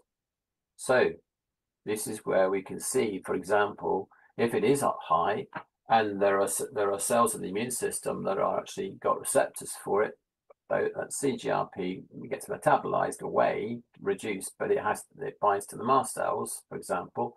It also can bind to the cells in the brain called the microglia, and that is where the link with migraine can happen as well. And as it shows you here, this study shows you connections with migraine. So this is also just coming to the end to demonstrate how there is now also a link with fibromyalgia and the same molecule. And I'm just going to end by just explaining that this work I've gone through today is very much focused on a shift in what we know, what used to be called the germ theory, in terms of the role that this has and significance to the immune system, and the fact that more and more work is now showing that that was wrong, and we now have something called the host theory, and that therefore this is very significant when it comes to understanding how the immune system can get out of balance, etc., due to emotional health. So thank you very much for listening. And if there are any questions, I am very happy to take them.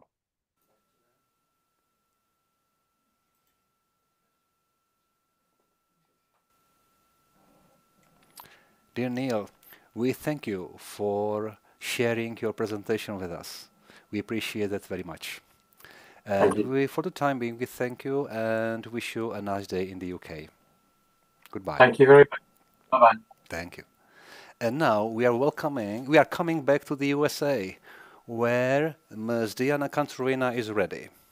She is a registered nurse specialist and an integrative health educator. She is the founder of the organization called Cultivating Self. It's a movement supporting healthcare leaders to restore cultural, spiritual, and ecological foundations of healing within modern healthcare. Diana is also an integrative health coach, trained in Western herbalism and trauma-informed yoga practices. I'm happy to have Ms. Diana Cantorena with us online today. Good afternoon from Czech Republic. Good morning to the USA. Thank you very much. It's a pleasure to be here. I'm going to go ahead and share my screen. Okay, wonderful. So again, thank you all for having me. It's truly an honor to be here with you today, and good morning from the San Francisco Bay Area in California. I am here to discuss the great dilemma that we face in healthcare and offer some perspectives and also open up to you all for some questions. So Cultivating Self, we are birthing a new culture of care. Oops. Excuse me. So I just also, before we begin, I just want to take a moment to offer some gratitude to the organizers of this beautiful conference, all the work that goes into this, the tech support. Thank you all for your efforts. I know a lot of it goes unnoticed, and without you, this wouldn't be possible. So just wanted to acknowledge you all. I also want to honor the land and the ancestors who tended it before us. The land where I sit is traditionally of the Karkeen people in the Karkeen region, again, known as the San Francisco Bay Area. And we're just so grateful to call in their wisdom with us, our ancestors to be with us today, and may we continue to carry that wisdom forward to really birth this new culture of care.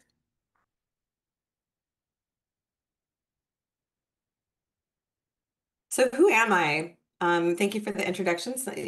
We had a little bit of information of who I am, but I'm a sister and aunt. I'm a registered nurse. I'm also the child of immigrants who left their ancestral homelands in search of greater opportunities for their children, both of whom are in the healthcare space. My father's a physician, trained in Mexico, and my mother's an occupational therapist. So I grew up watching them support their community and also have to assimilate to a completely different culture that really was devoid of a lot of the values that they held so deeply. And it was very challenging to witness them in the healthcare space and not be supported. And it definitely affected all of us as their children.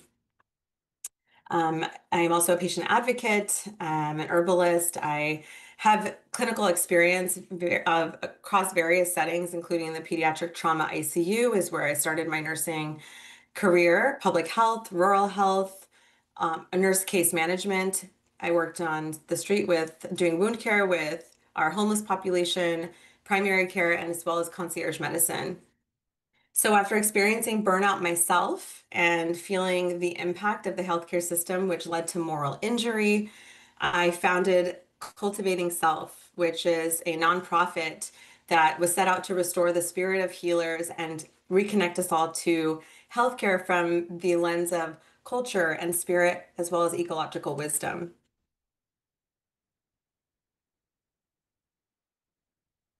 And here we have some interesting graphs. We don't need to go into too much detail about these, but the intention of sharing these with you today is to really show the data. And I'm speaking from the lens of the USA. Our healthcare system, as many of you all know, is pretty shameful.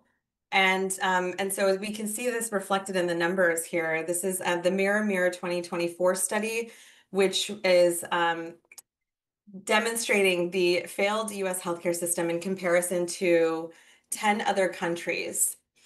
And so again, we can see from a couple of the graphs here that the US has the highest healthcare spending and the worst outcomes compared to other nations. Looks like Australia, the Netherlands, trending at the top here.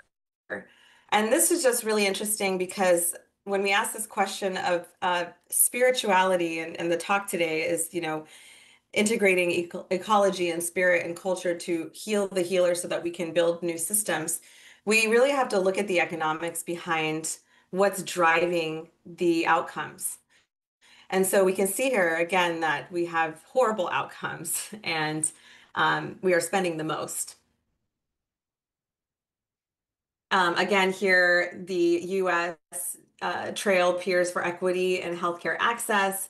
We also know that our Black and brown, what we call Black and brown, but the Latino American community, also African American communities, have the worst access to healthcare. And then I even push it a little further and ask the question, what kind of healthcare are we accessing? Is this integrative of the medicines that you have all been sharing here today? Is it aware of the spiritual and greater historical context from which we are arriving in front of the healthcare providers? I would say no. And so this really then leads us to the question of my thesis for this talk, which is our disconnection from the spirit is at the root of our healthcare crisis. And if we go back a little bit, we can see some commonalities in our cultures and across our ancient cultures. Health was never separate from the spirit. Every tradition taught that well-being comes from feeding both the human and the spirit world through ritual, ceremony, and relationship with the land. We can see that the medicine wheel here of Turtle Island, which is where I reside, holds a balance among body, mind, heart, and spirit. In the African cosmovision, health depends on reciprocity with ancestors and alignment with the cosmic order. And then in the top right of the screen, we have the Andean Inca Chacana, which reflects harmony between the upper, middle, and lower worlds.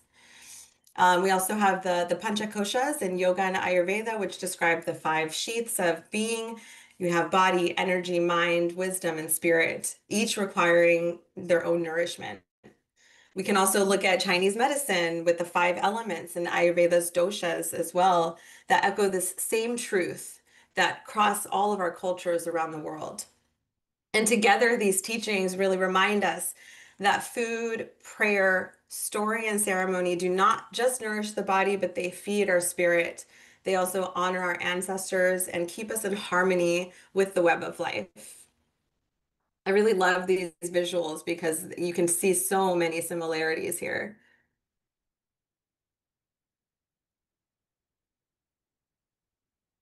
And now as we come to our current medical system, we can see that these are some of the nursing, and I'm speaking from the nursing perspective. These are some of the nursing frameworks that we use when we talk about patient-centered care. And it's really interesting to see what's on here.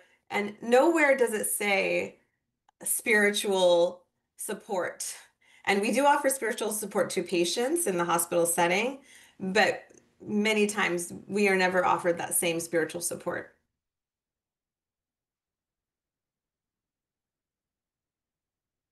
So what's possible? Here, these are some examples that are happening around over here in North and South America. We have Ecuador's first Indigenous university, proves to be a big hit. We also have First Nations University in Canada, which is at the forefront of Indigenous-led research. And I asked this question, what's possible when we start to really lead with the Indigenous values that connect us back to that spirit? What is possible with our economy? What kind of cultures of care and healthcare systems? Maybe we don't even call it healthcare. What about the love-based systems of care that we can build together?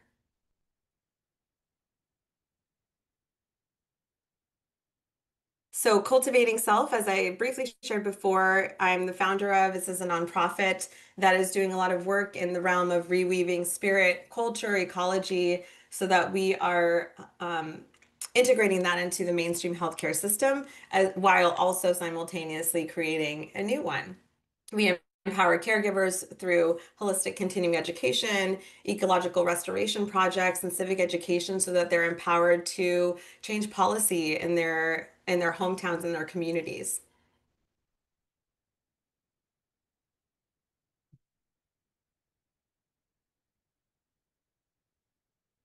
These are some of the projects that we've done.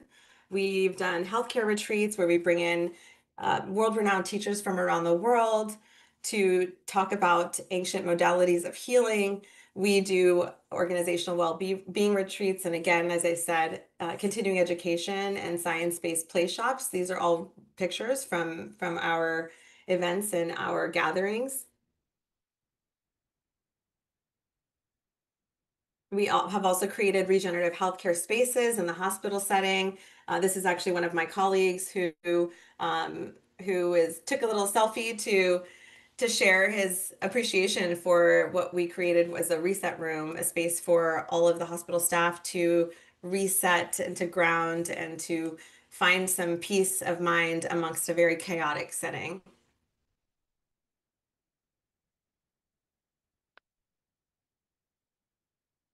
Some calls to action for us here.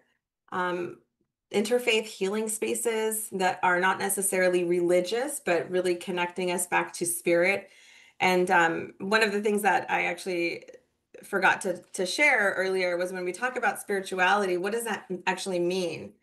And I'm just going to read a quick sentence from the book called One Drum by Richard Wagamese, who is a Ojibwe First Nation, Northwestern Ontario storyteller. And his definition of spirit is, the word spiritual itself means of the spirit. We are all spirit. We are all energy. The truth is that there is a fire that burns at the invisible center of all of us. So we really also have to define what spirit means. And also to me, spirituality is just the interconnectedness of all things and having that awareness and walking in the world with that awareness. Connection to land, to culture, to ceremony, and making sure that that is integrated into the care that we offer to our communities. Cultural immersions, shared wisdom, Indigenous-led higher education, as I showed you examples that are actually happening right now, and ultimately legislation and policy change.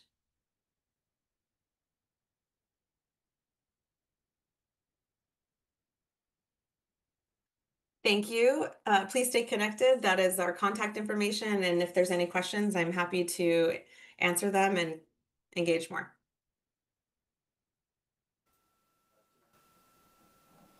Thank you, Diana, for being with us today, and thank you for sharing your ideas what spiritual approach and spirituality means in your point of view. So we thank you very much for that, and wish you a nice day in San Francisco Bay. Thank you very much and goodbye. Ladies and gentlemen, now we were supposed to have 2 students from the Philippines with us. However, we failed to have their connections. So, for the time being, let's have a short break, and as soon as the next speaker is ready, we will come back to you. Thank you for your patience and watching us.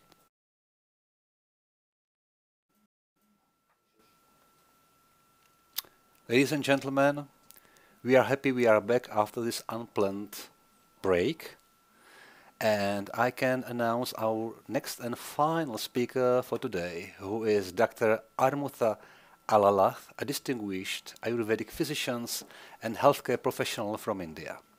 She holds a postgraduate degree in general medicine, particularly in Kaya Chikitsa, from the Government Ayurveda Medical College in the city of Mysuru. She is certified in yoga therapy and basic life support as well. Her professional experience spanned patient-centered care, clinical research, and wellness promotion, including work as a resident medical officer and a volunteer during the COVID-19 pandemic. Before we conclude the day, let me welcome Dr. Amruta Alalakh, our final speaker of the day.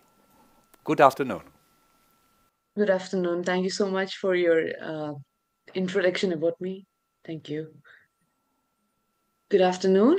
My name is Dr. Amruta Alalakh, and I would like to present on the topic an open-label clinical trial to evaluate the efficacy of Matra Basti with Sukumara Ghrita, followed by administration of Vaishwanara Churna in the management of Vibandha with constipation in geriatric age group. So, as we know that constipation in geriatrics is $1 million business, and I was also interested in managing geriatric patients of mine. This study was completely aimed at their gut health and constipation management in the age group of geriatrics. So this will be the contents that I will be going through this presentation about introduction. As we know that most of the nations are undergoing rapid and dramatic aging, and by 2050 we are expecting that 25% of the population will be older than 65. And even though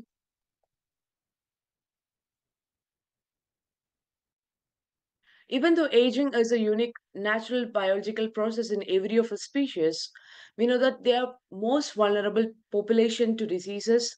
And among the geriatric age, the constipation is a frequently reported bowel symptom, and economic burden and adverse implications on quality of life and health state in geriatric age group make constipation a major public health issue. And we got like 2 causes of chronic constipation among geriatrics. They're primary and secondary causes. As I have tried to avoid secondary causes of constipation in my study, because like secondary constipation is mainly caused by the medications and obstruction, metabolic disorders like hypothyroidism, neurological disorders, systemic disorders, and psychiatric causes. So I was mainly focusing on primary causes in my study. They're being classified as normal transit constipation, slow transit constipation, and the one which is including evacuation disorders. So evacuation disorders will be having a group of function as well as anatomical abnormalities. They will be having poor toileting habits, obstetric and history of lower back injuries as well.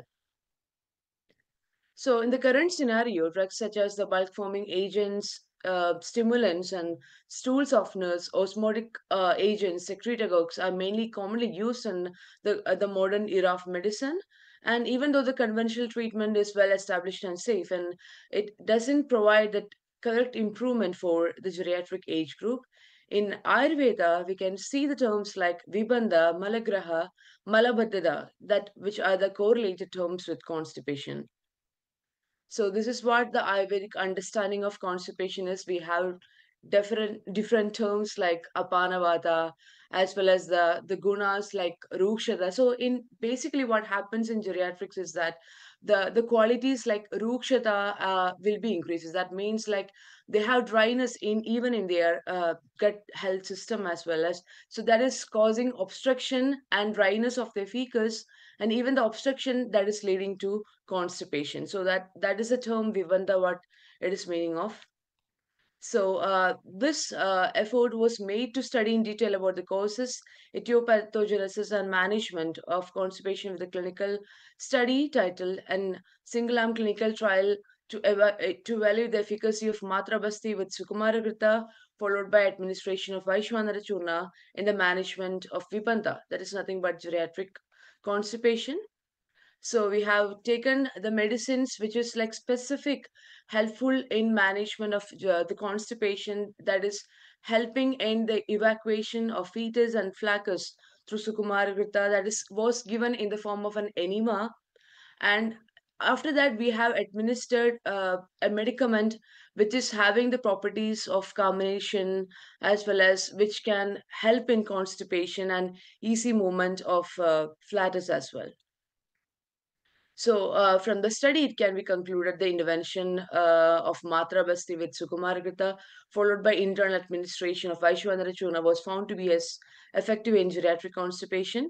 So, objective of the study is it was to evaluate the efficacy, as I stated. So, the materials and methods include the main materials that we taken for the study was Sukumaragrita for the enema and Vaishwanara Churna as an internal medicament. So Sukumaragrita was given to the patients in the form of Matra Basti. That is nothing but a kind of enema in the smaller dosage. In the dose of 60 ml, we have administered to the patient. And Vaishwanara Churna, it was given in the dosage of 12 grams before food in divided doses for 22 days after the course of Matra Basti.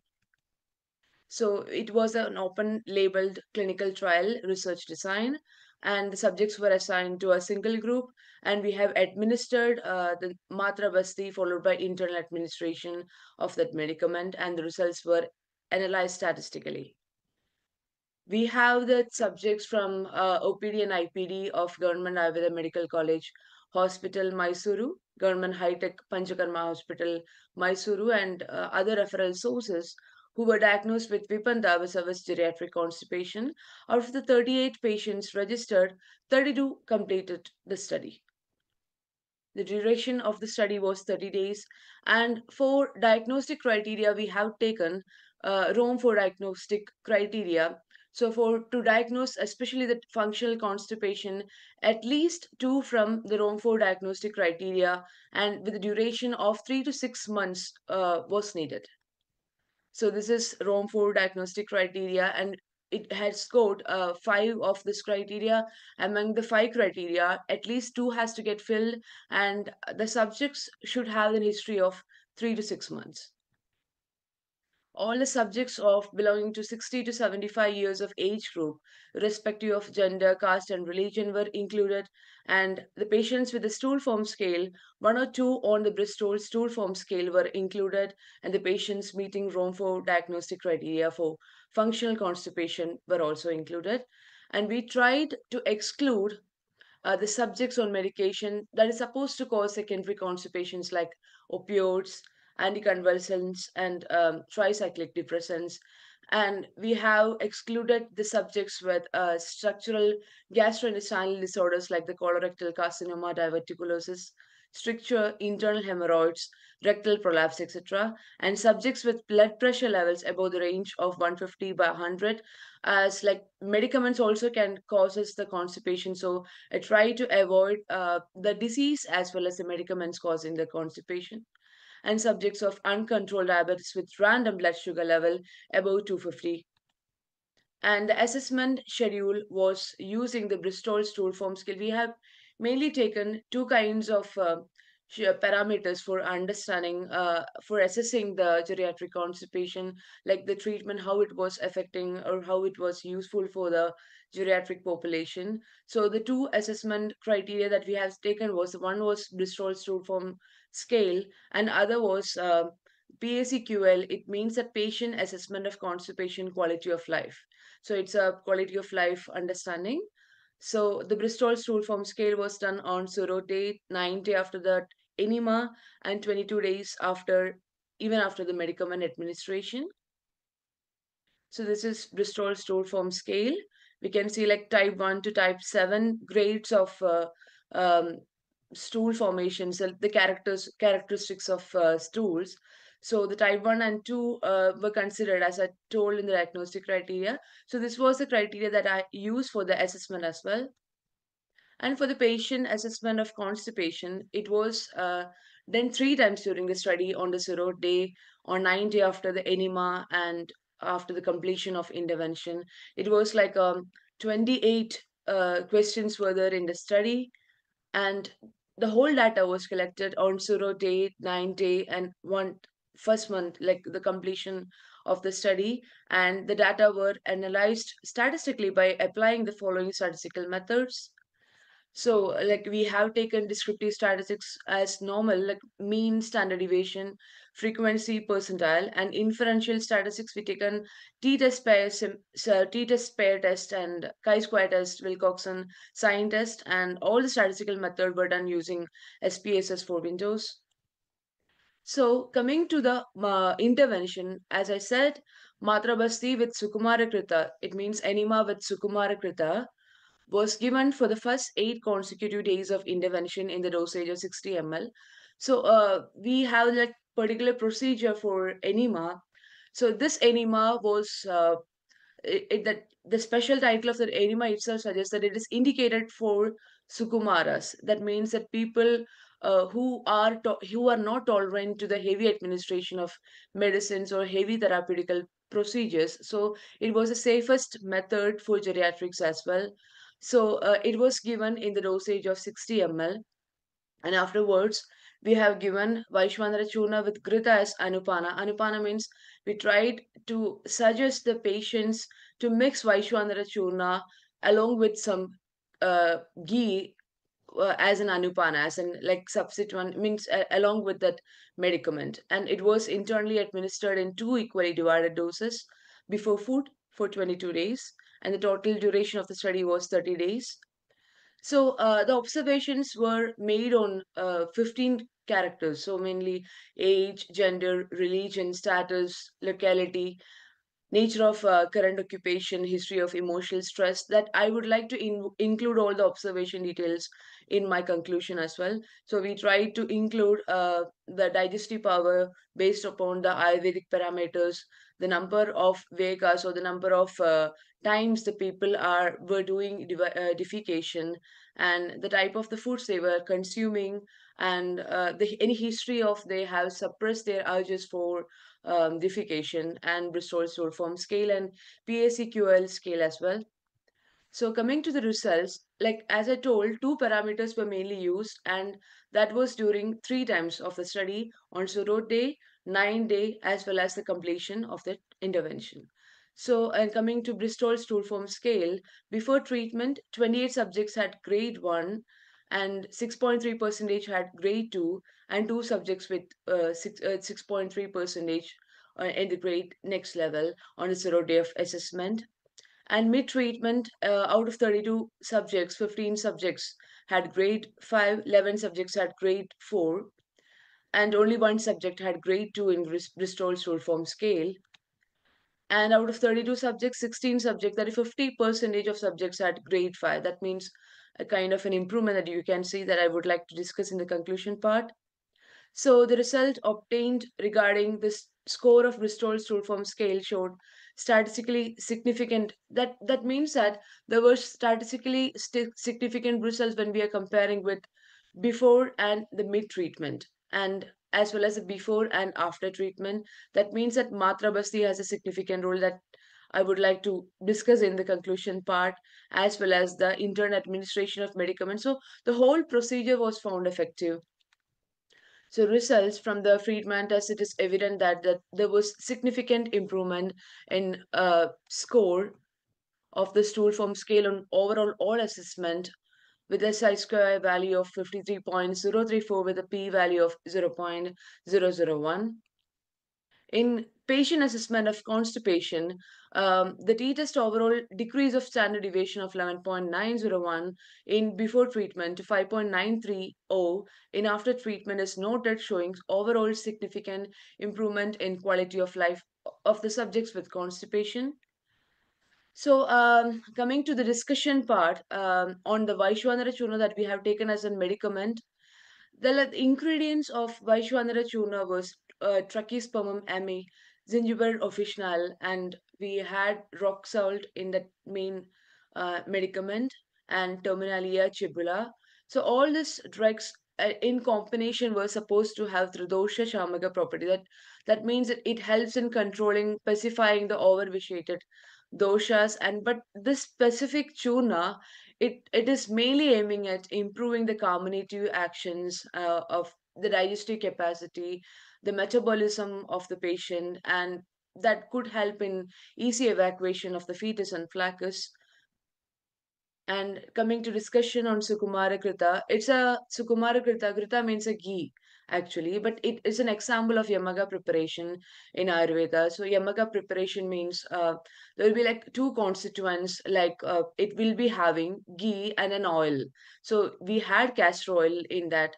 So being a Yamaga preparation, it was considered as more Brahmana. Brahmana means it is more nourishing, that could help also in the geriatric age group. And all the drugs in all together, that was Vada Pitta Hara. It had carminative actions. It was nourishing action also was seen, and the gunas like the unctuousness, the hot potency, and the property of easy evacuation of flatus and fecus, as well as the nourishment capacity of that whole drug was used in geriatric constipation. Coming to Matra Basti, in Ayurveda, Basti therapy is one among one. It's not one among. It's a prime among all therapeutic measurements, especially for Vata Vyadhi, any diseases caused by the vitiation of Vata. So, and coming to Basti, it is specific at. There are like 5 kinds of Vata. So, in that 5 kinds of Vata, Apana Vata is the one that is mainly we are focusing in geriatric constipation. So, Basti is one of the main medicament or main kind of therapeutic measures that could help in helping in easy evacuation of Apanavata or easy functioning of Apanavata. So it helps in early voiding of the stool. So this type of basti is indicated especially in Bala and Vriddha. That means in pediatrics as well as for the geriatric age group. So it helps in retention, relieving the retention of urine, stool, and flatus, and it is administered through the rectal route. It reaches the Pakvashya level, that is the main point of the site of the Vata dosha. And so as the Vata is specified, disease itself get cured because it's major causative factor in the disease. So in the present study, Sukumaragita was used for Matra Basti, and as I discussed before, it was having all the properties that is mainly aiming at geriatrics, helping in improving their digestion, improving their nourishment, and easily evacuation of the fetus and flatus. Coming to discussion on results, overall assessment of Bristol stool form scale, in pre-test assessment, 28 subjects were in grade 2 and 2 subjects in grade 3 and grade 4. And in mid-assessment, 1 subject was in grade 1, 5 subjects in grade 4, 11 subjects in grade 5, and 15 in grade 6. In post-test assessment, 4 subjects were in grade 4, 12 subjects were in grade 5, and 16 subjects in grade 6. There was highly significant improvement of score of grade 1 in 87.5% of subjects to grade 6, in 50% of subjects, and grade 5 in 37.5% of subjects after the treatment. The pre-test and post-test results of the parameter Bristol stool form scale has shown high significant results with a p-value of less than 0.001. It can be interpreted that the stool consistency showed significant results in the Bristol stool form scale after 30 days of intervention consisting of Matra Basti with Sukumarakrita for 8 days, followed by internal administration of Vaishwanara Churna for 22 days, and there was even significant improvement in Bristol stool form grading even after 8 days of Matra Basti. While comparing the results between 30 days of whole treatment and after 8 days of Matra Basti, it showed insignificant result. That means that either as a Matra Basti, it was found to be effective, and even with the whole procedure, including the internal administration of medicament and enema, was found effective. So there was no significant results in between when we are comparing the effects of both of them. So the whole process of Matra Basti in the form of Mritu Shodhana, Agni Deepana, and Vatanlomana might have helped in quick retrieval of symptoms. There is obstruction of fecus. That would be the reason there was significant improvement after 8 days of Matra Basti. Internal administration of Vaishwanara Churna with properties of Vatanlomana, Agni Deepana, Vibandhara also helped in relieving constipation in addition with Matra Basti. The significant improvement while comparing the Bristol Stool Form Scale before and after treatment support the data. Coming to discussion on PACQL, that is the Quality of Life Assessment Scale for the constipation. The main score was at baseline on the time of the baseline visit was 73.91 and it decreased significantly to 35.94. It shows that there was significant improvement in quality of old age subjects on 9th day and on 31st day after the whole study, and the result shows there was significant improvement in quality of life after the study. Coming to conclusion of my study, chronic constipation is a common disorder in elderly population globally and is associated with comorbidities and negative implications on quality of life. Ayurveda, the science of life, has considered Jara or geriatrics. The name itself is like they are quite similar, Jara and geriatrics, and Ayurveda has considered Jara under the umbrella term of Swabhava Bala Pravritta Roga, that is caused in naturally it will happen. So the age we cannot try to stop them. So it occurs, it happens by on time. So although constipation is a physiological consequence of normal aging, decreased mobility, medications, underlying diseases, and rectal sensory motor dysfunction also contribute to increased prevalence in older adults and is characterized by infrequent bowel movements, results in passage of small amounts of hard and dry stool. This is brought about by numerous causative factors such as dietary, mental, as well as lifestyle factors.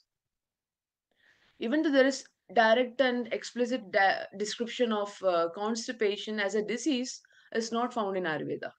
But there are like different presentations of purisha or the stool, like constipated stools or hard stools, or we can see the dry stools or the obstipation or like the complete obstruction to the passage of fetus and flaccus are found in different contexts of Ayurveda.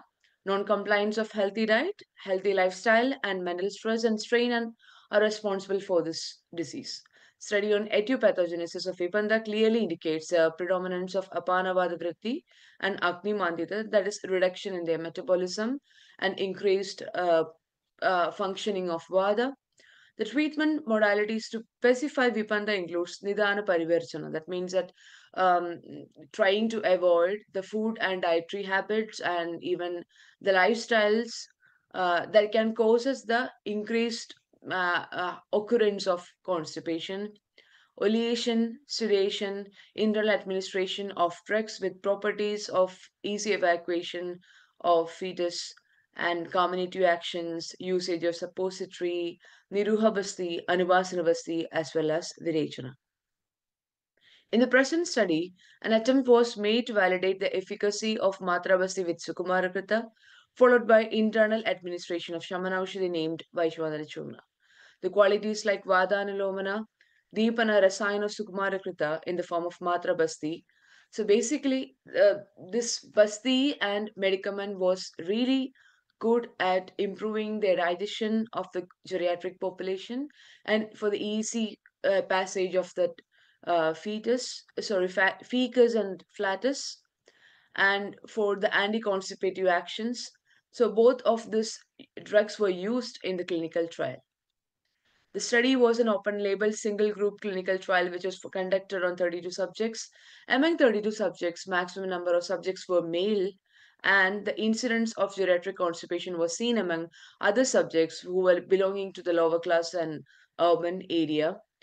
Geriatric constipation was more among the subjects who were used to take foods that it's rich in the qualities like which is light, which is very dry, and they were like predominantly having hot and spicy food as well, and they had history of untimely taking of food and not properly having sleeping, not proper getting the sleep, as well as the history of like suppression of the urges for defecation.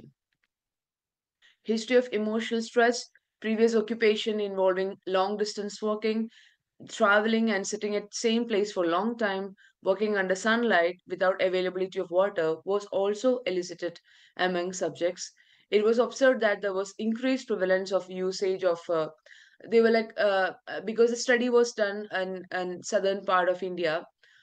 Those subjects were mostly involved in taking the millets and the non-vegetarian food items, that the preparation of that using the millets things as well as the cotyledons, they were not using the unjust part. That means they were not using oil. It was given all as a like dried version of it. So that would be a reason for their constipation, and they were like more prior to take hot and spicy foods, and especially non-vegetarian things that is like quite specific, that may increase the excessive dryness of the fecus, leading to constipation. So recommendation for further study. This study can be done in a larger sample size. Total duration of intervention can be extended. And efficacy of Matra Basti and Shamanaushadi with Vaishwanara Churna, it can be given in different groups. So this study was a single group open label study. So it can be done in 2 groups to understand how these are working different. And gut microbiome can also be assessed in future studies regarding how the medicine works or how the therapeutic administration works. So these are my references. So thank you for listening. Thanks a lot. Any questions?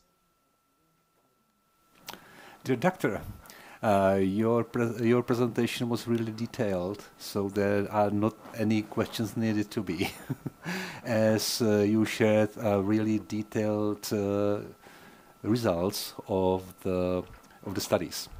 We thank you for joining our event here in Prague, and we wish you a nice day to India. Thank you and goodbye. Thank you so much. Thank you. Bye. Thanks so much. I would like to sincerely thank all our distinguished speakers for their excellent contributions to our today's program. I also extend my gratitude to all viewers joining us online today. Thank you for watching and your attention and engagement. And one important note, despite this is the end of the whole number 4 program, the World Health Congress 2025 continues tomorrow as well. The halls number 1, 2 and 3 are going to host many interesting experts. I'm convinced you will enjoy their tomorrow's program. On behalf of our team of the hall number 4, thank you for watching and wish all of you a nice day.